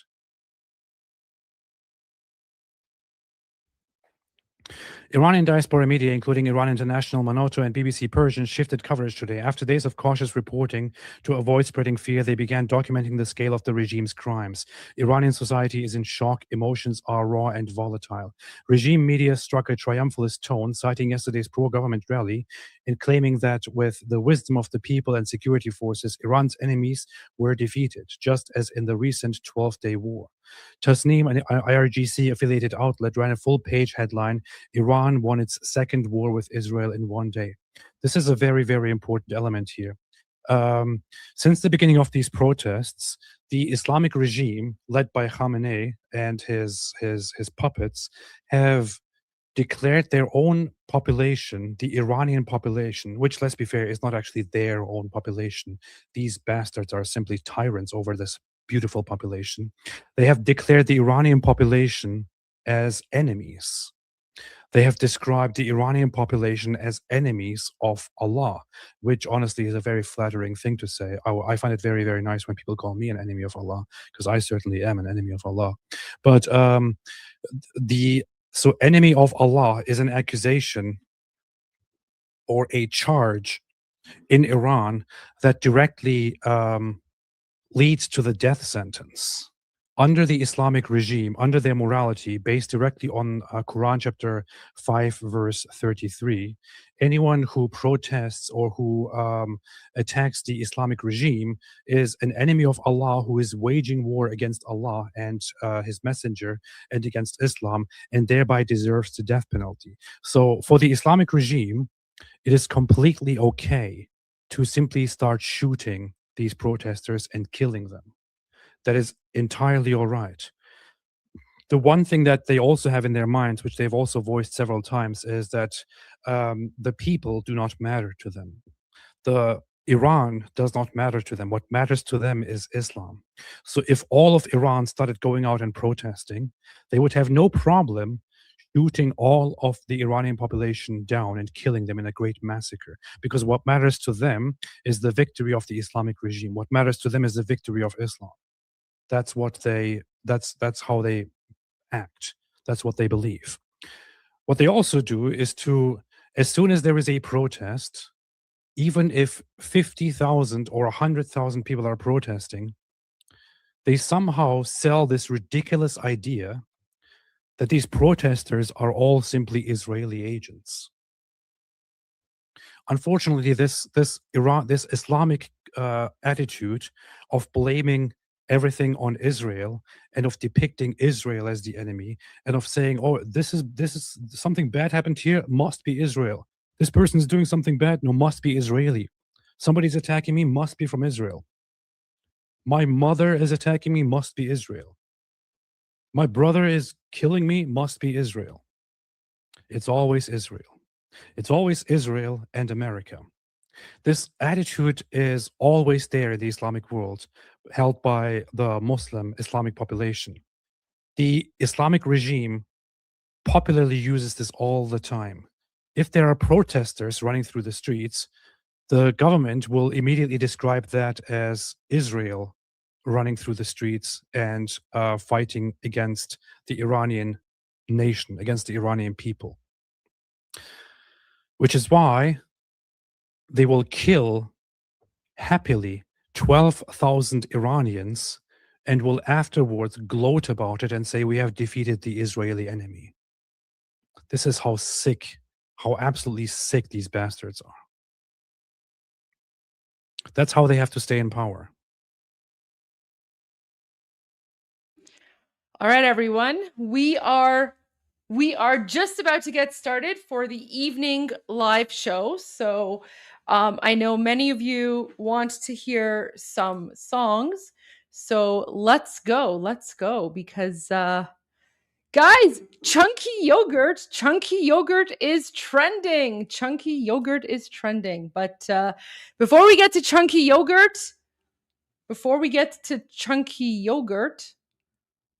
let's get to some songs, because I just want to say, I know, the symphony, 100%. We're going to start with the symphony. And that'll give me a little bit of time to eat, because I have my guys. So my mom is amazing. My mama, because like my mama knows that I've been like live streaming over 12 hours a day for the last, like, I don't know how many days, like the last 2 weeks. So it's like, you know, she's been my Uber. So I have like some food here. So I'm gonna eat a little bit, but I also have some new videos for you that I want to share. So we're gonna reset. We're gonna play some amazing music. And guys, the reason that I'm playing this music, this is in honor of all of the Iranians right now in occupied Iran who are out there risking their lives to free themselves. Okay? They're out there risking their lives to free themselves. So let's go. But we want to go back to the beginning, because this song is pretty epic, right?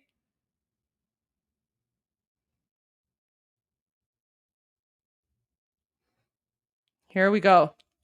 All right, let's go.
پهلوی رها شویم ز یوغ بندگی شب سیاه ما ز نور شاه سپید دم شود ز فر پادشاه به نام شاه همه صدا شویم برای میهنم من و تو ما شویم به خوب به پاک عاشقان که جاوی شاه شده صدای ما در این گذار رنج و درد و آه بخوان وطن به نام پادشاه که با صدای شاه و نام تو جهان بلرزد از قیام تو به نام شاه به نام پهلوی وطن شود دوباره می نوی شب سیاه ما ز نور شاه سپید دم شود ز فر پادشاه به نام شاه همه صدا شویم برای میهنم من و تو ما شویم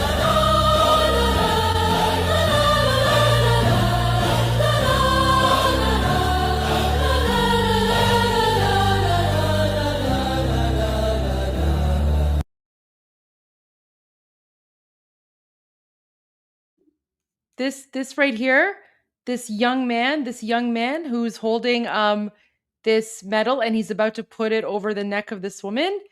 That's our king right now. So that's Reza Shah II. This is him.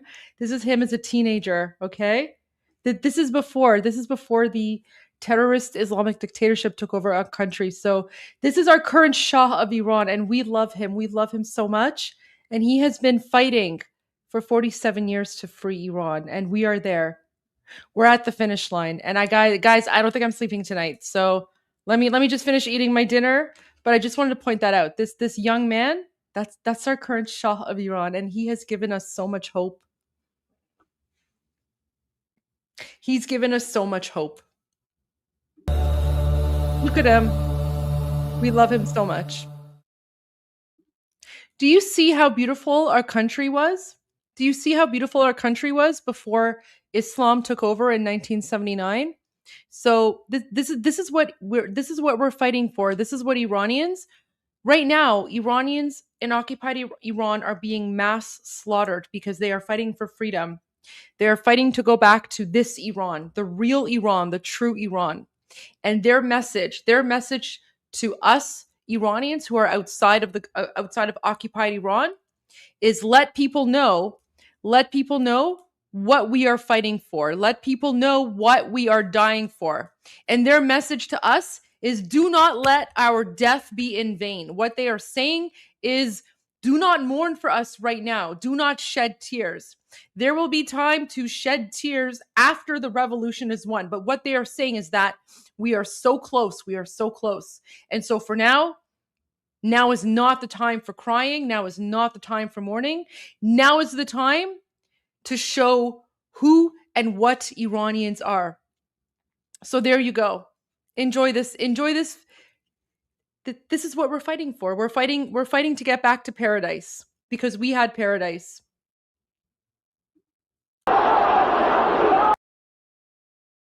So this right here, this is an interview. This is an interview that the Western media never shared with you.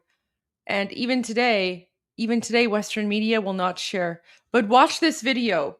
Watch this video because this is the truth. Because even back in 1979, before the Islamic dictatorship took over our country of Iran, already Iranians, they were warning. They were like, we want the Shah, we want the Shah. And yet no one listened to us. Instead, the progressives and the communists, they took the side, right? Like the Western media took the side of the communists and Islamists. And they turned our country into Islamic hellhole. And I want you to watch this video because the woman who comes and she's complaining about the Ayatollahs, right? She herself is a moderate Muslim woman, right? Like she's wearing like the chador, which is like something that like Iranian, Muslim Iranian women wear. So it's literally a Muslim woman who's wearing like hijab, and she comes and she's crying and she's like, I want the Shah, because the turban wearers, she says, the turban wearers will ruin our lives. But you'll never see this in the mainstream media. Look at this. When you look at the crowds today, you have maybe 5,000-6,000 people here. On the streets yesterday, 1 million people, 1 million Iranians in the street for the Ayatollah Khomeini. Does that not give you concern? Does that not make you afraid?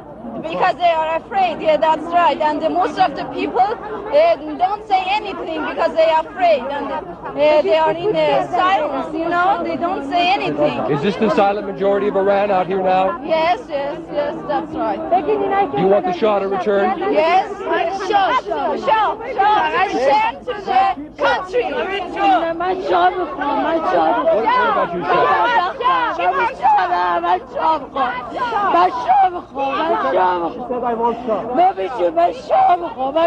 Why do you want the Shah? Why does she want the Shah?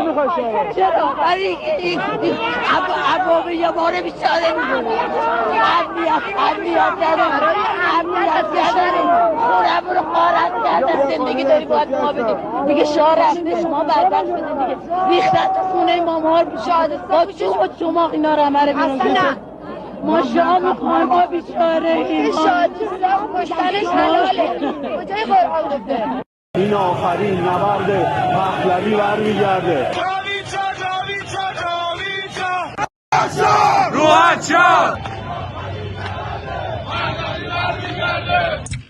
ایرانیان آزادیخواه، فرزندان دلیر سرزمین پارس، با جدیت و عزم راسخ از شما میخواهم که قدرت جمعیتان را به نیروهای سرکوبگر نهاد جمهوری اسلامی و تمام دنیا نشان دهید.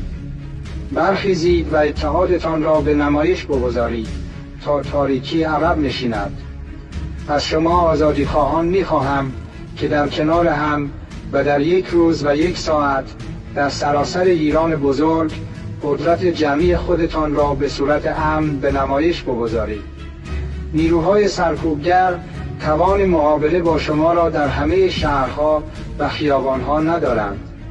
به نیروهای مسلح ملی فرمان می‌دهم در خانه بمانید. در آن روز بزرگ که مردم قدرتشان را آشکار می‌کنند، از مقابله با برادران و خواهران ایرانی خودداری کنید. به یاد آورید که شما نگهبانان ملت هستید، نه ابزار سرکوب.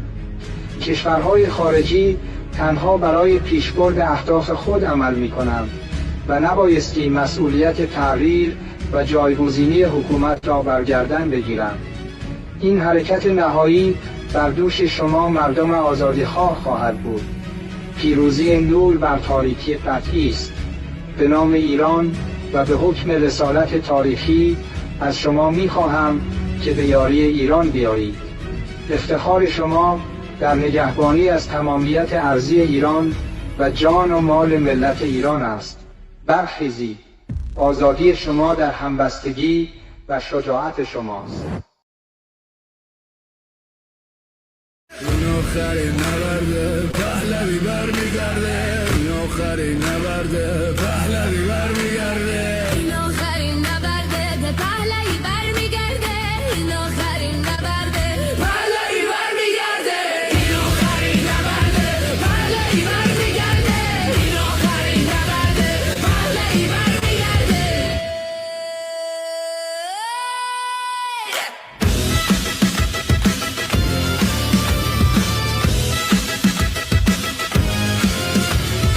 این آخرین نبرد پهلوی برمیگرده این آخرین نبرد پهلوی برمیگرده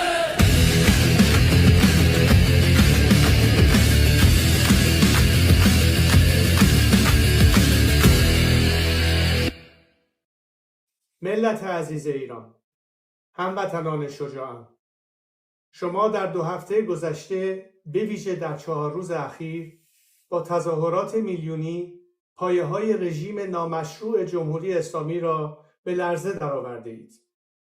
اینک با اتکا به پاسخ میلیونی شما به فراخوان‌های روزهای گذشته و با مشروعیت و مقبولیتی که از شما دریافت کرده‌ام، مرحله دیگری از خیزش ملی برای سرنگونی جمهوری اسلامی و بازپسگیری ایران عزیز را اعلام می‌کنم.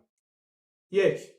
در داخل ایران علاوه بر تسخیر و حفظ خیابان‌های مرکزی شهرها، تمام نهادها و دستگاه‌هایی که مسئول تبلیغات دروغین رژیم و قطع ارتباطات هستند، اهداف مشروع به حساب می‌آید. کارکنان دستگاه‌های دولتی و نیروهای مسلح و انتظامی فرصت دارند به مردم بپیوندند و یاور ملت باشند، یا اینکه همدستی با قاتلان ملت را انتخاب کنند و ننگ و نفرین ابدی ملت را برای خود بخرند. 2. در خارج از ایران تمامی سفارتخانه‌ها و کنسولگری‌های ایران متعلق به ملت ایران است و زمان آن رسیده که به جای پرچم ننگین جمهوری اسلامی با پرچم ملی ایران مزین شود. ما در آستانه بازپسگیری ایران عزیز از جمهوری اسلامی هستیم. خامنه‌ای و رژیمش چندین ضربه سنگین از شما خورده‌اند و نباید به آنها مهلت تنفس دوباره بدهیم. رژیم با کمبود جدی نیروی سرکوب روبروست و افزایش تیراندازی به سوی مردم نه از سر اقتدار، بلکه ناشی از کمبود مزدور و ترس از فروپاشی و سقوط سریعتر است. ما اجازه نخواهیم داد که این جانیان خون جوانان ما را بیش از این بر زمین بریزند. ما به آنها فرصت نخواهیم داد. ما به عقب باز نمی‌گردیم. آزادی ایران نزدیک است. خونهای به زمین ریخته شده فرزندان جاویدنام ایران هدایتگر ما به سوی پیروزی است. ما تنها نیستیم. کمک‌های جهانی نیز به زودی میرسد. منتظر پیام‌های بعدی من باشید.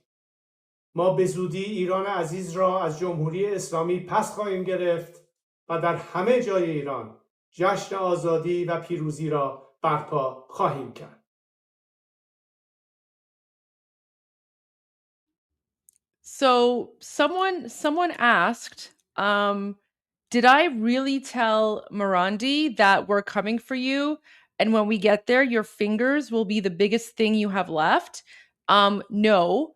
What I actually said to Morandi is that we're coming for you. And when we get you, the tip of your pinky finger will be the biggest thing that you have left. So not his fingers, His fingers, that's inaccurate. I said, when we get you, the tip of your pinky finger will be the biggest piece of your body that's left. And you know what? Actually, Armin sent this to me. Armin, look at this. Look at this. Someone's already made like a comic about this. Look at this.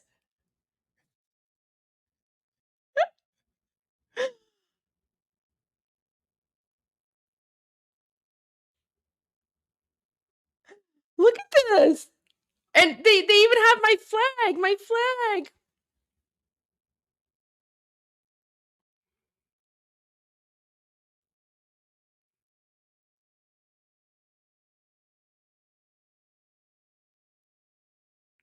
I don't know who made this, but Armin sent this to me, so I have to post this on social media at some point. So that's me going after. So guys, Morandi, he's basically the Joseph Goebbels.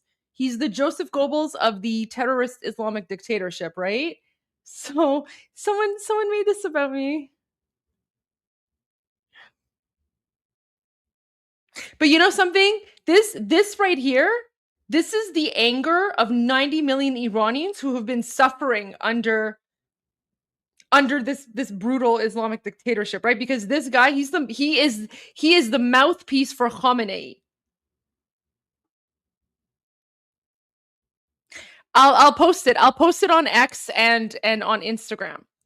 I'll post it on X and Instagram. And look, they even got my nails because my nails are still red. So they even got like my nail color. Oh, look, they even have like the right flag behind me because that flag, that's the crown. That's like the crown. The crowned lion and sun flag. Oh my gosh. Look at that. I don't know who did this. If you guys know who the artist is, let me know. I'm going to post the photo. I'm going to post this photo on my social media account, but I mean, if you know who this is, who I can credit for this, let me know, because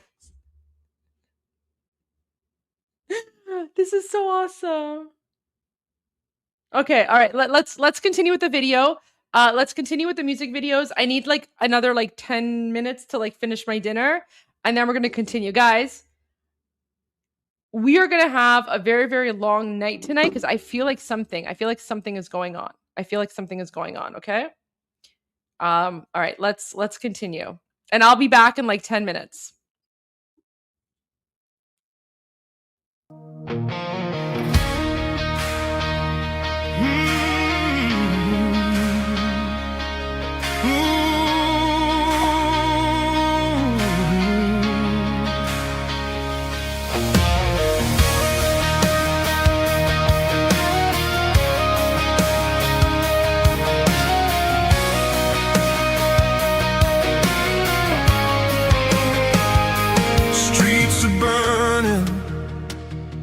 Voices rise, peaceful hands beneath the skies.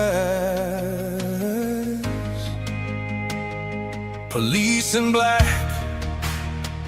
they draw the line. Basic GIRGC crossing every sign. They shoot at us, no shame, no fear. 11 souls are gone this year. We march with hope, we stand as one. Oppression ends, the fight's not done. Act, Mr. Trump, a genius, bold and strong. You never surrender, that's where we belong. Act, Mr. Trump, we're calling you tonight. Act, Mr. Trump, be the fire, be the light. Locked and loaded, you said it loud. Hear the cries, hear the crowd. Act, Mr. Trump, don't turn away. Hope is rising, lead the way.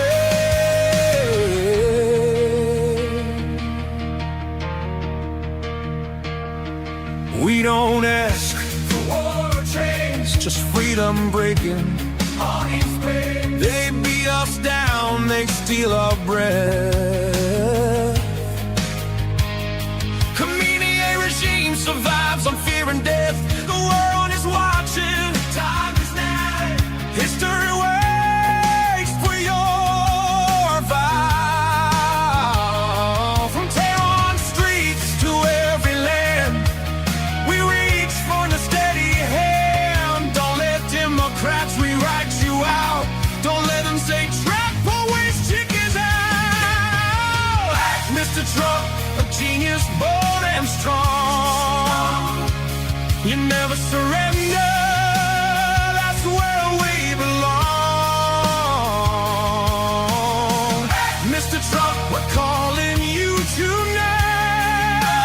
Act, Mr. Trump, be the fire, be the light. Locked and loaded, you said it loud. Hear the cries, hear the crowd. Act, Mr. Trump, lead us to God bless the USA. We believe in you. We got Crown Prince, hear his name. Reza Pahlavi, our hope and flame. He is hope, democracy's door. Stability in Middle East, we're longing for. The people shout from young to old.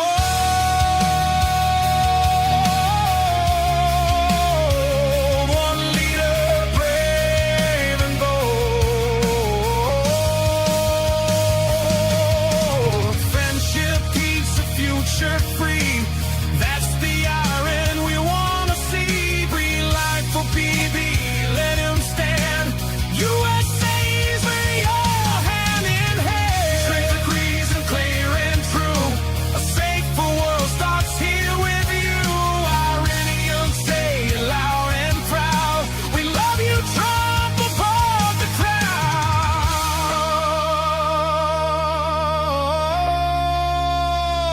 A genius mind, a patriot strong, a doer, fighter, where we belong.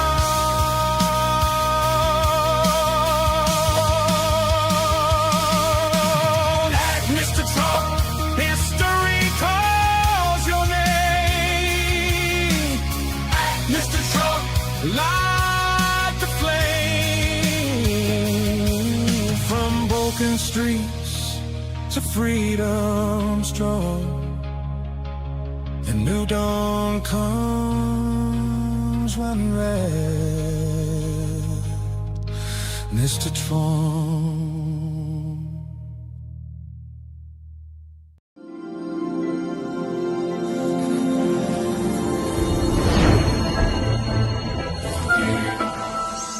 ملت بزرگ ایران، این صدای آزادی است.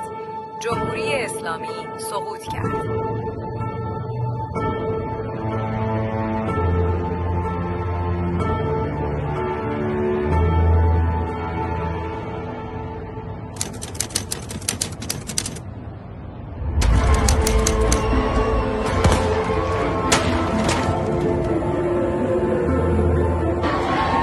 مسئولین کشور و همه آحاد مردم پشت سر نیروهای مسلحند. امروز از همه جناح‌های اونا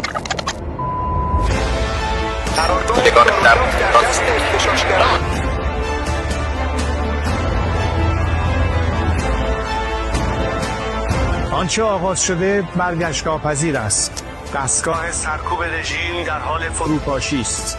خطاب به نیروهای نظامی و انتظامی و دولتی برای حفظ رژیمی که سقوط آن آغاز شده روبروی ملت ایران نایستید. با ایستادن در کنار ملت جان خود را حفظ کنید. باشد که به زودی در کنار شما باشم.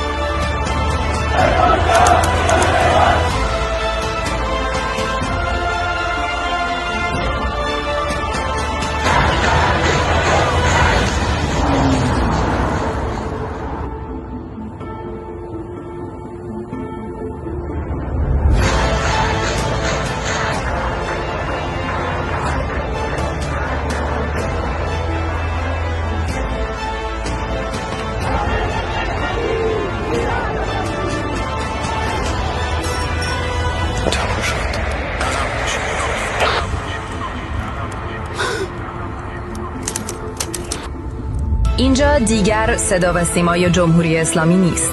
این صدا و تصویر تلویزیون ملی ایران است. ملت بزرگ ایران، این صدای آزادی است. جمهوری اسلامی سقوط کرد.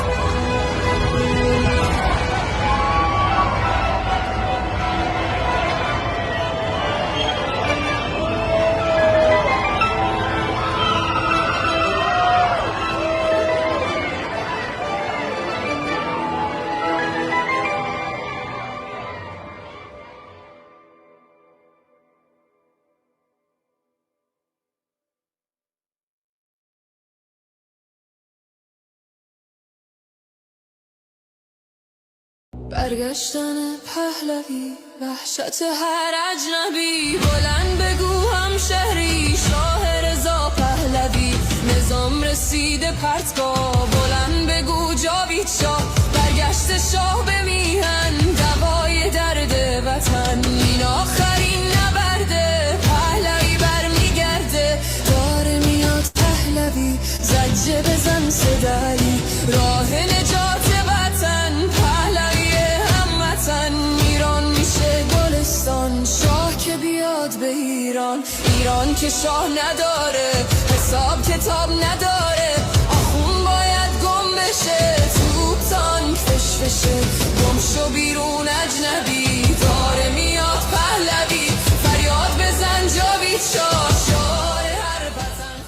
ایران غرق انقلاب است.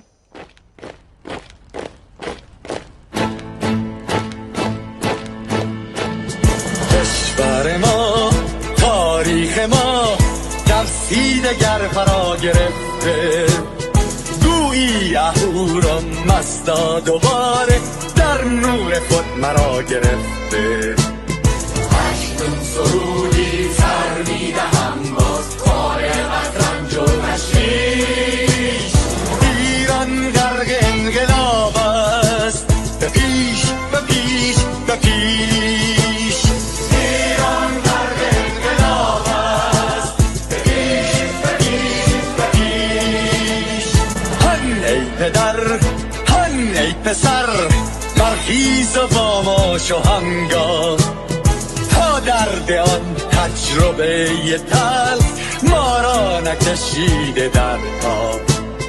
بگذار هر دم بغرند گرگ‌ها دم لباس میش، ایران غرق انقلاب است، به پیش به پیش به پیش.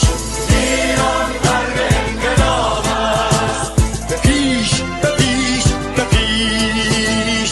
ای کارگر ای برزگر، راحت کنون ادامه دارد در این زمان که پرتو یزدان از هر سو بر تو میبارد. پس پیش به سوی آزادی از بحر خزر تا کیش، ایران غرق انقلاب است، به پیش به پیش به پیش. ایران غرق انقلاب است، به پیش به پیش به پیش. خلقا به پا بهر دفاع از استقلال و آزادی، تا بشکنیم پشت ارتجاع تیریزی ایران آبادی. تا زنده سازیم سنت‌های می از من آیین و کیش، ایران غرق انقلاب است، به پیش به پیش به پیش. ایران غرق انقلاب است، به پیش به پیش به پیش. به امید روزی که تمام این بلبشو و انقلاب تموم بشه و ما در روشنایی، نور و سعادت مردم کشورمون غرق بشیم. نه خارجی نه بیگانه، نه مستشارهای ویرانی، نه چیر خاران نه کاسلیسان، فقط هم رزمان ایرانی. تا با شرافت می همی بسازی بهر فرزندان خویش، ایران غرق انقلاب است، به پیش به پیش به پیش. ایران غرق انقلاب است، به پیش به پیش به پیش. مردان بیایی داخل صف ما، اکنون که آغاز رویاست. دشمنان بدانید ما زنده هستیم، بعد از ما هم ایران پابرجاست. آن روح شیطان ما را فریب داد با صد شعار مردمیش، ایران غرق انقلاب است، به پیش به پیش به پیش. ایران غرق انقلاب است، به پیش به پیش به پیش. پرچم ما پرچم ایران غرق خون شهیدان، روی شانه هامان حمل میکنیمش در هر خیابان و میدان. تا ماسک دلغکان را برداری از روی تسبیح و ریش، ایران غرق انقلاب است، به پیش به پیش به پیش. ایران غرق انقلاب است، به پیش به پیش به پیش.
مهر و نیکی پدید بداندیشی و کینه و دشمنی بود خوی و کردار اهریمنی زمندار و گفتار و کردار نیک همیشه پدید آید آزارنی چو ایران ما مهد زیبایی است مهین سرزمین اهورایی است دلم میکند هر دم آهنگ تو که ننگ است ماتم به فرهنگ تو چو ایران نباشد تن من نباد ملیمون و بر زنده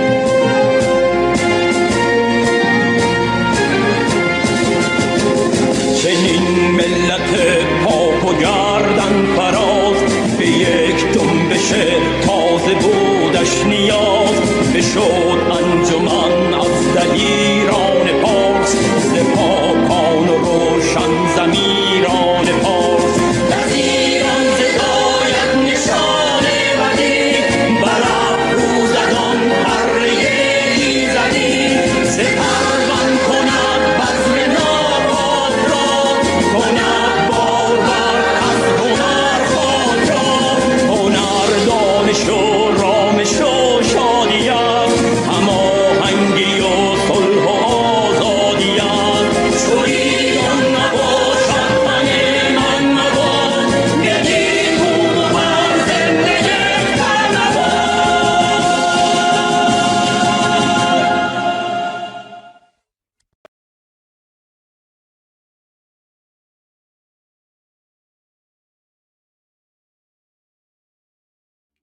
I was muted. There you go. Welcome everyone. Welcome to Iran Revolution Live. I'm your host, Goldie Gamari. We have been. You want me to make a?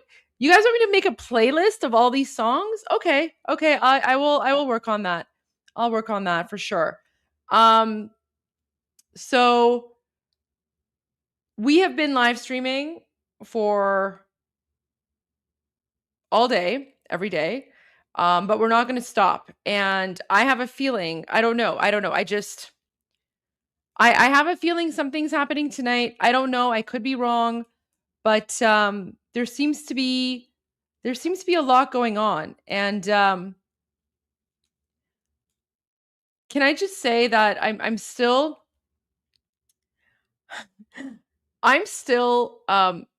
in shock of this. Look at that. That's me with my Iran flag telling the Joseph Goebbels of the Islamic dictatorship that his time is coming. I don't know who made this, but I love this. I love this. Have you guys seen the clip? Do you want me to share the clip with you? You know what?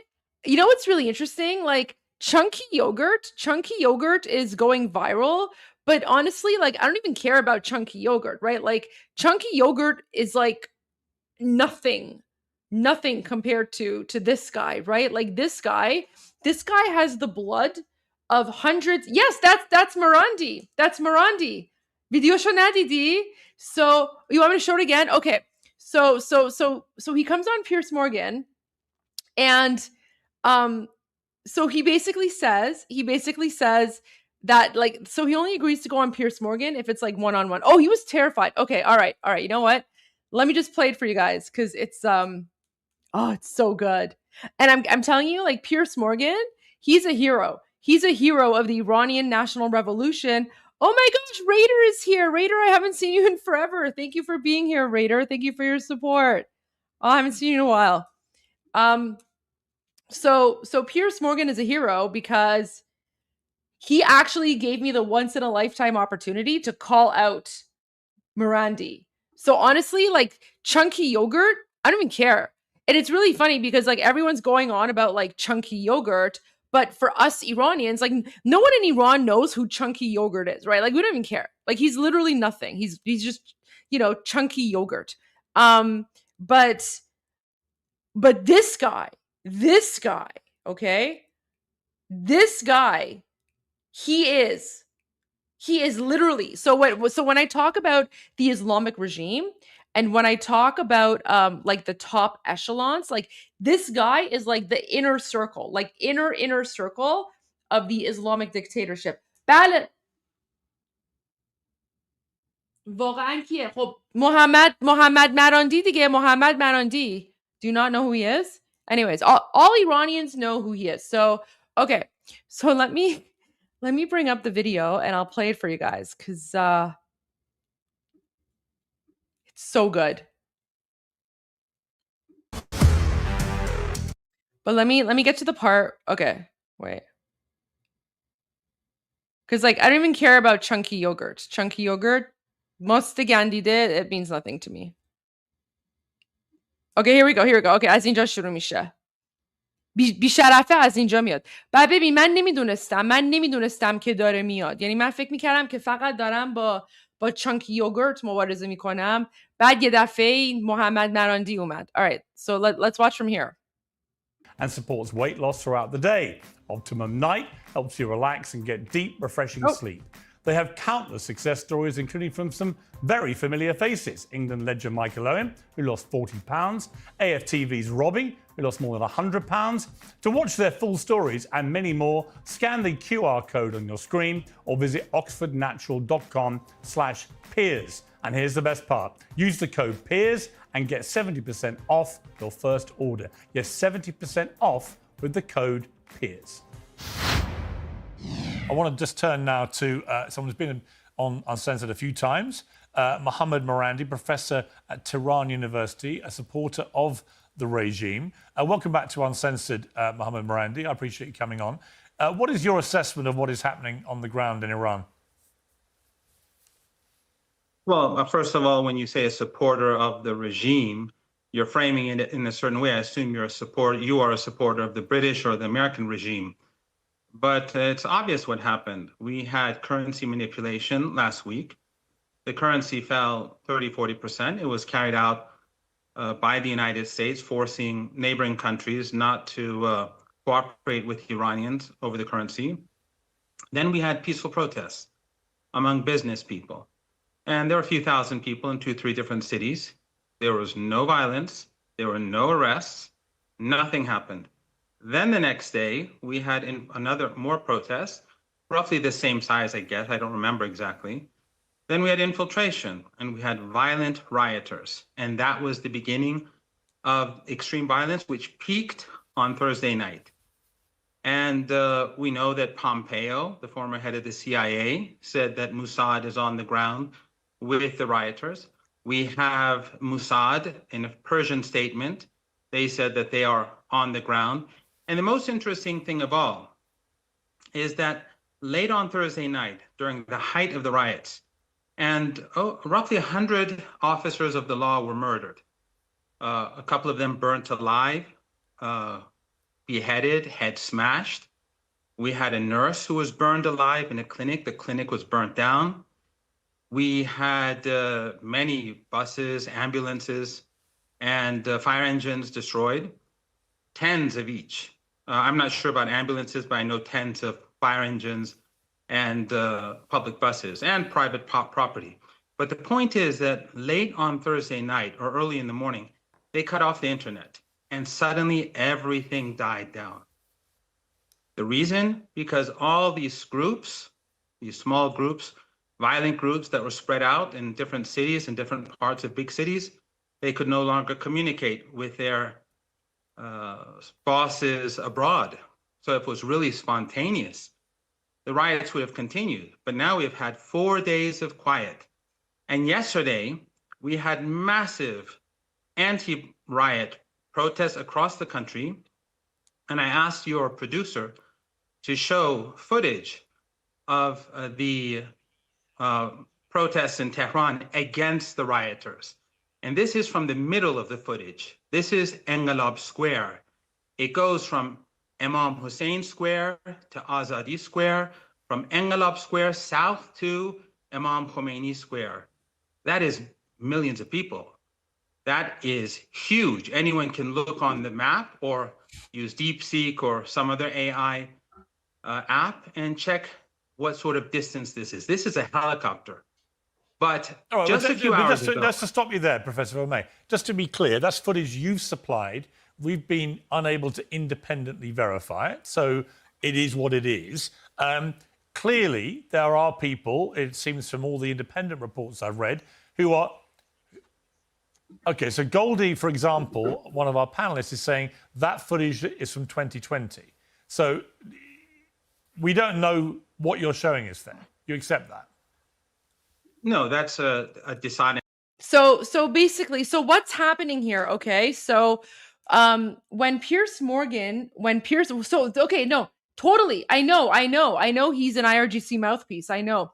So here's the thing. So when he's going on about the nonsense, and then when Piers Morgan interrupts him there, that's because while this was going on, in the background, I'm just like, oh my gosh, this is fake. And then one of Piers Morgan's producers is like, what do you mean? And I'm like, this is footage from 2020. Like this is fake, right? So when I say that, then right away, immediately, his producers share that info with Piers Morgan, and then that's when Piers Morgan interrupts him and says, "Wait, hold on, like we haven't independently verified this yet." So that's why Piers Morgan interrupts him. Okay, so now just watch. No. Piers Morgan is great. Piers Morgan is fantastic. Just watch this. Millions of people. That is huge. Anyone can look on the map or use DeepSeek or some other AI app and check what sort of distance this is. This is a helicopter. But all right, just a few hours ago. Just to stop you there, Professor O'May, just to be clear, that's... Sorry. به هم میهنان و دوستانی که میگن حالا دارم میگن تو خندش نگران نباش. حالا میبینین خندش چی میشه. همین فقط نگاه بکنین دوستان، فقط نگاه بکنین و لذت ببرین. من اینو تقدیم به همه شما میکنم. این تقدیم به همه شما. فقط قیافش رو نگاه بکن، ببین چی میشه. فقط ببین. Footage you've supplied, we've been unable to independently verify it, so it is what it is. Clearly, there are people, it seems from all the independent reports I've read, who are... Okay, so Goldie, for example, one of our panelists is saying... So did you see? So the part where he kind of pauses, right? The part where he pauses and then he's like, oh, okay, so Goldie, that's because Piers Morgan's producers are telling Piers Morgan literally live on air what I'm saying behind the scenes, right? Imam Hussein Square to Azadi Square, from Engelab Square south to Imam Khomeini Square. This is how I confronted the Joseph Goebbels. Millions of people. The Joseph Goebbels that is huge. Anyone can look on the map or use DeepSeek or some other AI app and check what sort of distance this is. This is a helicopter. But all right, just a few hours ago. Just to stop you there, Professor O'May, just to be clear, that's footage you've supplied. We've been unable to independently verify it, so it is what it is. Clearly, there are people, it seems from all the independent reports I've read, who are... So right here, when he's pausing, this is the moment that his producers are saying, Goldie is... So his producers are like, Golsa dare mige dare dروغ میگه. Golsa dare mige dare dروغ میگه. So that's when he says it. Okay, so Goldie, for example, one of our panelists is saying that footage is from 2020. So we don't know what you're showing us there. And then look at his little grin, right? His grin is so confident because he's just like, oh, well, no one can actually call me out, right? Because I'm just going to continue lying. And yeah, exactly, that poop eating grin of his. But look what happens to his grin. Just look what happens to his grin. You accept that? No, that's a dishonest take. That footage is very clear. This misinformation is being produced by the West, and the reporter who was on that helicopter, whose face is there, he came on television, showed the footage. I was at the protest. There were millions of people. Lying. What you are trying to do, just like you did during the Israeli regime's attack on Iran, is you are trying to help war.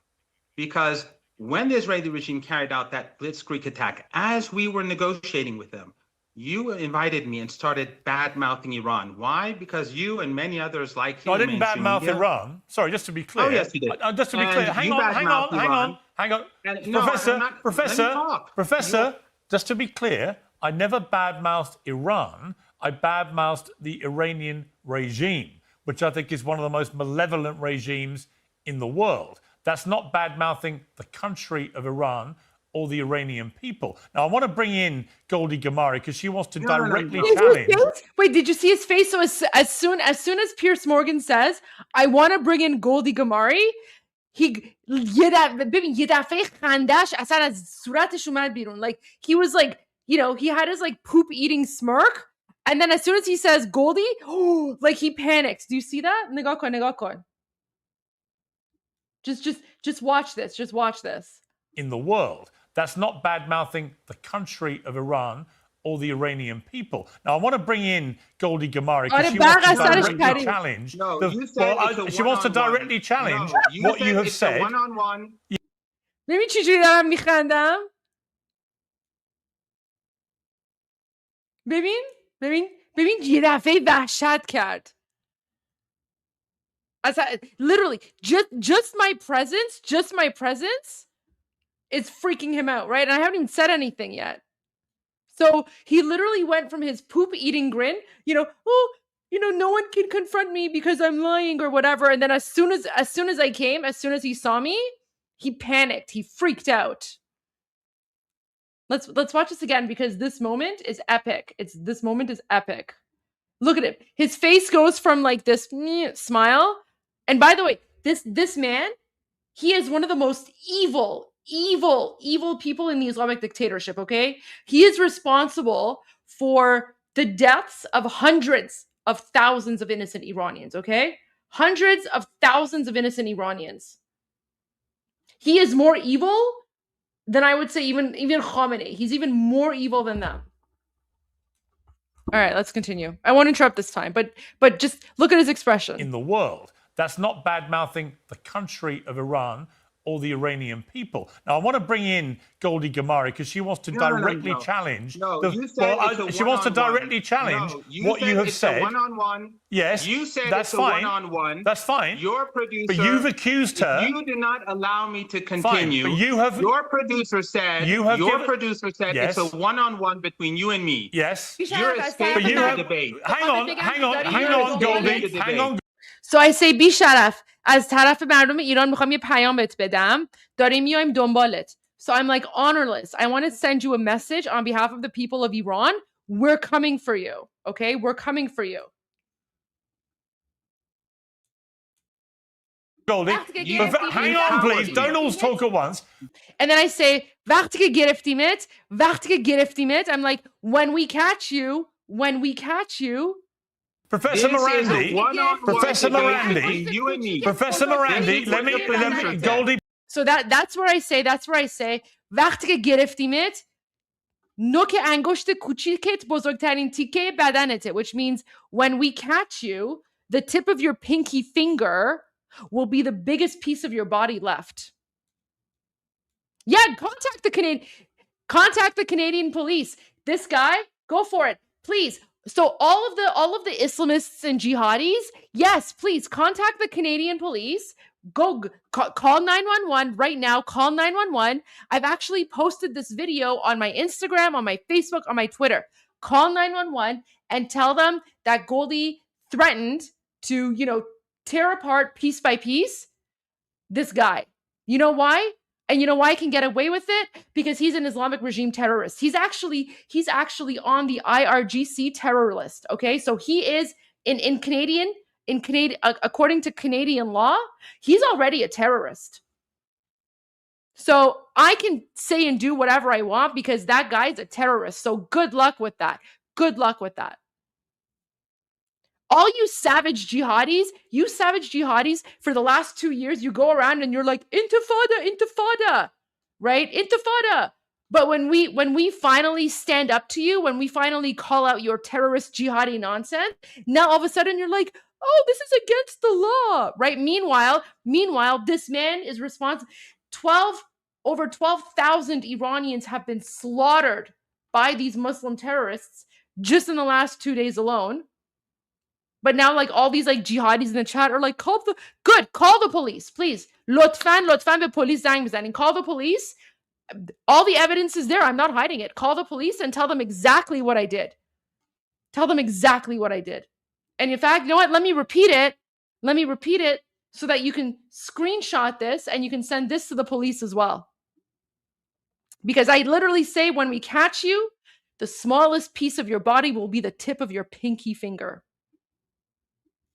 Let's watch this again. Iran. Sorry, just and the only reason I'm playing this is because, first of all, I never thought that this would even happen. I never even thought that this would happen. But, you know, given everything that's going on, I'm glad that I had the opportunity to call out this terrorist face to face before we catch him. Just to be clear. Oh, yes, you did. Just to be clear. Hang on.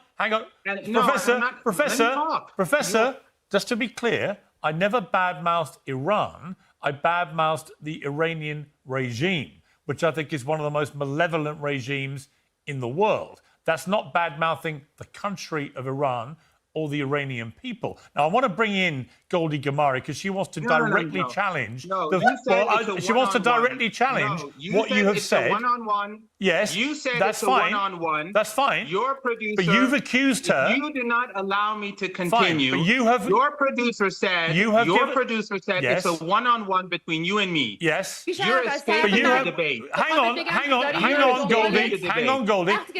Hang on, please. Don't all talk at once. Professor Morandi.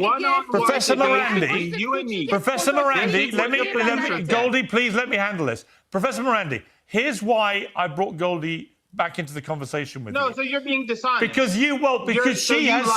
she says to us, have you watched that footage?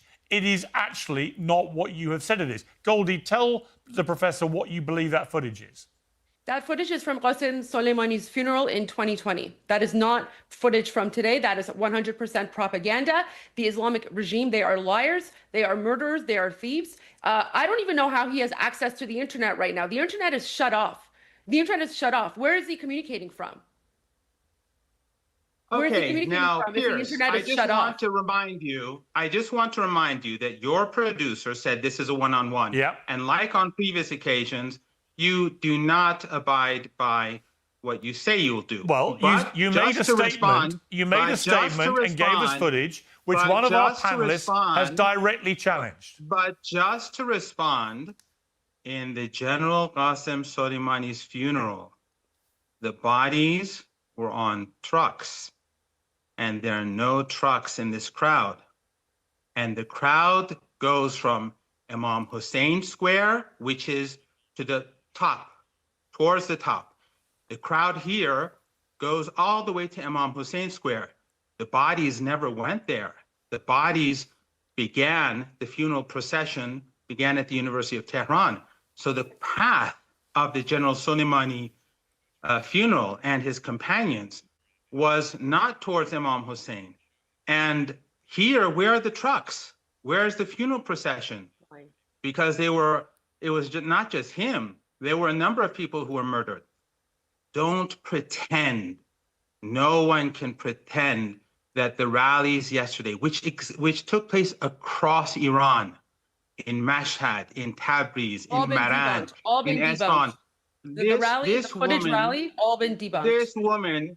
This Pierce, if you next, I won't come again on your show because every time you're dishonest.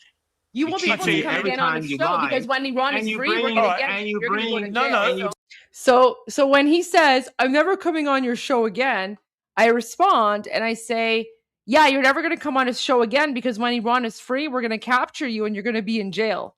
Right? So I say, yeah, of course you're not coming back because you're going to be in jail.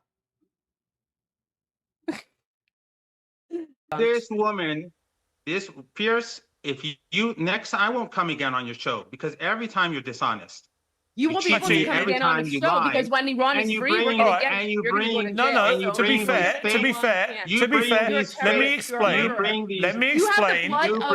Goldie, let me explain. People on your hands right now. Goldie, I will come back to Goldie and the panel in a moment. I'll go back to one-on-one. I will go back to one. Professor, I will go back to one-on-one with you now. She wanted to directly challenge that footage. She's done so, and you have responded. That is perfectly legitimate journalism from where I'm sitting. No, that's not acceptable, Pierce. In any case, just hours ago, the BBC was showing the footage of the protests across Iran against the rioters yesterday and talking about an uprising, implying dishonestly that these people on the streets who are protesting against the rioters are in fact supporters of the rioters. This is how it works in the West. Well, the best way, surely. All right, Professor, the best way, Professor, Professor, the best way to talk about. Professor, just one moment. The best way to clear this up is to allow journalists to do their job freely in Iran, turn the internet back on, let everybody work out for themselves what is really happening. But when a regime shuts off the internet, what it's really doing is not trying to stop communication between protesters, it's trying to stop the truth about what it is doing in response being communicated to the world. And what it's doing is murdering thousands of Iranians who are protesting.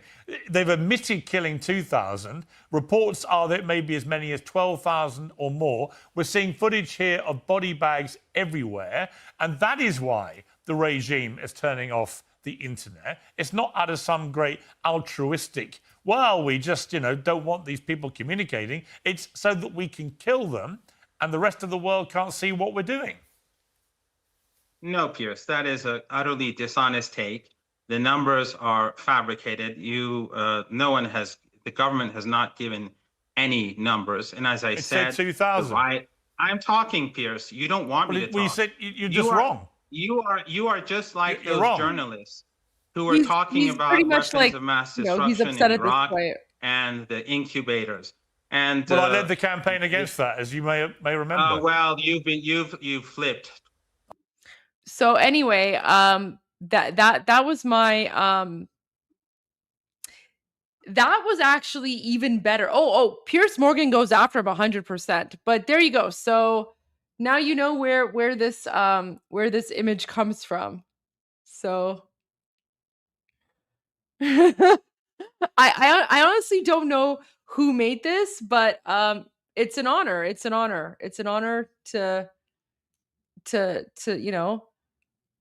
I did that on behalf of the Iranian people. امیدوارم که تونستم حالا یه جورایی جبران بکنم. میدونم که خب 47 سال زجر کشیدیم و خیلی از ما رو کشتند ولی yeah. There you go. I actually really like this photo.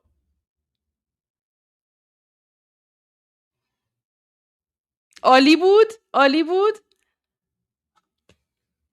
سپاس از شما، سپاس از لطف شما.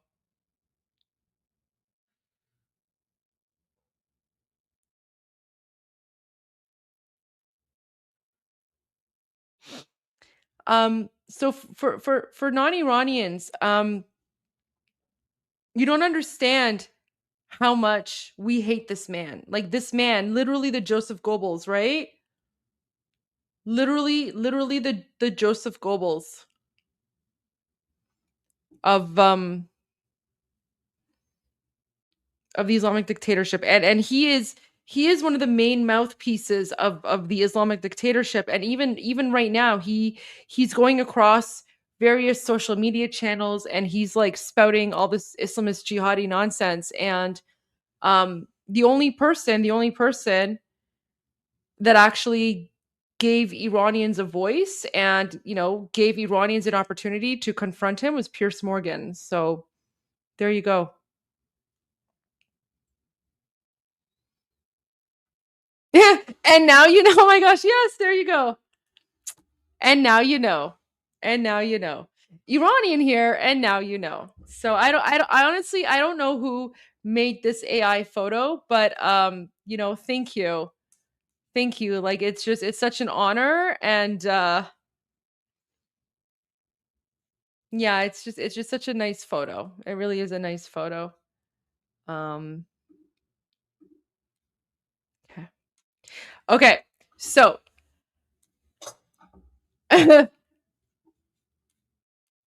let's go to some footage, okay? Because we're basically all on Iran watch right now. So I don't know if we're gonna sleep or when we're gonna sleep, but we are all on Iran watch.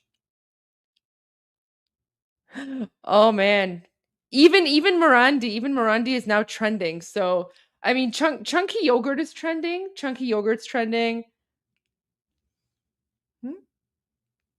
Wait, what's this?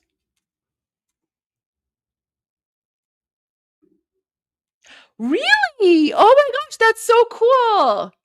You know what? I really liked him. The Navy SEAL. He was super cool. He was super cool. Wow. So he killed Osama bin Laden. Wow, I didn't know that. So he's like a true a true veteran and a hero. Oh my gosh. That poor guy. I think he was actually a little bit scared of me. Did you see that part where like the first time he started talking, he was like, you know, I'm not Iranian, I don't speak Persian, but because I think he saw how I went after Cenk. So I think he was probably a little bit nervous or scared that I would go after him. So he seemed kind of scared. Oh my gosh. Did I like scare like a Navy SEAL? Did I scare a Navy SEAL person? I feel terrible now. Oh, he wasn't afraid? He admired me? Oh, that's amazing. Oh my gosh, that's such an honor. Oh, he respected me. Okay, okay. Cuz you know what? I actually did notice. Oh, he was being respectful. Okay, so I get that. I get that because you know, I have a lot of respect for you know, veterans and people in the army. So I was kind of concerned, but okay, so if you're telling me he was respectful, then that's amazing. Oh my gosh. Oh my gosh, I can't believe that I was on a Guys, I was on a panel with someone who assassinated Osama bin Laden, and because I was so focused on chunky yogurt, I didn't even know. No, don't be scared of me, guys. Don't be scared of me. I'm nice. I'm nice, I swear. I'm a nice person. I'm not scary. You're all scared of me? Honestly, guys, this is just me when I'm in politics mode, right?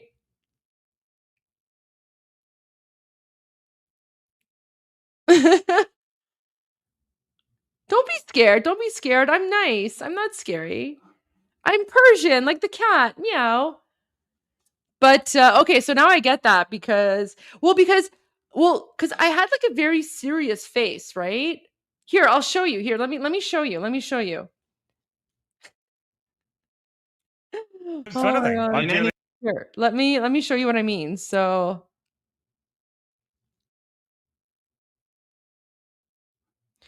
just pay attention to like my expression, right? Because as soon as chunky yogurt, well, of course, I'm very serious here because I'm up against like chunky yogurt, right?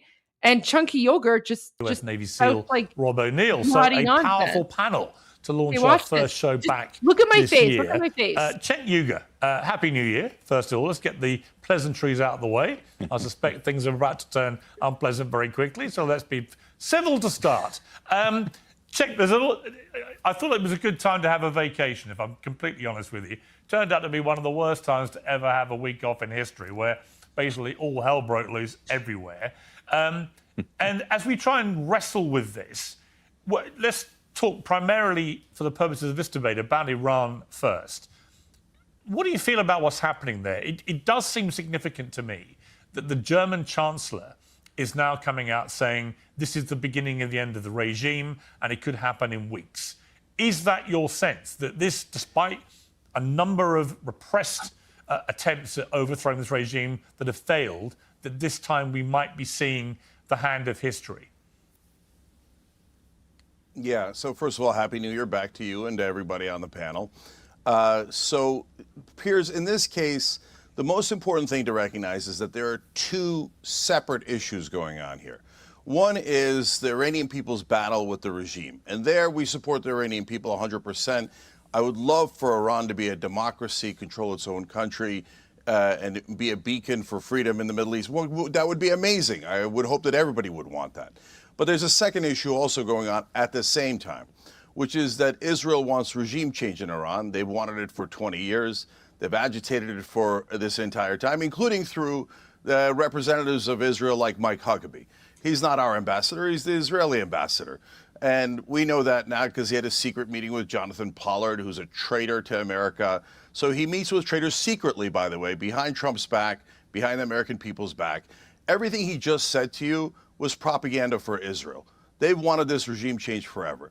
And now here's how you could tell that Well, I'm that doesn't right. mean he's wrong. They will not. Cenk, it doesn't mean he's wrong. Yeah. I mean, it might well suit. It might Yeah, well that's suit. right. Well, hang on. It might well suit Israel's interests, but that doesn't mean it doesn't also suit America's interests, or indeed the rest of the world's interests.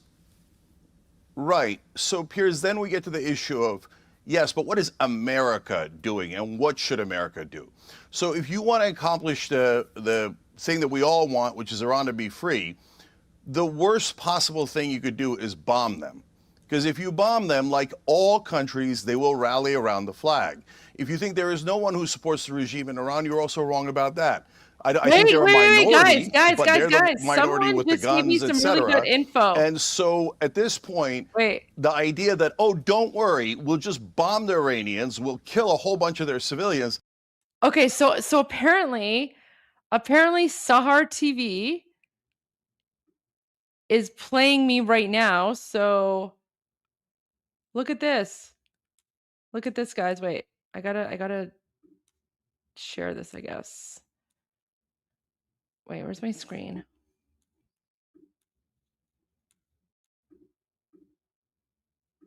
Okay. So now, guys, now other YouTube channels are playing me because this is Sahar TV. Wall, and there were no boots on the ground there. The propaganda that Cenk is putting out there, it's the other side of the bomb the Soviet Union. Can you please? So they're basically just live streaming. Okay, so that's not there. Yeah, of course I've gone viral, but I mean, here's the thing, like everyone's talking about me going after chunky yogurt, but I don't care about chunky yogurt. Like chunky yogurt is just chunky yogurt. I care more about the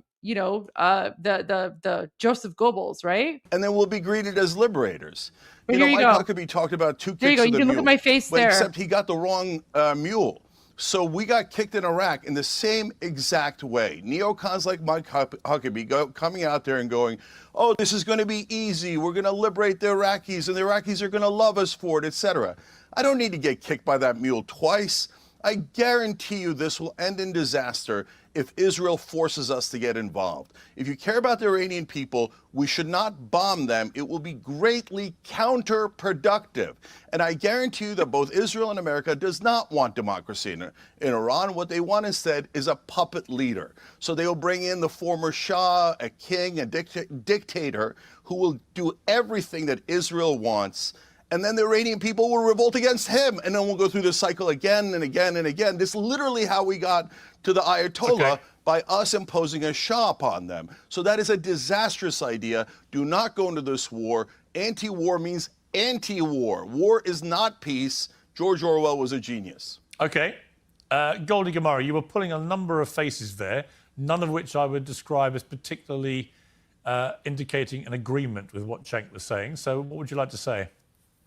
I mean, first of all, Cenk is not Iranian, so he has no idea what's going on in occupied Iran. Pretty sure Cenk doesn't speak Persian either, so he probably has no idea what the tens of millions. No, actually, it's Persian. Persian is the English word for Farsi. So don't correct me when I'm speaking and don't interrupt me. I let you speak your garbage jihadi Islamist propaganda. You should know your native language, You though, do if you're not. You pretending do to be not an get to expert. talk over me. You do not get to talk over me or interrupt me when I'm speaking on behalf of 90 million Iranians who are out in the streets right now fighting for their lives. You're not And speaking on behalf of all Iranians. You speak. Yes, I am. You speak about how the bombings When or did whatever. they elect you? Why are you speaking over me? Why are you speaking over me? Are you threatened by what I'm about to say? Is that why you want to interrupt me? I suggest you keep your No, mouth shut because you're pretending to until I'm done represent people speaking. that never elected you. Well, let But her go ahead. speak. Cenk, with all respect, she'll let you speak. Let her respond. Yeah, I let you speak your garbage propaganda, so now it's my turn to speak the truth. So do not interrupt me again. So like I just feel bad for the other two. Like the other two guys, they're just like, oh, this is so awkward right now. like I was saying, Pierce, Iranians right now are literally risking their lives out there, and they are saying this is the final battle. Pahlavi will return. Pahlavi is, of course, the current Shah of Iran in exile. And what people don't know is that back in 1979, that it's not actually a revolution. It was an Islamic coup d'etat. It was orchestrated by Jimmy Carter, or sorry, actually, no, it was orchestrated by the Islamists and the communists, and it was funded and supported by Jimmy Carter, the UK, and France. So what is happening right now? This is Iranians trying to rectify, and they are rectifying, 47-year mistake that was made. And what Iranians are saying is that we are going out and we are not going to stop fighting until we not only overthrow the Islamic dictatorship, but we return our king, because there is only one person that we Iranians trust to transition us from a dictatorship to a democracy, and that is His Royal Highness. And one final point, Iran was not an authoritarian dictatorship prior to 1979. We were a constitutional monarchy, just like England. That is what we are fighting for. So anyone who says that Iran was an authoritarian dictatorship, they know nothing about the country, because we used to be a constitutional monarchy. Today's show is sponsored by Veracity and their So, okay, so now let's go to the. Okay, so now we're gonna go. I think to the with rest. Veracity. Head to veracityhealth.co and use code PIERS, P-I-E-R-S, for up to 45% off your order. Once again, that's veracityhealth.co for up to 45% off, and make sure you use my promo code PIERS so they know I sent you. Chuck Todd, welcome back to Uncensored. Happy New Year. Thank you, sir. There's a lot going on, Chuck. Someone said to me, wow, what a week to not be on air. And I was like, the thing about Donald Trump is there's always another week and another week. Correct. And another week. So there's never a good week to have off in Trump land. There's an awful lot going on. You know, it's funny, I was talking to someone the other day. If you take away Trump's rhetoric, which can often be very inflammatory, and you focus on what I think is his vision here, a lot of what he's doing, whether it's Greenland, whether it's Venezuela, whether it's Iran, I can understand the argument. You know, I may not like the way he expresses himself with some of this. I understand the argument. What do you think is the overview here for Donald Trump? Well, I think this is a case of opportunism, right? Look, I was just in the region. I was in Abu Dhabi about a month ago, which obviously is a home to quite a large Iranian diaspora. And this is before these protests got the attention. And I came away from there in my discussions and meetings with various Iranian journalists and experts. The optimism that the regime is going to fall was high then. And I had another colleague who went in country over the last 6 months, and they look, there's not drinking water in Tehran, right? Like this, what you're seeing, the level of desperation with the people, I think, is at a level that we haven't been able to fully understand as, frankly, as outsiders, because of the media repression and how little we actually are seeing what's happening in country. But when you talk to Iranians that have either been in country or are communicating, you know, you do get this sense. So this is coming. And I think this is a question, what does Donald Trump want to do? This is a bit of opportunism. I don't think he wants to get involved. Like, I think pre-protests, he was probably willing to negotiate with the regime in some form or another. Now I think he sees where the wind is blowing. And if you talk to enough folks in the Iranian diaspora, you can feel that optimism that this regime's days are numbered. But we got to remember, just like Assad in Syria, we knew his days were numbered, but are they hundreds of days? All right. Or was it going to be, 10 or 20 days? And it's possible this is still, this regime will fall, but it may not fall until this time next year at this point. But it is going to be sooner. So the question really is is what role. And I think, boy, could the United States use an agency right now called USAID? Because in some ways, that was what the theory of the case behind AID is to be there to help those that are either looking for freedom and democracy or are trying to build a fledgling democracy. And that is the best toolkit we have. And unfortunately, it's not a toolkit that it's not in the president's toolkit right now, thanks to Doge. Okay, Rob O'Neill, a lot of the time it's worth taking a look So at the this is amount where of he's money like, being leveraged I in don't the speak prediction Iranian or Persian or markets, anything. where I the thought money's going. he was kind of scared. Looks like somebody thinks they know something, because Polymarket has a $19 million market right now on whether the Ayatollah I'm keeping an eye on will be updates. I'm going to have some deposed, updates and they're now soon. We're saying counting down. there's a 24% chance, so pretty much a 1 in 4 chance that the Ayatollah goes here. From a military perspective, given the scale of these protests, which might well be unprecedented, we can't be entirely sure because the internet's been shut down and footage is scarce. But if it is unprecedented, do you think we're beginning to see the beginning of the end? So here's the thing. He's the one that scared bin Laden, or sorry, he's the one that assassinated or exterminated bin Laden. So I have a lot of respect for him because we all hate bin Laden, right? So he's literally a hero. But I just feel like when he started this, he was like, I thought Iranian. I kind of felt like he was scared, but then you guys told me he was just being respectful. So I'm glad, because I have a lot of respect for veterans. I have a lot of respect for Navy SEALs. So I would never ever want him to I don't know, think that I'm scared, or to make him think he's scared of me. I hope it wasn't that. But you guys told me he's being respectful, so I'm good with that. I'm good with that. But here of this regime. Thanks for having me, and Happy New Year to everyone. I'm optimistic about it this time. We've seen it before. Excuse me. And like Chuck Todd said, it's kind of up to the media how much they're going to report on it, because we only know what we're told from over there. At least like the first guest, I don't speak Persian or Iranian or Farsi or Urdu, so I'm going to say it in English so I don't even confuse myself.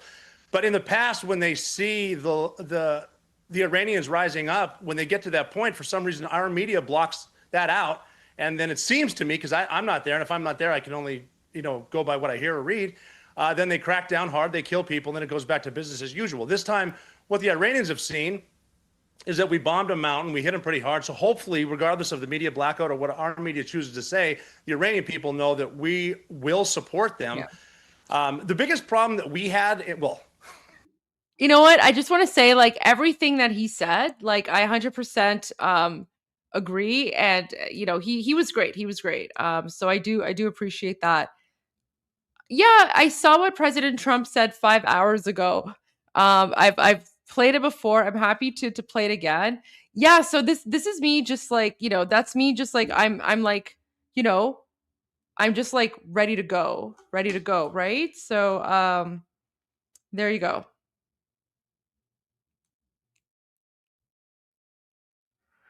Anyways, so yeah. But honestly, my focus was more on Chunky Yogurt than on anyone else, right? The other two, I mean, it's fine, but I was mostly focused on Chunky Yogurt because Chunky Yogurt is the Islamist jihadi, right? Chunky Yogurt. همه رو ترس. آره به خدا. همه رو ترسوندم. همه رو واقعا ترسونده بودم فکر کنم. But it's okay. But okay, so I just want to say though, this is kind of a big deal because I mean, this isn't just a random political topic. Iranians are literally being slaughtered right now by the thousands, and so I just didn't have the time or patience for Chunky Yogurt spouting his jihadi nonsense, right? I just didn't have the patience for that. Oh no, Chunky Yogurt is the only one talking over me. Chunky Yogurt was the only one that was disrespectful. The other two gentlemen, they were perfectly fine, right? They were perfectly fine, very, very respectful. It was just Chunky Yogurt. It was only Chunky Yogurt. Here, let me fast forward because we've already been through this part. So let me get to the next part here, okay? Here you go. I'm sure they'll remember someone's lies. I'll be It back won't in be like me. 5 minutes. But thank you. Remember your lies. Always a pleasure to talk to you, Professor Morandi. Let's go back to the panel. Robert Neal, your reaction to that? I had a hard time listening to it, I'll be honest, Pierce. I had to mute that guy. I can always tell when I'm listening to someone who, two things, he speaks in front of people who were forced to listen to him, and he's obviously never been punched in the face. I was here listening. I wanted to tear my own arm off so I had something to throw at the screen. I mean, I'm not sure what kind of ratings that guy's going to get you. I'm serious. I don't know what he was talking about. He's a mouthpiece. He looks like the Butcher of Baghdad. I wasn't listening. Can we talk about, you got another question? Well, I think the interesting thing to me is that he, after the airstrikes in the mountain last summer, he came on and was full of the same bluster about the retaliation is going to be horrific and America will wish it had never done this, Israel wish it had never done it. And it turned out that they chucked a few fireworks at Tel Aviv and that was it. In other words, I don't think Iran has anything like the military capability he and other puppets of that regime like to pretend they do. No, they absolutely do not. And but again, as a guy who thinks that we should not have invaded Iraq, and I was excited about it, but I think we shouldn't have. I could see getting excited about it again as a young Navy SEAL, but that's not the case now. And we definitely don't want boots on the ground. Right. This again has to come back to the Iranian people, but unfortunately, like your last guess, all we're getting is people screaming at each other. Yeah. It'd be not, if you're a regime that's turning off the internet, it's kind of a telltale sign of what's actually going on. And and they're not doing that. As I said to him, Cenk, they're not turning off the internet because they want to stop the protesters communicating. They're doing it to stop the world watching how they are treating the protesters. Yeah. So, look, the idea that the regime are good guys is absurd. So there's been Iranian propaganda here. There's been Israeli propaganda. But what I care about is the American people. And the propaganda I'm sick of is pro-war propaganda. So we've seen this movie before, and you guys are falling for it like suckers again. All this bullshit about how the Iranian people would like to be bombed and how they would love for America to conduct Israel's war for it. And we should do regime change, and it'll be easy. We'll be greeted as liberators. It'll be cheap. We won't have to put troops on the ground. Bullshit. You can't run a country from afar. At some point, you're going to have to put troops on the ground. And you know what's going to happen? They're going to get harmed. And when they get harmed, then they're going to come back on TV and say, I can't believe the Iranians did this. I can't believe the Venezuelans did this. We're going to have to hit them more. And then they're going to put in more ground troops. It never, ever works. So if you believe, Piers and everyone else, that these riots, these protests are legitimate and have nearly toppled the regime, that's wonderful. I don't like this regime. Let them keep going. But the minute you bomb them, first of all, they're going to lose all credibility on the ground. The protesters are. The regime is going to love that action. They're going to use that to rally the Iranian people to their side. It is going to be deeply counterproductive. And then if it is somehow successful in toppling the Ayatollah, I guarantee you Israel and America are going to insist that Iran be run by a different dictator. They can call him Shah, they can call him king, it doesn't matter. That brother's a dictator. And we tried it before, literally with a different Shah, with his dad. And when we tried that, it was so bad, it was so oppressive that it led to an Islamic revolution, which we've had to deal with this whole time. Every time we interfere with Iran, it creates massive blowback, and then the American people have to pay the price in blood and treasure. I've already seen this disastrous movie in Iraq. I do not want to repeat it, and I'm seeing the same exact bullshit propaganda supporting this war of regime change. And yes, it's obviously on behalf of Israel. Who are we kidding? Look at the Israelis frothing at the mouth. We've seen them for 20 years go, you have to invade Iran on our behalf. You have to invade Iran on our behalf. Okay, well, why doesn't Israel do it? And by the way, look at all this bullshit about how, the Iranians are, the regime is bad guys. Of course they are, but so was Saddam. That didn't mean we should go into Iraq. So Kim Jong-un's a terrible leader, abuses his people so badly in North Korea. How come there's no propaganda against him? Because Israel, it doesn't have North Korea within Greater Israel. So since it's not related to Israel, there's no talk of the terrible leader of North Korea. How about you guys are worried about state-sponsored terrorism? Israel is a terrorist state. So they killed 2,000 in Iran, these protesters, and I hate that the regime did that. Israel killed 70,000 Palestinians. They occupy 5.5 million of them. and they say they're never going to free them. So why are we helping a terrorist state start another disastrous war in Iraq that we're going to have, in Iran in this case, that we're going to have to pay for? Okay. And if people don't know this, Iran is 4 times the size of Iraq. They're walking you into another disaster, and I guarantee it, and it'll be for Israel again, and then they'll pretend that it wasn't, and they'll call everyone an anti-Semite. This, America, listen to me. This isn't our war. I hope the protesters win, but do not let these people sucker you into another multi-trillion-dollar war on behalf of Israel. Okay. Chuck Todd, your response. Well, I actually don't think that, I mean, I sort of, you know, sometimes we all debate the extreme potential ideas when I don't think that's what's happening here. I think, look, as much as I am concerned that President Trump has got the YOLO virus, meaning he's more likely to do things that might not, that are politically unpopular because he wants to do it. He wants to legacy build or whatever it is, whether it's Venezuela, whether it's overthrowing the Cuban regime, Greenland, etc. Look, I think any sort of military assistance here will come up is more likely to backfire than not, right? That is what history has taught us. At the same time, finding a way to support these protesters is something that we should be leaning into. We're the United States of America. When people want freedom and democracy, if we're not standing by them, who is, right? That doesn't mean you do it with tanks. It doesn't mean you do it with bombs. And by the way, it's not just Israel that wants this Iranian regime gone.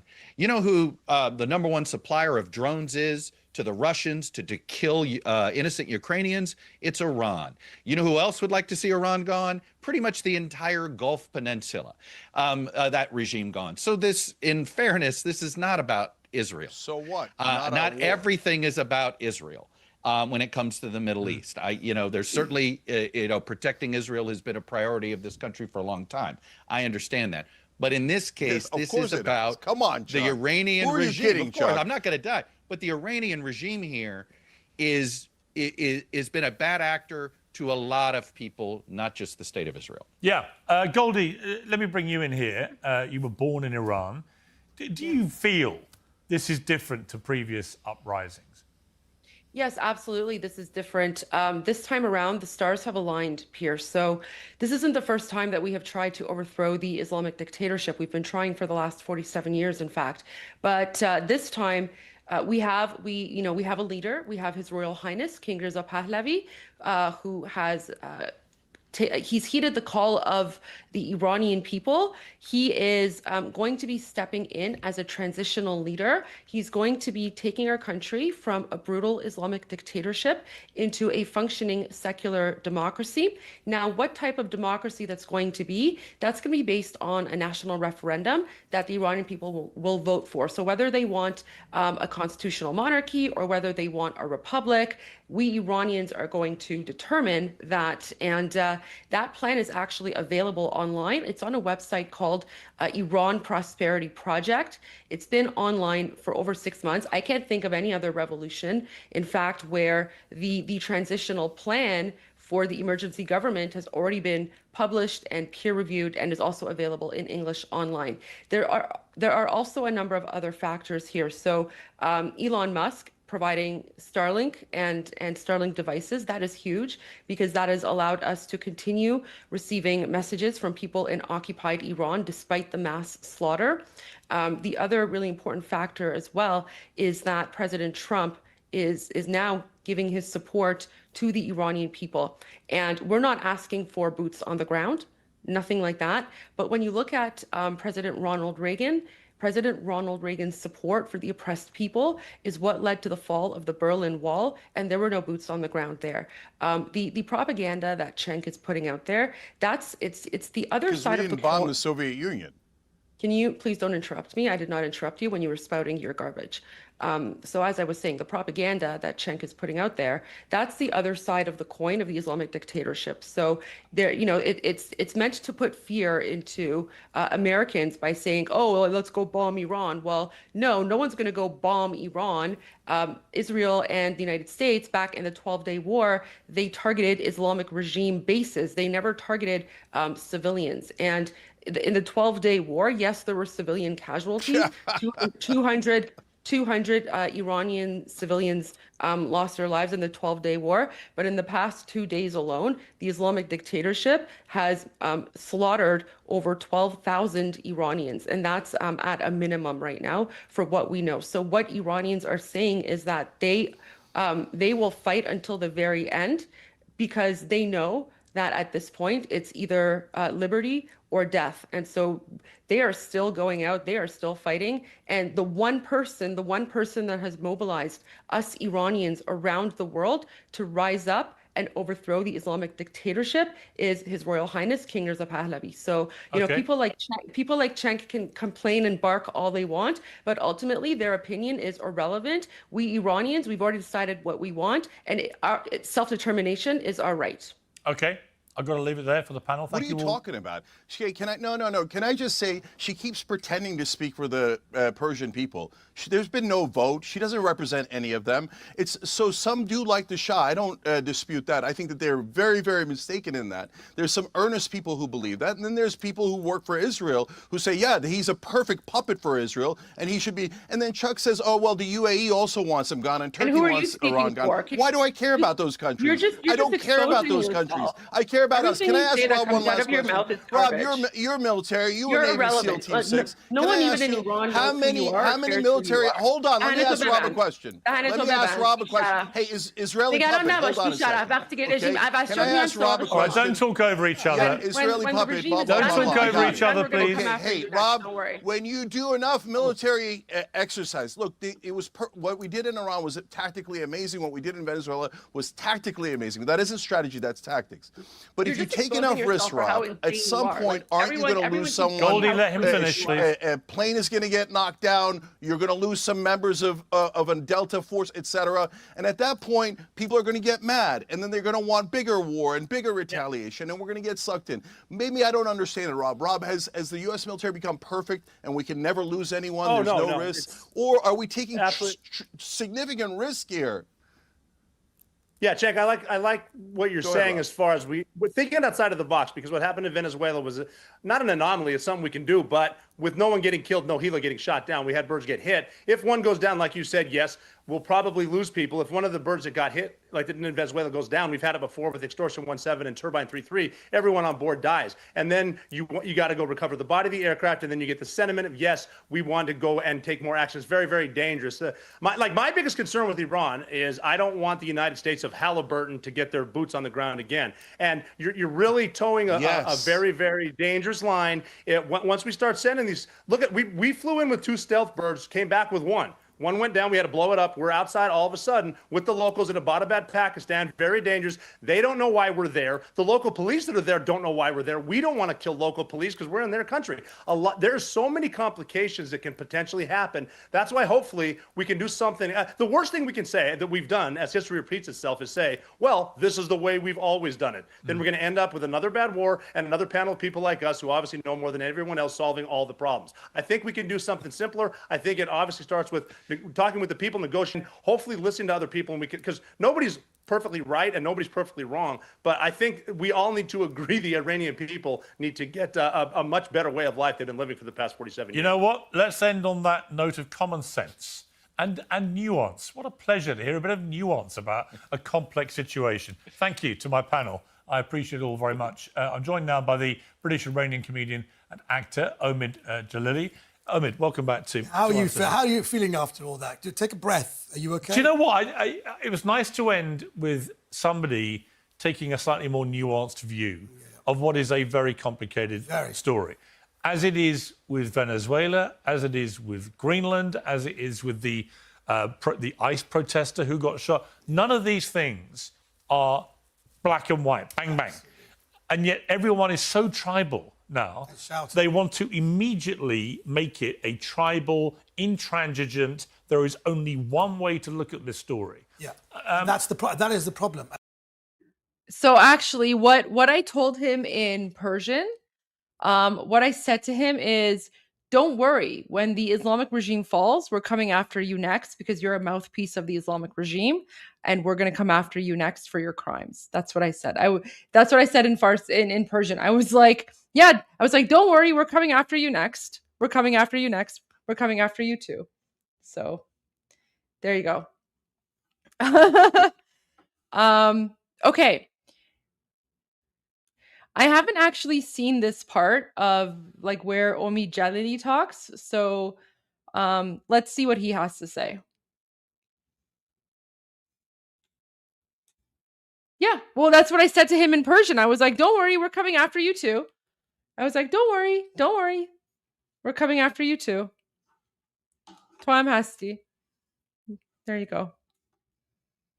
And by doing that, we're othering people. When Yes. In fact, majority of people, they actually even see that they can't support the people in Iran because some people say, oh dear, if we support the people of Iran, the enemy of my enemy is my friend. Right. And, they are standing up to Israel. So if I support the people of Iran, I'm a Zionist. Oh dear. Well, I was really struck. Ridiculous. I was really struck by the Golden Globes, that there were lots of support there for the anti-ICE protesters, lots of support for Gaza and other things. Nobody expressed any public support in Hollywood for the people of Iran. And that's exactly what you're getting at, I think, is that it was very telling to me. They're othering people. It's like as if the people of Iran are expendable. Right. They're dispensable. It doesn't really matter, but they don't want to get involved. And that is what we're seeing evolve in Iran is one of the most extraordinary stories of revolution of all time. I was at the Berlin Wall. I was there. Were you? I was actually there,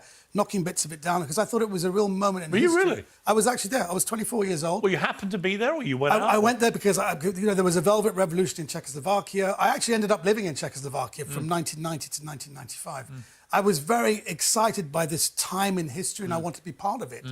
But I can tell you, it was pretty. Velvet Revolution, one person died.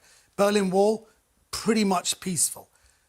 12 Piers, this is serious. The estimates are between 2,000 to 12,000 people being killed in 2 days. And you're telling me nobody cares about this? We are now seeing, and the people are still coming out on the streets. Something incredible. We're looking at something that's going to happen that's pretty seismic and the whole world. Do we really know, Omid, what is, given the shutdown of the internet and the paucity of the footage that we're seeing, and the ability of regime supporters like Professor Morandi, who comes on and says, here's this footage, it shows millions of people protesting in support of the regime and so on, none of which can be verified and was in fact directly challenged by one of the panelists. Right.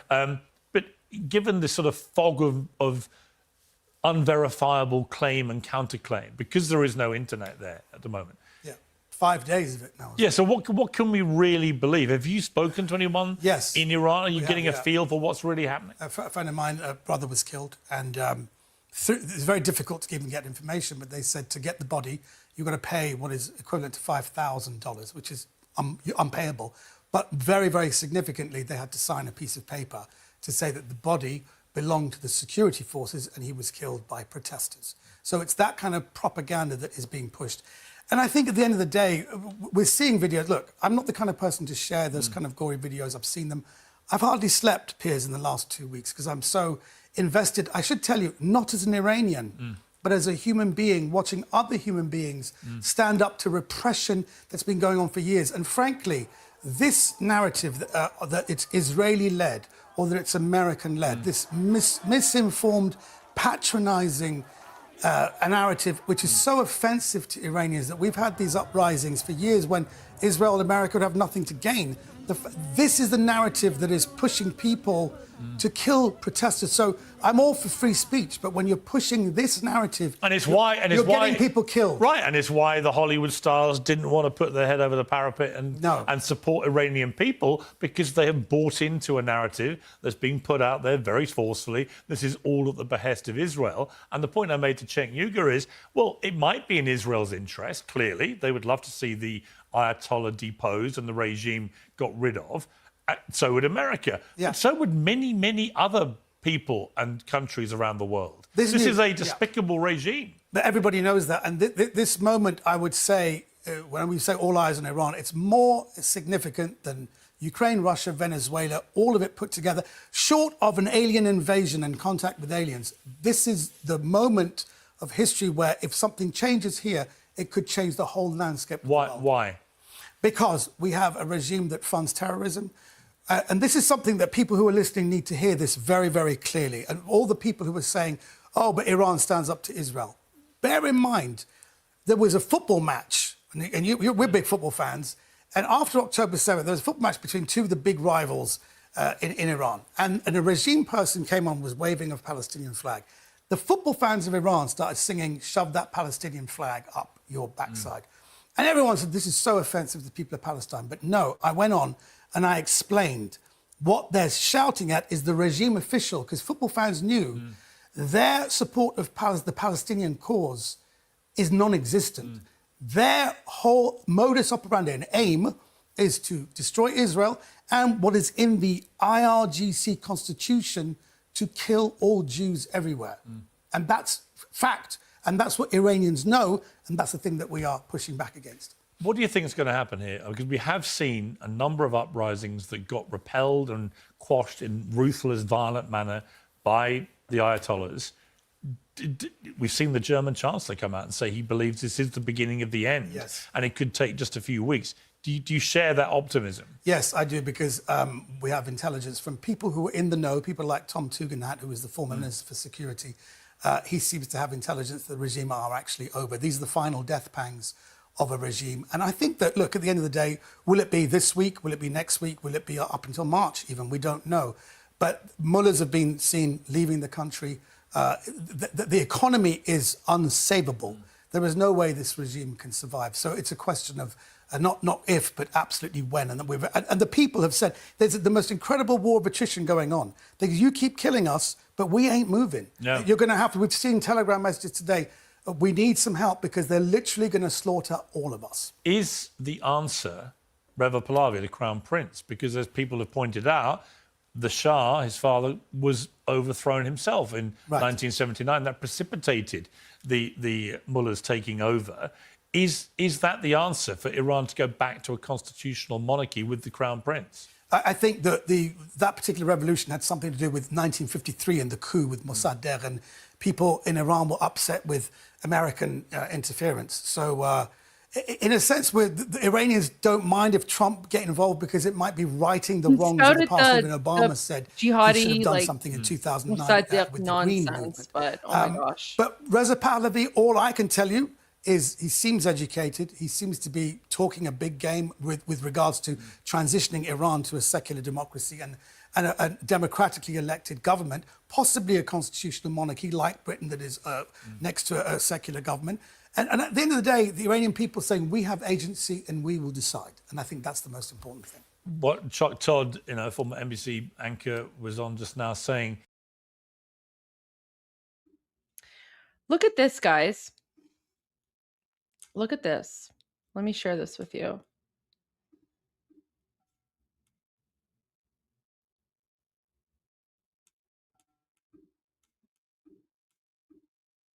You see this? This is someone right now in occupied Iran, and they're holding a photo of Reza Pahlavi, okay? And yet somehow non-Iranians think that they think that they can speak over us, right? So I'm just getting a bunch of messages here. Oh, sorry. My phone's blowing up. Everyone's like messaging me. They're like, "Oh, we saw you on Piers Morgan. You went after a chunky yogurt. That was great." So thank you. I appreciate that. I don't know. I don't know what President Trump is waiting for. I don't know. We have a lot of prisoners who are set to be executed. And what's really scary is that these executions always happen in the morning at like 5 a.m., right? So let's see the current time.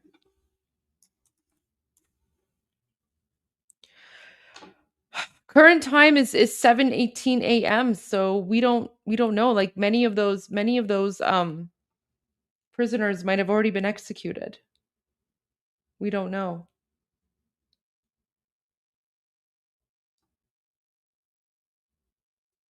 Many of them might have already been executed. Yeah, because they execute the prisoners in the morning. They execute prisoners at sunrise. Yeah.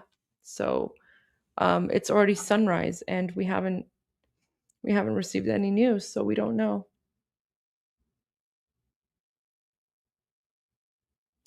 But the message, guys, the message that I am getting from inside occupied Iran, the message that people want me to share with you is that we are moving forward. We are not scared, and that this is it. It's now or never. Okay? It's now or never. So, even though, guys, even though the terrorist Islamic dictatorship, okay, even though they are going after Iranians are fighting back. And this broadcast, Iran Revolution Live, we're not here to talk about those who have been martyred. We're not here to talk about the heroes of Iran who've lost their lives, because what they have told us is, do not focus on us just yet. Do not cry tears for us right now. They have told us, save your tears for after victory, because they are saying we are so close. We are so close. And after 47 years, we have never been this close to overthrowing the terrorist Islamic dictatorship. Right now is the time to fight. So what I want to do, guys, is I want to share with you the bravery, the absolute bravery of Iranians, okay? This is how brave my people are. This is how brave my people are. They're unarmed, and they're being slaughtered in the thousands, and yet they are still going out in the streets. So let me show you the bravery of Iranians. Because this is what they want us to share with you. So let me show you the lions of Iran. And guys, if you think I was brave, my bravery today is absolutely nothing compared to the bravery of my compatriots in occupied Iran, because I was dealing with these terrorists through a camera, but they are literally out in the streets. And their bravery is now known by the rest of the world. So here we go. In honor, this is an honor of our brave Iranian fighters. This is what fighting for freedom looks like, okay? There we go. Okay. I know you guys want news. And a lot of you have been requesting me to play Bepish. So, I don't know. Where do the people... Oh, this is a good question. Where do the people get their supply of flags of the lion and sun? It's 100% banned. So, those are actually homemade. So Iranians have been in secret, making lion and sun flags in their homes, and they've all been waiting for this moment. So yeah, now they're literally going out in the streets and they're waving homemade lion and sun flags. So all right, I know many of you are requesting Bepish, so all right, here's Bepish. Here is your favorite song of the Iranian national revolution, Bepish. And guys, you can sing along. غرق انقلاب است.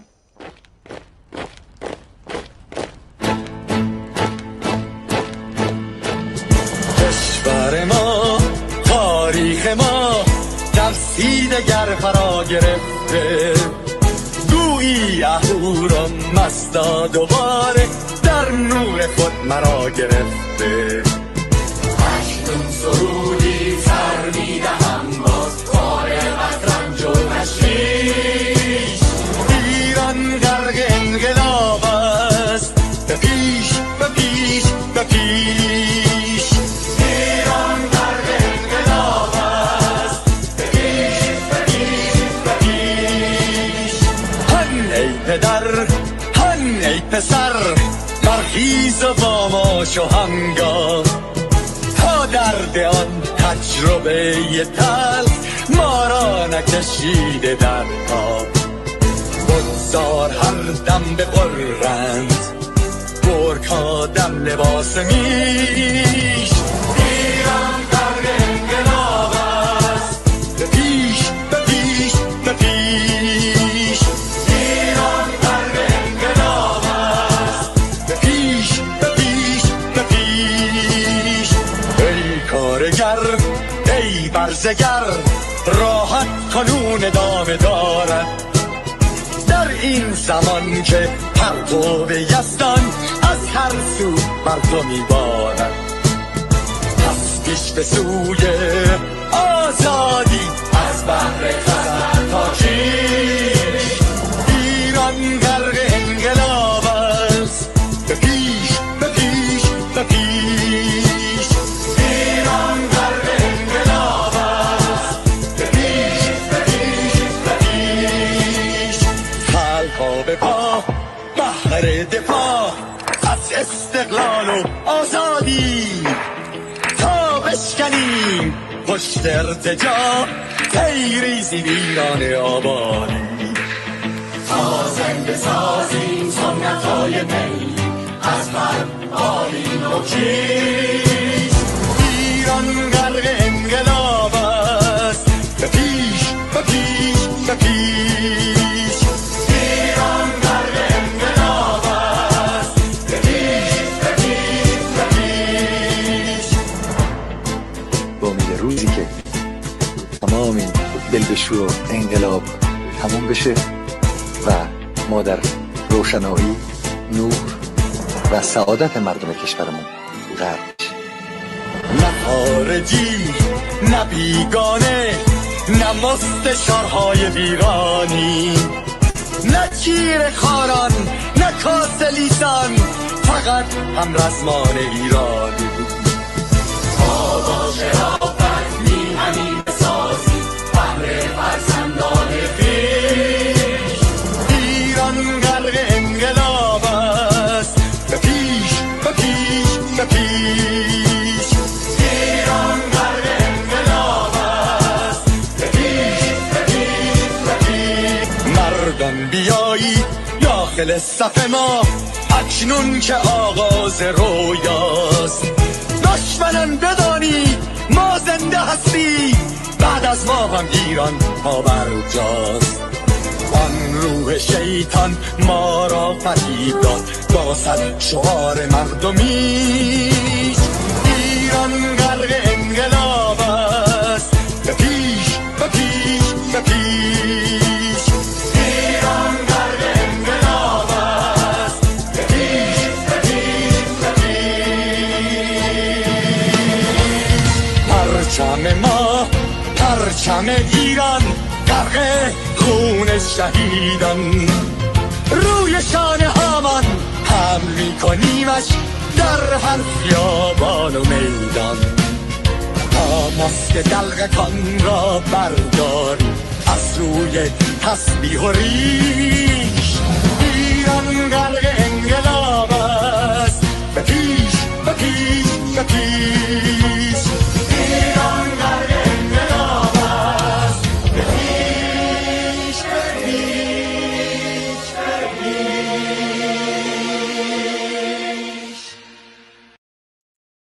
I love how now that I'm slowly playing this song, you guys are getting the comments. Yes. So I'm telling you, this is why I'm saying, this is why, like, even back in the 1980s, this is one of our most famous anti-Islam, anti-Islamic Republic, anti-Sharia law, pro-revolution, pro-Shah revolutionary songs, right? And yeah, even in the 1980s, he's talking about unmasking the clowns. Kitty, you are so good at this. You're so smart. You caught it, right? So here, let me go back to that part, right? Because it's not just about unmasking the clowns, right?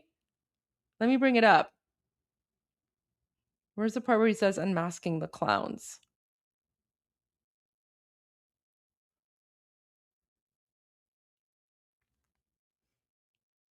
It actually gets better than that. So,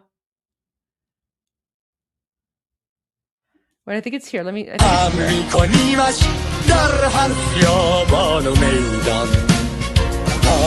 Yeah, okay. So he says, until we unmask the clowns, okay? Unmask the clowns. But here's so he's saying until we unmask the clowns that are hiding behind their prayer beads and their beards, right? So he's talking about the Islamic regime clerics, right? So he's talking about like Khamenei and Khomeini and like all those like all the Muslim clerics, right? So he's talking about, you know, we need to unmask these like Muslim clowns that are hiding behind their prayer beads and beards, right? Because these Muslim clowns are basically like savages, right?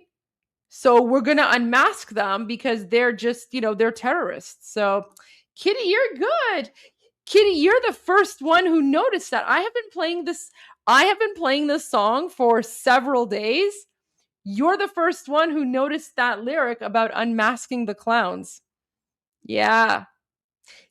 And guys, this is what we were saying back in like the 1980s, right? So back in the 1980s, we were like, we need to unmask these clowns. Guys, there's actually a lot of like really good like hidden gems in this song. So I don't know. Do you want me to play it again? So like you guys can like pay attention to the lyrics and let me know what you think.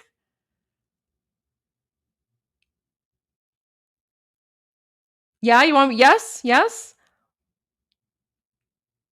You want me to play it again?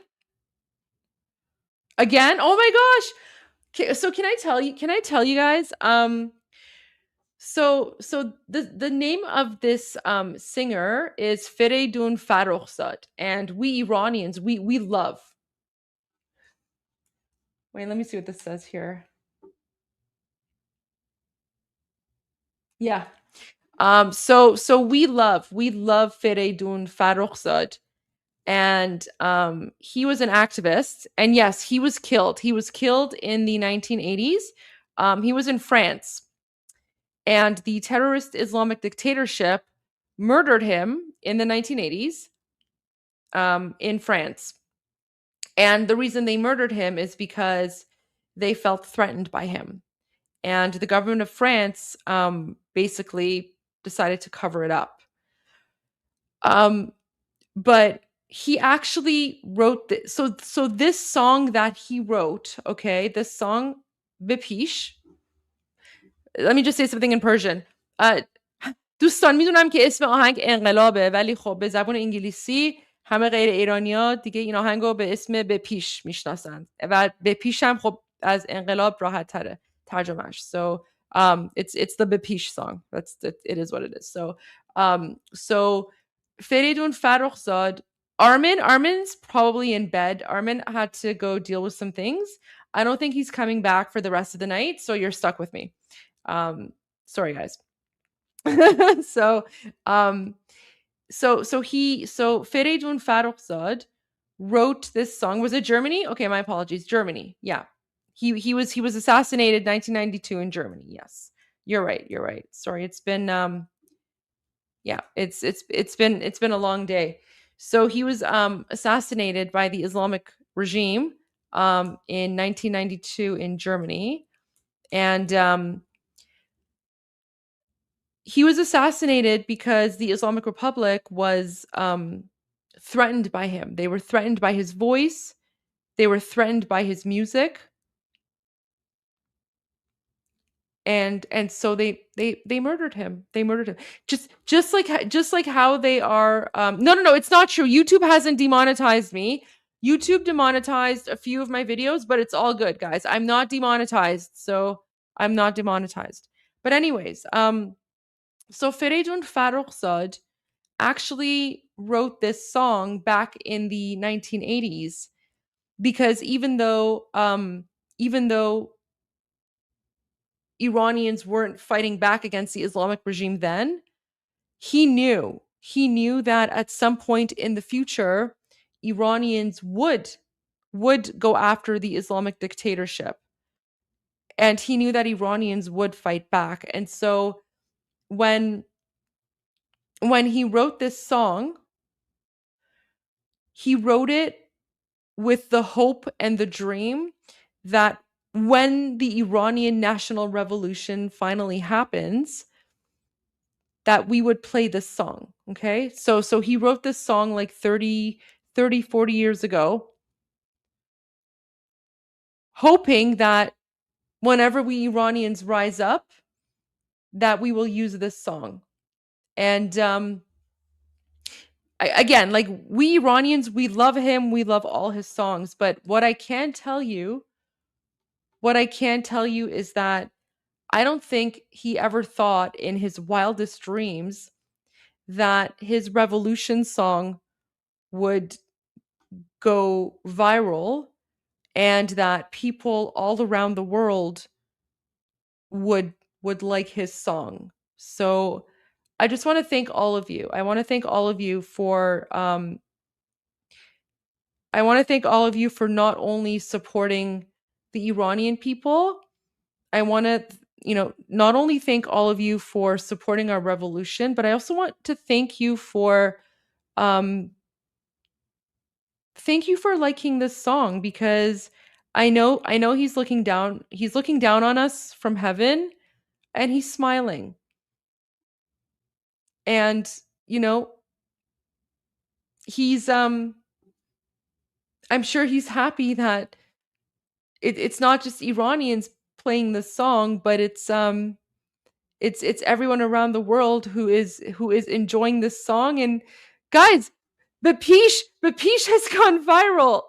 Bapish has gone viral. He made this song for today. He made this song for today.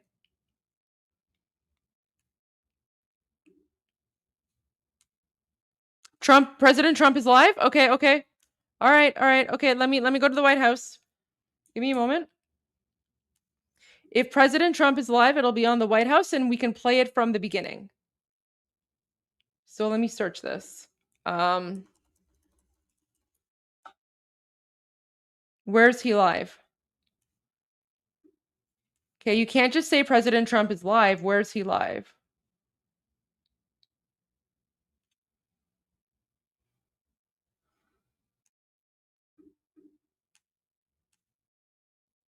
Where is he live? No, it was a super chat, so I don't know. I mean, I guess it could be a troll, but why would you pay money? I don't know why you would pay money to troll. Like, that's weird. All right, anyways. Okay, so I mean, that's weird. So, something. So first of all, unrelated dunk. I just want to say, the fact that you are all here, all 50,000 of you who are watching right now, that in and of itself is huge, because just by your very presence, you are helping to boost the algorithm and raise awareness, right? Raise awareness about the Iranian national revolution. I mean, the fact that you have the lion and sun flag in your bio, like, that is huge in and of itself. You're all doing, you know what? You are all already doing everything you possibly can, because you are witnessing the Iranian national revolution live. You are raising awareness, you're speaking out, and you're bearing witness. You're bearing witness to, I would say, the most significant and also the most hard-fought revolution ever, because the number of casualties is very high. And the leader of the Iranian national revolution, King Reza Pahlavi, he said that there is an ocean of blood. There's an ocean of blood. Times now? Okay. Times now is, guys, okay, Times now is like an Indian channel. Times now is spam. So Times now is not, that's not live. But listen, just the fact that you're all here and you support us, that means a lot. That means a lot, not just to me, but to the thousands of Iranians who are watching right now. And yes, I do have stamina because I have been preparing my entire life for this moment, and I'm just honored. I'm just honored that that you are here with me. I'm honored that I'm able to use my platform to be a voice, and I'm honored that at least for the thousands of Iranians who are watching, I'm honored and humbled that you guys have put your faith and trust in me to be your voice in English anyway. So yeah, thank you. All right, okay, I will play Bapish for you one more time. I'll play it for you again. Okay. I'll play Bapish. And guys, now that you know of all these like little like treasures in there, like really pay attention to the lyrics, okay? Because the lyrics are very, very, very, very well written, okay? Just watch this. ایران غرق انقلاب است.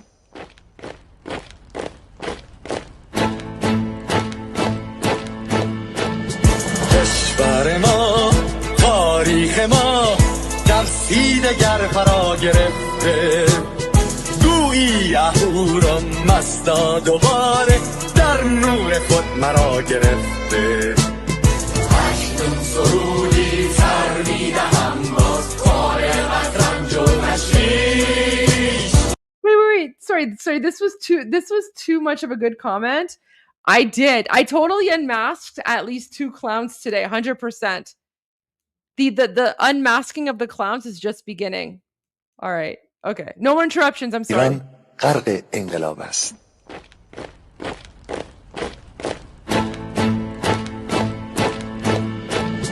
کشور ما تاریخ ما در سینگر فرا گرفته گویی اهورا مستا دوباره در نور خود مرا گرفته اکنون سرودی سر میدهم باز کار رنج و تشویش ایران غرق انقلاب است به پیش به پیش به پیش ایران غرق انقلاب است به پیش به پیش به پیش هن ای پدر هن ای پسر برخیز و با ما شو هنگام تا درد آن تجربه تلخ ما را نکشیده در خواب بگذار هر دم بغرند گرگ‌ها دم لباس میش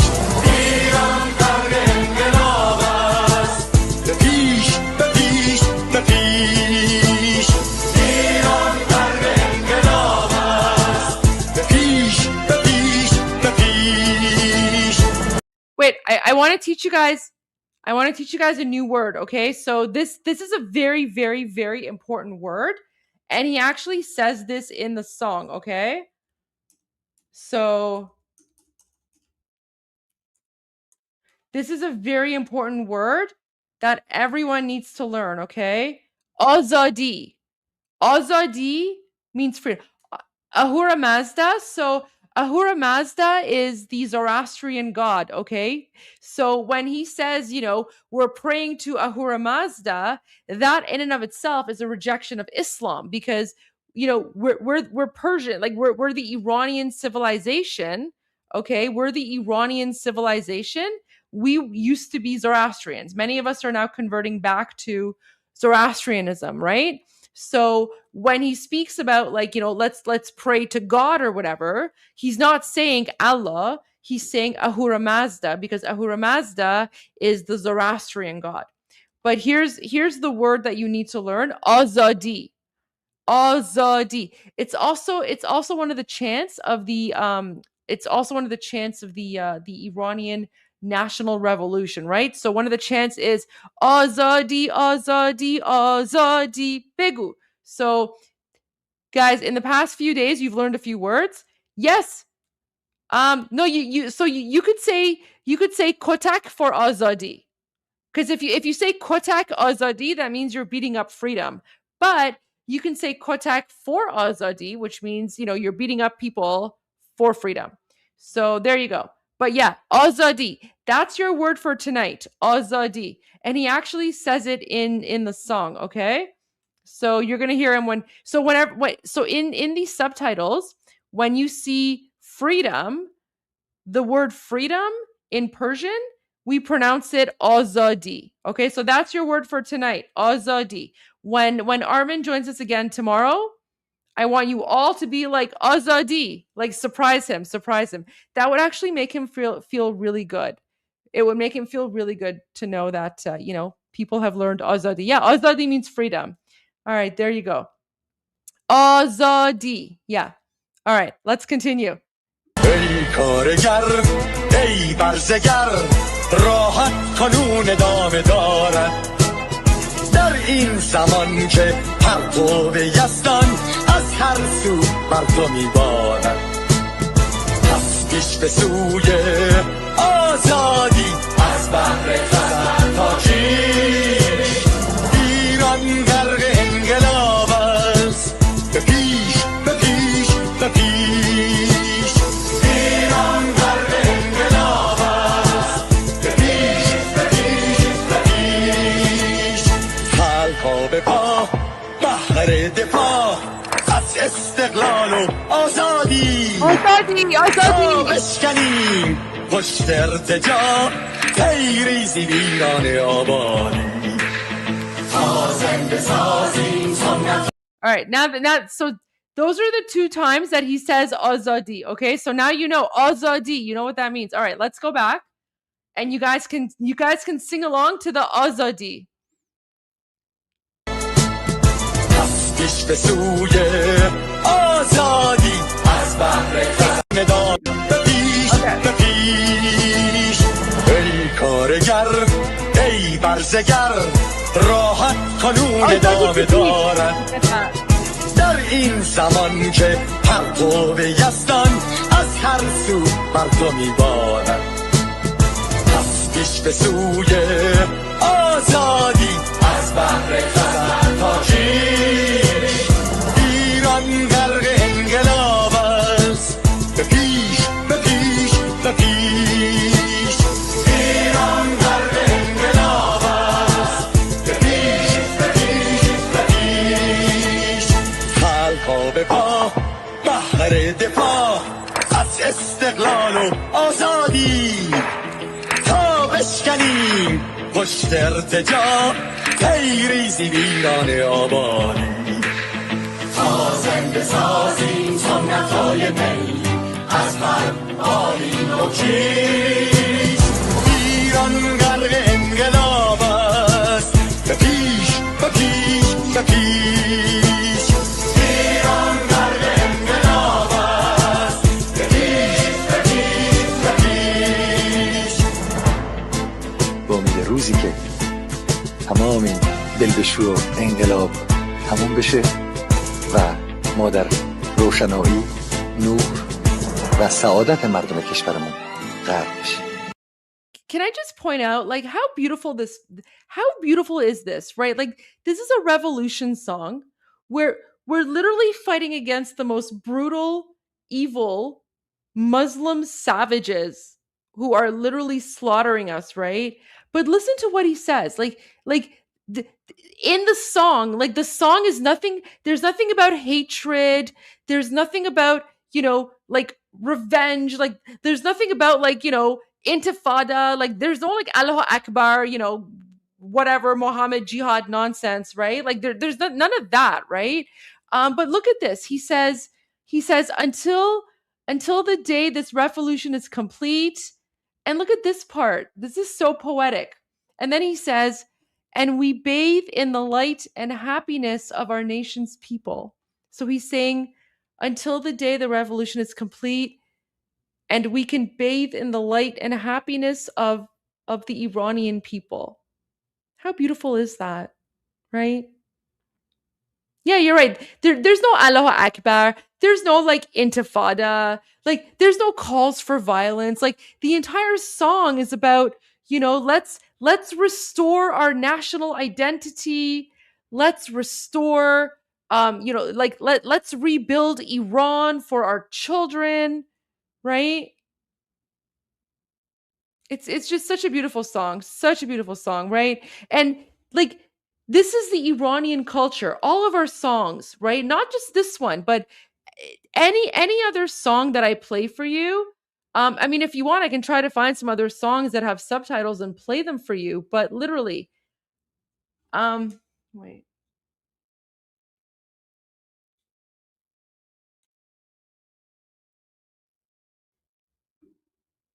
کدوم یکی؟ Okay, now Iranians are requesting me to play other songs, but گل نمیشه یاد ایران به خیر از فریدون رو هم بذاری. تنگیش برای ایران رو در اون آواز توضیح میکن. آره میدونم، ولی خب آخه چون که زیرنویس نداره یه کمی سخته. ببین این آهنگ این یکی چون که زیرنویس داره یه کمی راحت تره که مثلا بقیه رو بیاریم به سوی ما. عذرخواهی میکنم. I'm sorry. So I get a lot of song requests from Iranians, but I can't. You want دختر ایرانی by Andy? You want to see the heavy metal version? Okay, I mean, okay, all right, okay, fine, all right. I will play. So I will play this from the beginning, and then I will go find the other songs that that Iranians are requesting, and I will play those as well.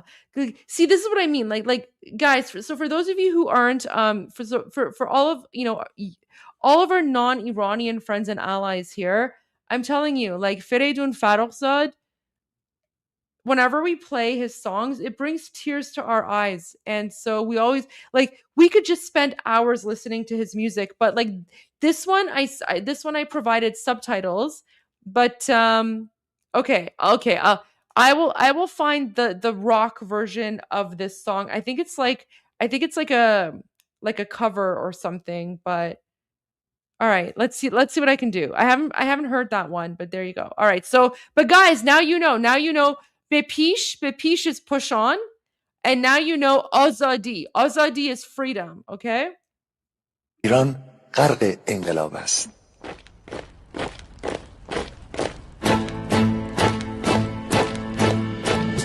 کشور ما، تاریخ ما در سینه گر فرا گرفته، گویی اهورا مستا دوباره در نور خود مرا گرفته. هشتم سرودی سر میدهم باز فارغ از رنج و تشویش.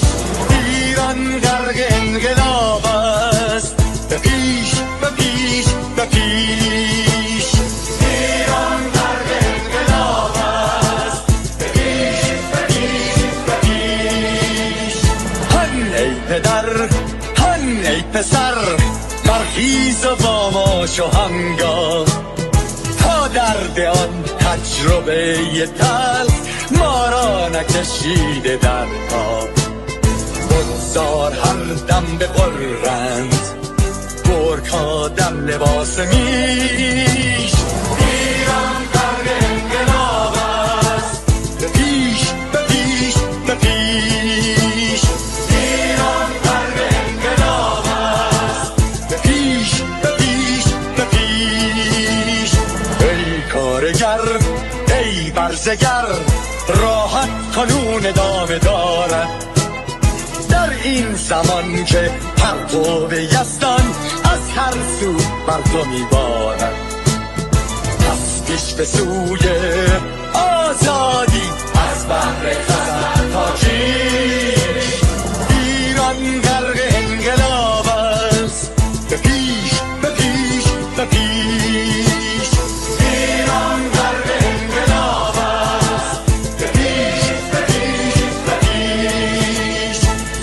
پا به پا بهر دفاع از استقلال و آزادی تا بشکنیم پشت ارتجاع تیریزی ویران آبادی تا زنده سازیم سنت‌های می از آلین و کیش ایران غرق انقلاب است به پیش به پیش به پیش ایران غرق انقلاب است به پیش به پیش به پیش با امید روزی که تمام این دلبشو انقلاب تموم بشه و ما در روشنایی، نور و سعادت مردم کشورمون غرق بشیم.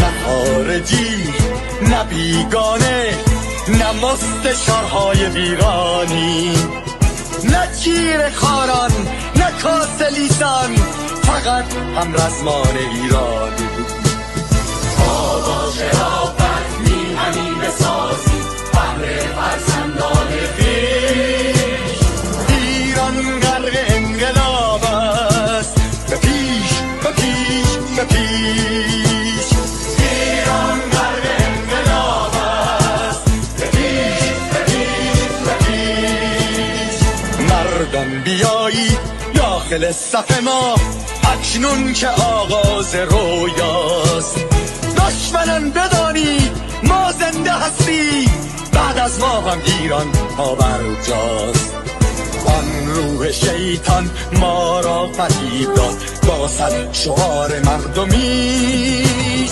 ایران غرق انقلاب است به پیش به پیش به پیش ایران غرق انقلاب است به پیش به پیش به پیش پرچم ما پرچم ایران غرق خون شهیدان روی شانه هامان حمل میکنیمش در هر خیابان و میدان تا ماسک دلقکان را برداریم از روی تسبیح و ریش ایران غرق انقلاب است به پیش به پیش به پیش ایران غرق انقلاب است به پیش به پیش به پیش.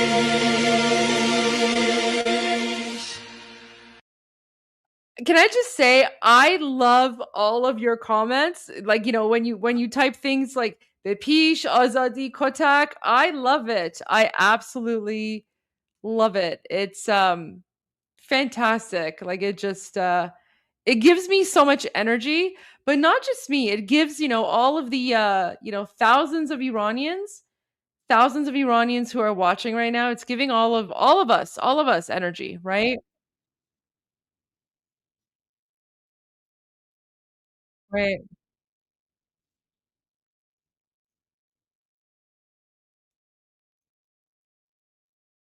And so his credible threats, I think, do many times avoid war. In this particular situation, it's a warning. You're wearing a couple of hats. I mean, we saw you go in, you brought people out of Venezuela, and now you are the president of the Trump Kennedy Center. Yeah. I mean, there's a lot of stuff going on there. Yeah, there really is. And you have Senator Bernie Sanders saying that he is in favor of this Democratic bill to ban presidents from naming buildings after themselves. Here's Bernie Sanders. Watch.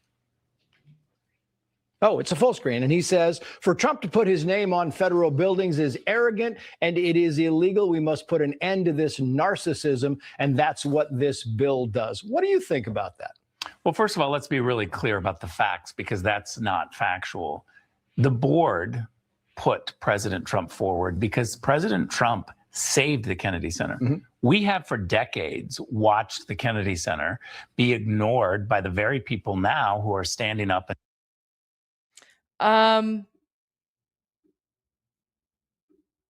so you know what? This was a very good question. Let me just go back to this question here. Because someone asked about the pronunciation. Let's see. Where was it? Someone asked about, oh, the comments are moving too fast. Where was it? Welcome to Learning Persian with Goldie. Yes. Learning Persian with Goldie. Persian 101. I give you all the best stuff. Wait, someone was asking, where is it? It's a pronunciation thing. So I'll be honest, like I've actually so before the revolution, I would do like live chats. It's just right now because there's so many comments. I honestly can't I can't respond to every single comment. But I mean, when my channel was much smaller, I did have live chats. But I just want to say, because I can't see the comment now, but someone asked, they were like, why does the A sound different in like Pahlavi versus Javid Shah? Well, I mean, it's just kind of, similar to English, right? Like, for example, you have a word like apple versus acorn, right? So like why does the A in apple sound different than the A in acorn, right? So is America on the ground right now? Is the United States on the ground right now? You guys better not be trolling me, because that would not be cool, because there are a lot of Iranians watching right now. So, and I know that there's a lot of rumors. Javid Shah means long live the king. Javid Shah means long live the king.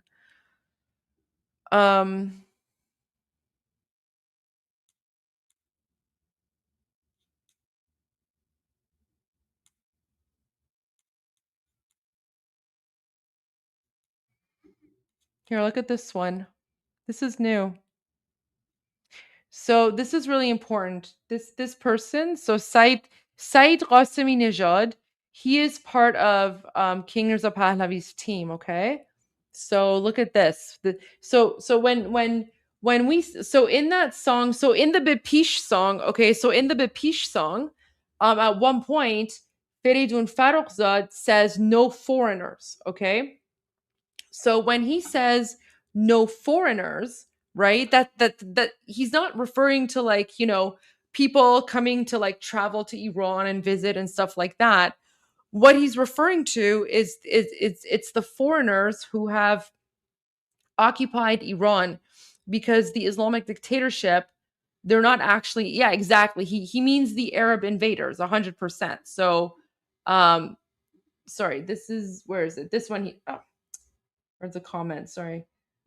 Oh my gosh. Okay, it's this one. So so when, like in the Bepish song, when he says no foreigners, he's referring to like Omid says, he's referring to the Arab invaders, because the Islamic dictatorship, they're not actually Iranian, right? And look at this report. So this is what I mean when I said that there's like foreigners who are literally murdering Iranians right now, right? And I mentioned the Afghans and the Iraqis and like the Lebanese Hezbollah. This is what I mean. So the Afghan Fatemiyun, Iraqi Hashd Shabi, and Lebanese Hezbollah are currently in Iran, assisting IRGC in the slaughter of Iranian citizens. Iranians are fighting this evil octopus of radical Islamist terrorism with their bare hands on behalf of the rest of the world. They need help, and they need it now. And look at this. So these are Iranians in occupied Iran, completely unarmed, right? Completely unarmed, because these are just, regular, normal civilians like you and me. And they're holding up a sign that says Trump help. And everyone, like, look at this. Like, do you see how brave my people are? Completely unarmed, being slaughtered by the Islamic regime, and they're literally holding up the peace sign. They're holding up the victory sign, right? And they're like, just Trump, help.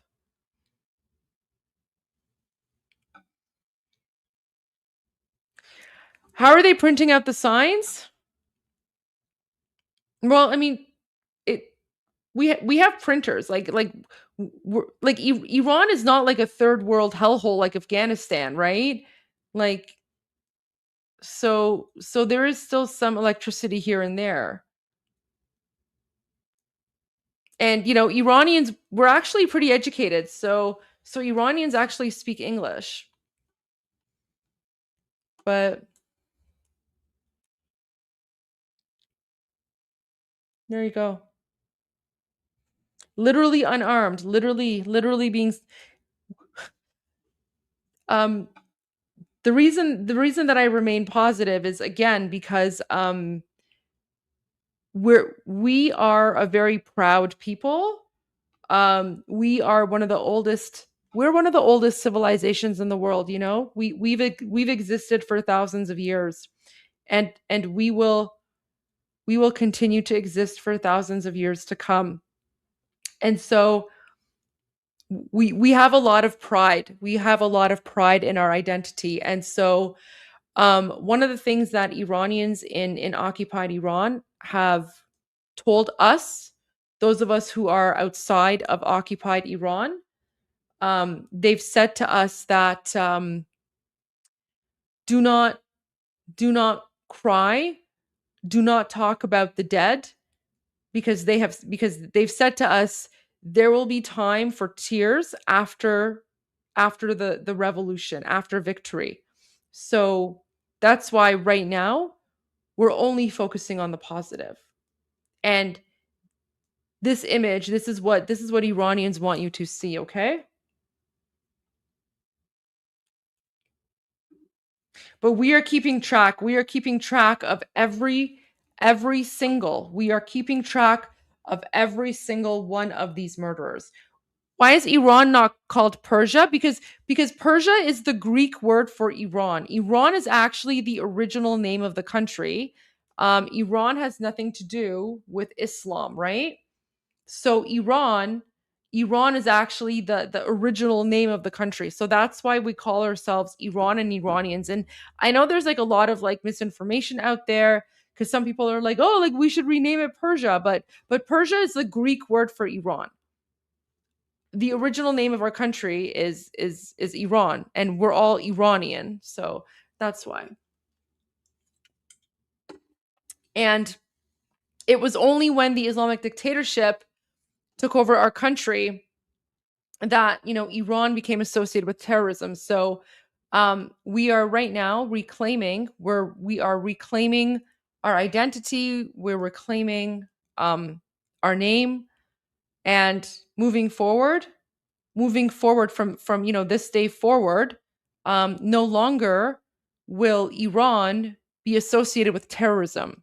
Moving forward, Iran will be associated with freedom and liberty. And guys, what's the word for freedom in Persian?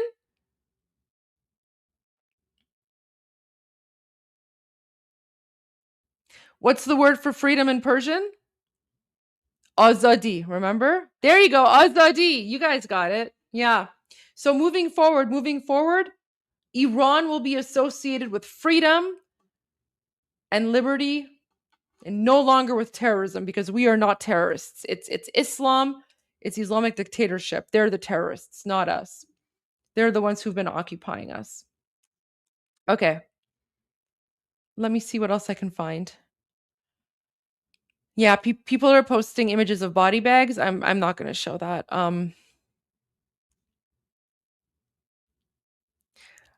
Oh, this is a good one.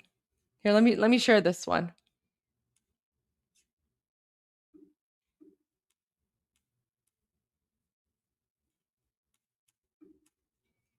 How do I bring this up? No, you're not soldiers of Goldie. We're soldiers of the Shah. We are soldiers of Pahlavi. Because we're all soldiers of Pahlavi.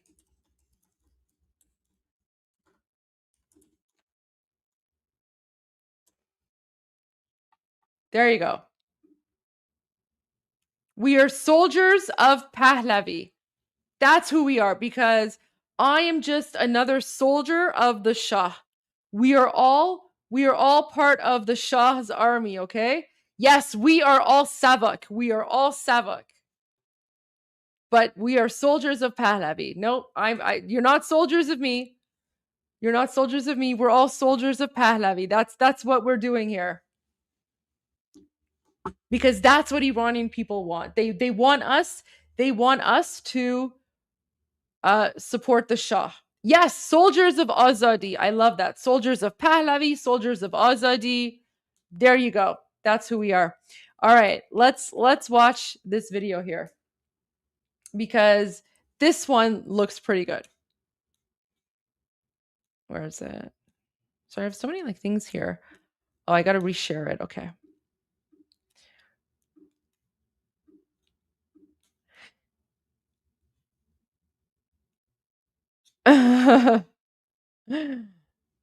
So look at this. Look at this. So this is actually, I'm actually really enjoying these particular videos. Okay.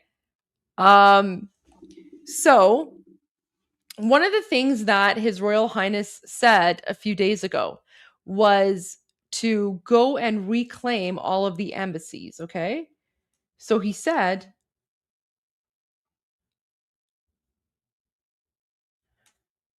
I don't know. I don't know who that is. And you know what? There's a lot of rumors going around. I'm not interested in rumors. I'm not interested in sources. Maybe that's happening. Maybe that's happening. If that is, I don't care, because that would be OPSEC, and I don't want to give out any information, because I know that the Islamic regime is watching this channel. So I'm not interested in, I'm not interested in rumors. I'm not interested in speculation. I'm not here for the clickbait. So don't care. I'm going to wait until President Trump or whoever announces something. That's all I'm saying. I don't care. I don't care.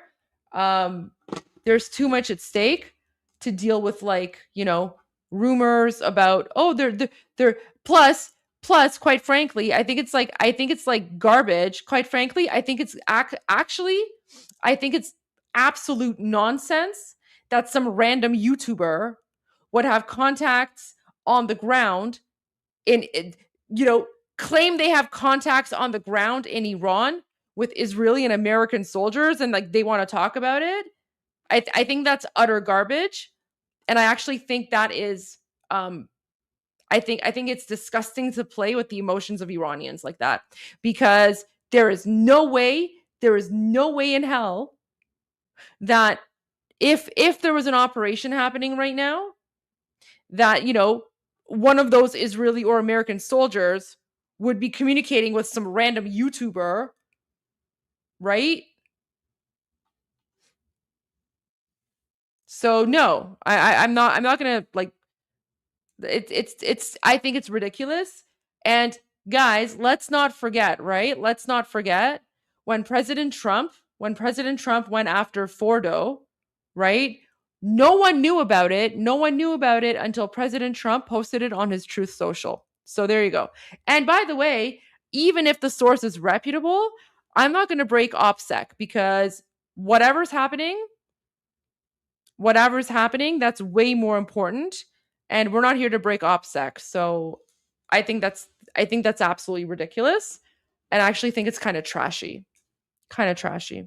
We're going to wait for an official statement from President Trump, and that's it. I'm not here to get involved in rumors. And I think one of the things that people appreciate about my channel is that I don't deal in, I have zero tolerance for rumors. We have Mujahideen in the chat. Okay. I mean, I don't know. How do you want me to get rid of them? I don't know. Just block them, I guess.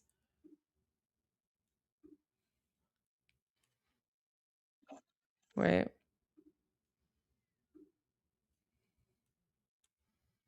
If you see Mujahideen in the chat, just block them. You don't even need to deal with them. Just say no. Just say no to Mujahideen.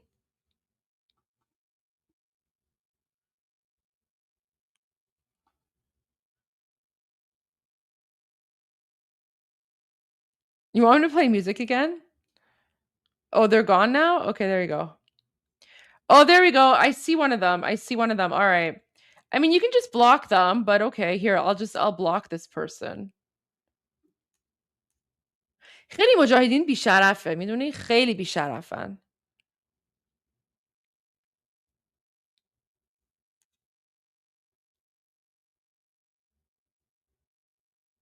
Yeah, their funding will be cut soon anyway. But honestly, just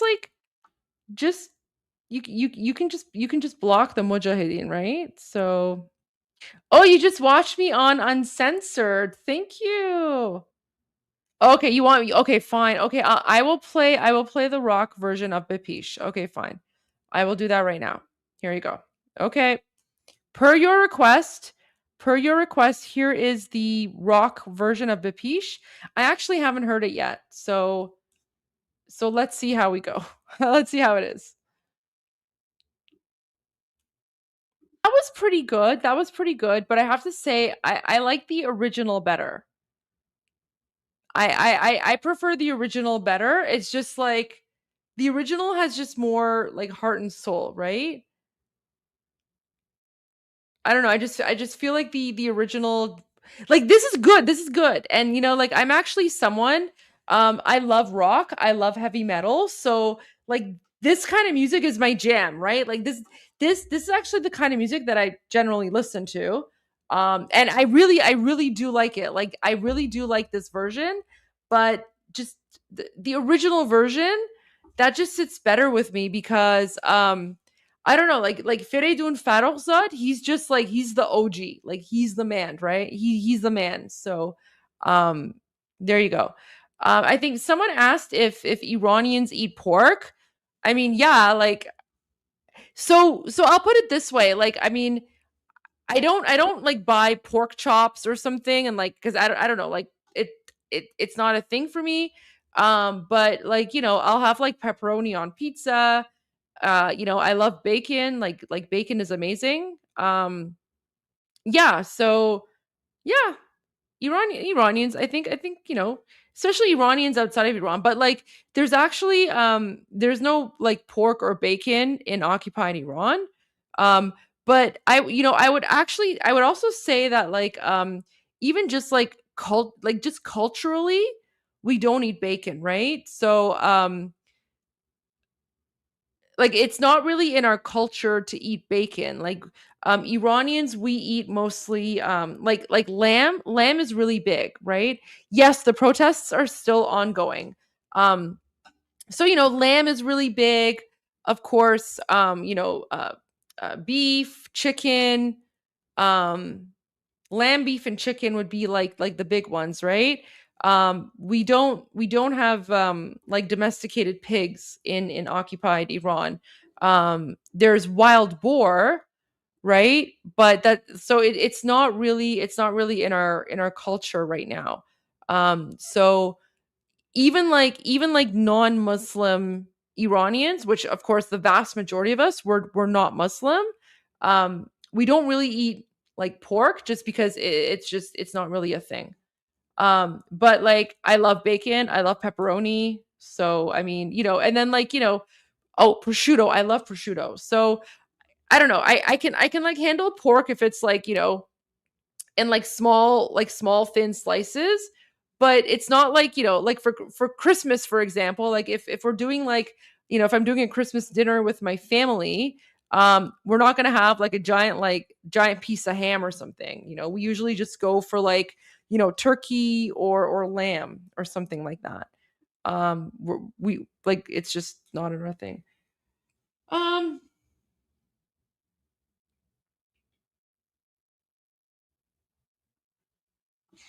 Okay, I'm getting so many requests from Iranians to like speak about different things, and honestly, like, I can't.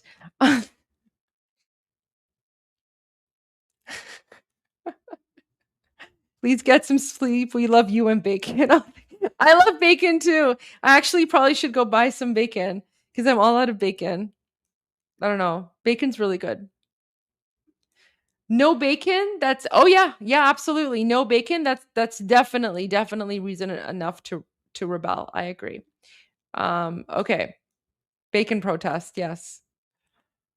Yes. So Okay. Let's see if there's any news. And if there's no news. Oh, wait. I did want to show this one. I never ended up showing this video here. So I really want to show this one.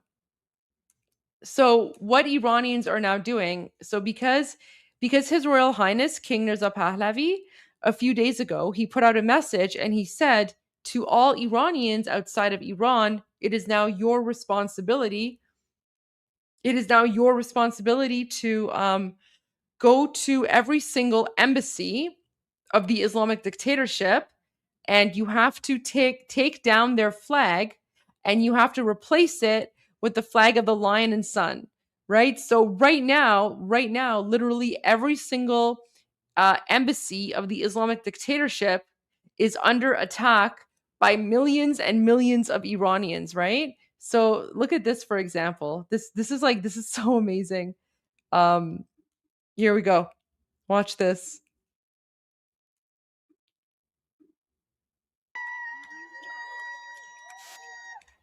So this is in Spain. So so Iranians, right? So because the king of Iran said, go and he literally said, go to the embassies, tear down the Allahu Akbar jihadi flag, and put up the lion and sun flag, right?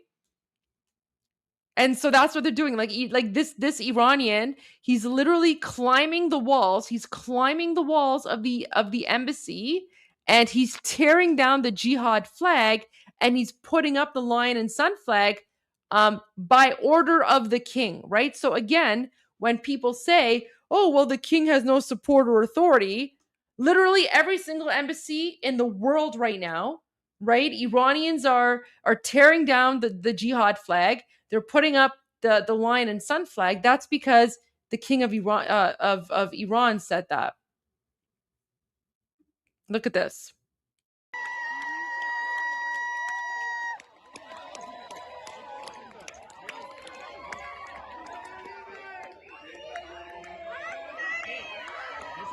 And they're saying, off-batting, good job.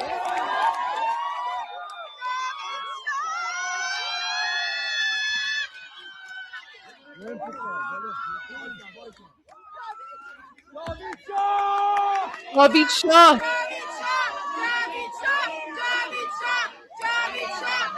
Javid Shah.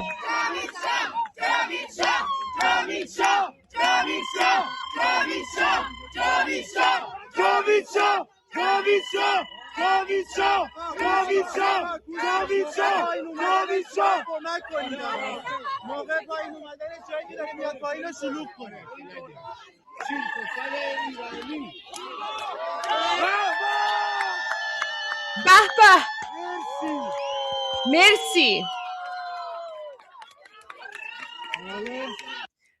This is how we reclaim. This is how we reclaim our national identity. This is how we reclaim our country. This is how we reclaim our embassies, right? So this isn't an attack. This is reclaiming what always belonged to us. So there you go. That's Spain. Okay. Let's see what else we can find. So, oh, look at this. Look at this. Yasser Arafat and the Palestinians were big fans of Khomeini. Of course they were. Oh, I'm not going to show that. Oh my gosh, look at this one. So, oh my gosh, these were the amazing Canadians right now, okay? Look at this. Large crowd of Iranians residing in Canada gathering in front of the US consulate in Toronto on Tuesday, January 23. That was wait. I just dropped my phone.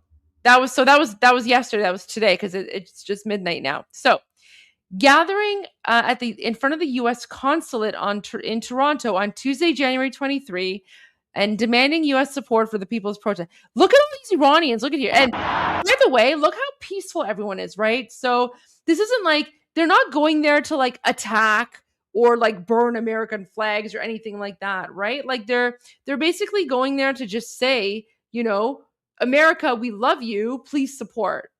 Look at this. Wow,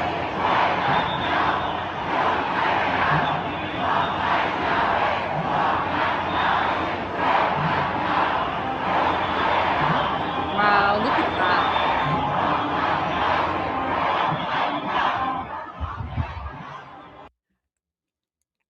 Can I just ask you something? Have you ever seen anything like that? Like, have you ever heard of a protest or like a demonstration where Iranians are going to the embassy of the United States and they're like, hit them, right? Because usually it's the opposite, right? Usually it's like the Palestinian jihadi savages, right? So the Palestinian jihadi savages are like, Allahu Akbar, jihad, and then they burn the American flag, right? But here, you literally have Iranians going to the American embassy and they're like, please hit them, hit the Islamic Republic, right? But you're not gonna hear this or see this in the mainstream media because this doesn't fit the narrative, right? Because the mainstream media, they cannot understand why Iranians want President Trump to attack. All right. I see there's footage from like other places. I will get to the footage as well, guys, because like this is amazing. Look at this. I'm so honestly, guys, I'm not gonna lie, I'm getting a little bit of FOMO because I've been like this entire time, I've just been in front of like my laptop speaking to a camera, but it's like, you know, I'm sharing all the news with you, I'm sharing all the info with you, but I am kind of like feeling a little bit left out and lonely because usually I'm at the demonstrations myself, but I haven't been to any of the demonstrations. But you know, I'm sharing the demonstrations with you. Yeah, I saw the trucker convoy too. So yeah. So you know, I kind of miss being there, but you know, at least I'm sharing. I'm sharing the news, you know. Oh, thank you. So you're here from Armin's channel. Thank you so much. Yeah, Armin went to sleep, or no, sorry, no, he didn't go to sleep. He had to do other things. You need me here? Yeah, I mean, no one else is really broadcasting, right? So there you go. I've kind of become like the unofficial you know, the unofficial voice, I guess. I don't know. Am I? Do you guys really think so? You think I'm doing more damage to the enemy where I am? Okay, that makes me feel a little bit better. That makes me feel better. Thank you. Because I kind of do. Like I really wish I was there in the crowd. So I miss you all. All right. Okay. Let me play this one more time. Then I'm going to get to the other videos. Okay. Here you go. Just look at this insane crowd from Toronto.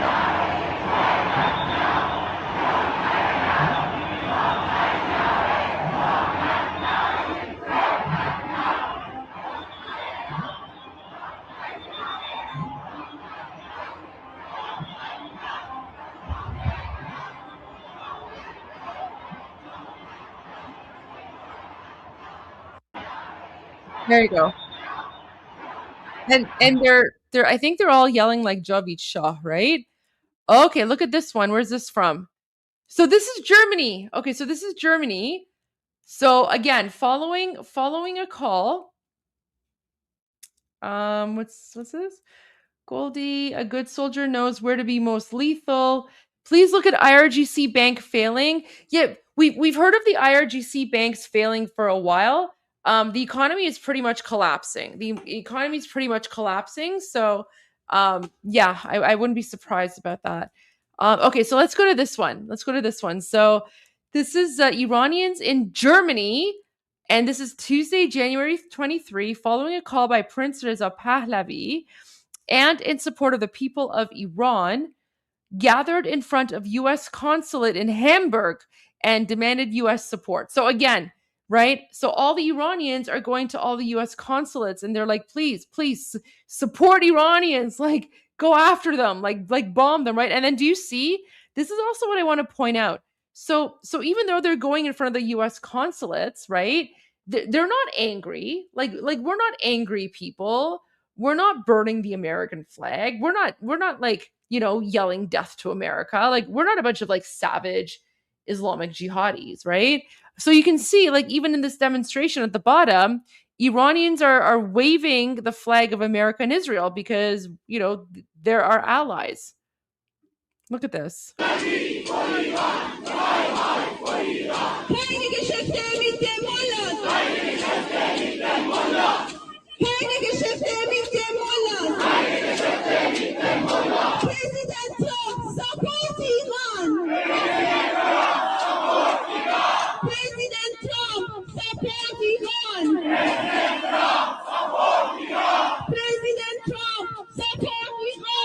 Right?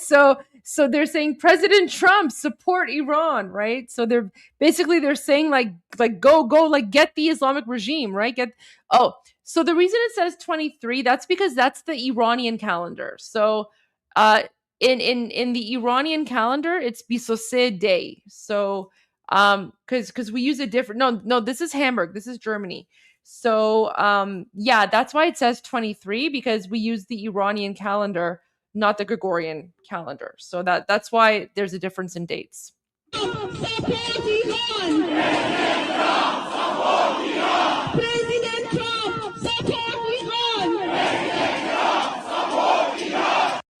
There you go. So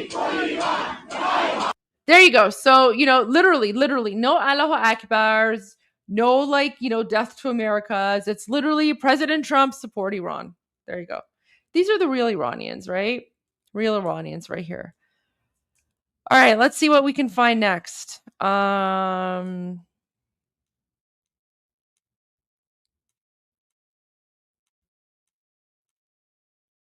I showed. Isn't this photo iconic? Oh, what's this? Look at this. So Iranians are scaling. رسیدم به آخرین فصل از نبرد نهایی اتحاد ایران و آمریکا. So here you go. So here are Iranians. So they're scaling statues and they're putting up the flag of the Lion and Sun flag. Look at my short time in Washington, I've seen firsthand how the system is broken. A small group of failed voices. Oh my gosh. Wow. So look at this. Look at this. So Iranians, what they're doing is they're taking footage of the Iranian national revolution and they're putting President Trump's voice over it. Look at that. See what I mean? Do you see how much Iranians love President Trump in America? Look at this. My short time, be willing to face criticism from those who lack courage or the guts or the stamina to take it and to do it. It's called the road less traveled.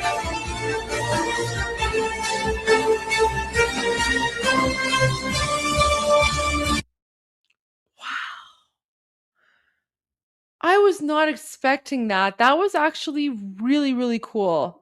Okay, I need to like my short time in what I kind of feel like I want to play that again.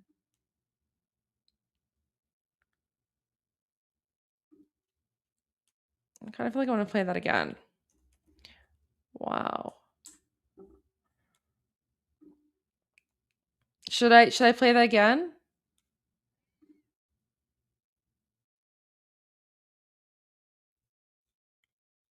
Like honestly, like I've never seen anything like this. Like I've never seen a situation where you know, Iranians, you know, like who would have ever thought that Iranians, right, in the Iranian national revolution would be playing and broadcasting speeches from President Trump, right?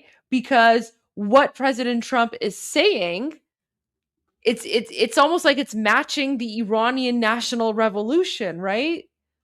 Like there's so many parallels. So this is a post of someone named Saeed Frankie, and he's even saying like POTUS things. Like this is what I mean when I say like yeah, I know. Who would have thought Iranians working with the US? There you go. But I'm telling you, we Iranians were never your enemy. It was Islam. When Islam took over our country in 1979, that's when, you know, they started yelling like Magbat America, like death to America, you know, all like Islamic jihadi nonsense, right?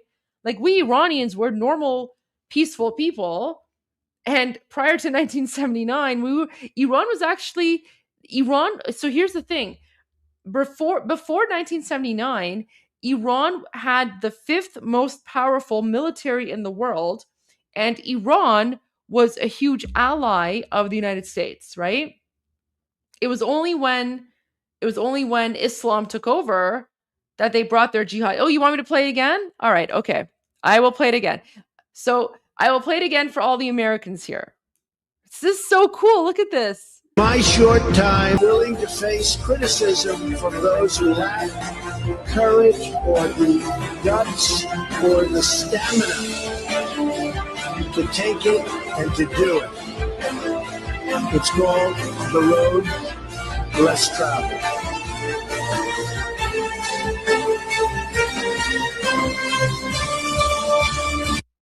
Wow.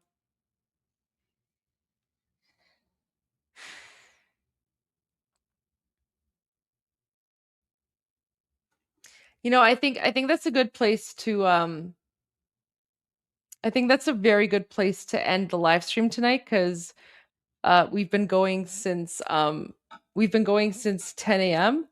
So it's been 14 hours. I've been live streaming for 14 hours. It's so I just put it on my X account. So if you follow me on X, you'll find it there. Yeah, I've been live streaming for 14 hours, and it's been a little bit of a long day because I also called out the Nazi, remember? Because this also happened today, right? I mean, no one cares about chunky yogurt. Like chunky yogurt is chunky yogurt's going viral, but no one cares about chunky yogurt. I care more about this guy. I care more about the Joseph Goebbels of the Islamic dictatorship.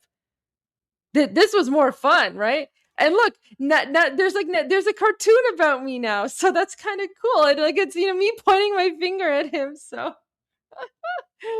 there you go. All right, guys. Thank you everyone for joining. I will see you all tomorrow for day 18 of Iran Revolution Live. Thank you all for being here. Thank you for supporting the Iranian people. Thank you for recognizing, that we're fighting for freedom. And thank you for helping amplify our voice. You are making it easier for us to continue. So thank you so much, and I will see all of you guys tomorrow. Love you all. God bless you all. Payande Iran, Javid Shah. غرق انقلاب است.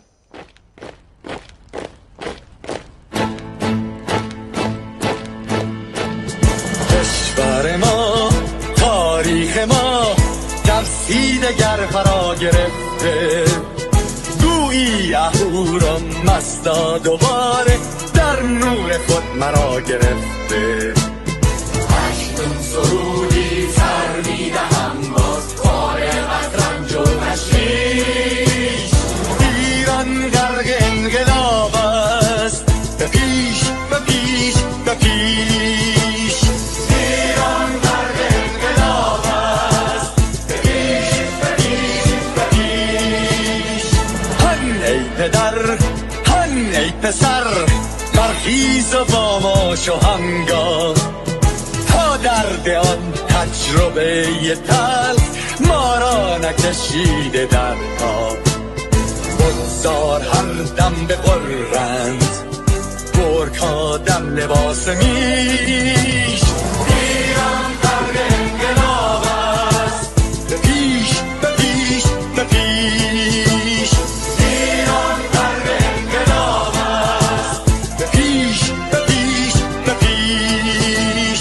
ای کارگر ای برزگر، راحت کنون ادامه دارد در این زمان که پرتو یزدان از هر سو بر تو میبارد. پس پیش به سوی آزادی از بحر خزر تا کیش. ایران غرق انقلاب است، به پیش به پیش به پیش.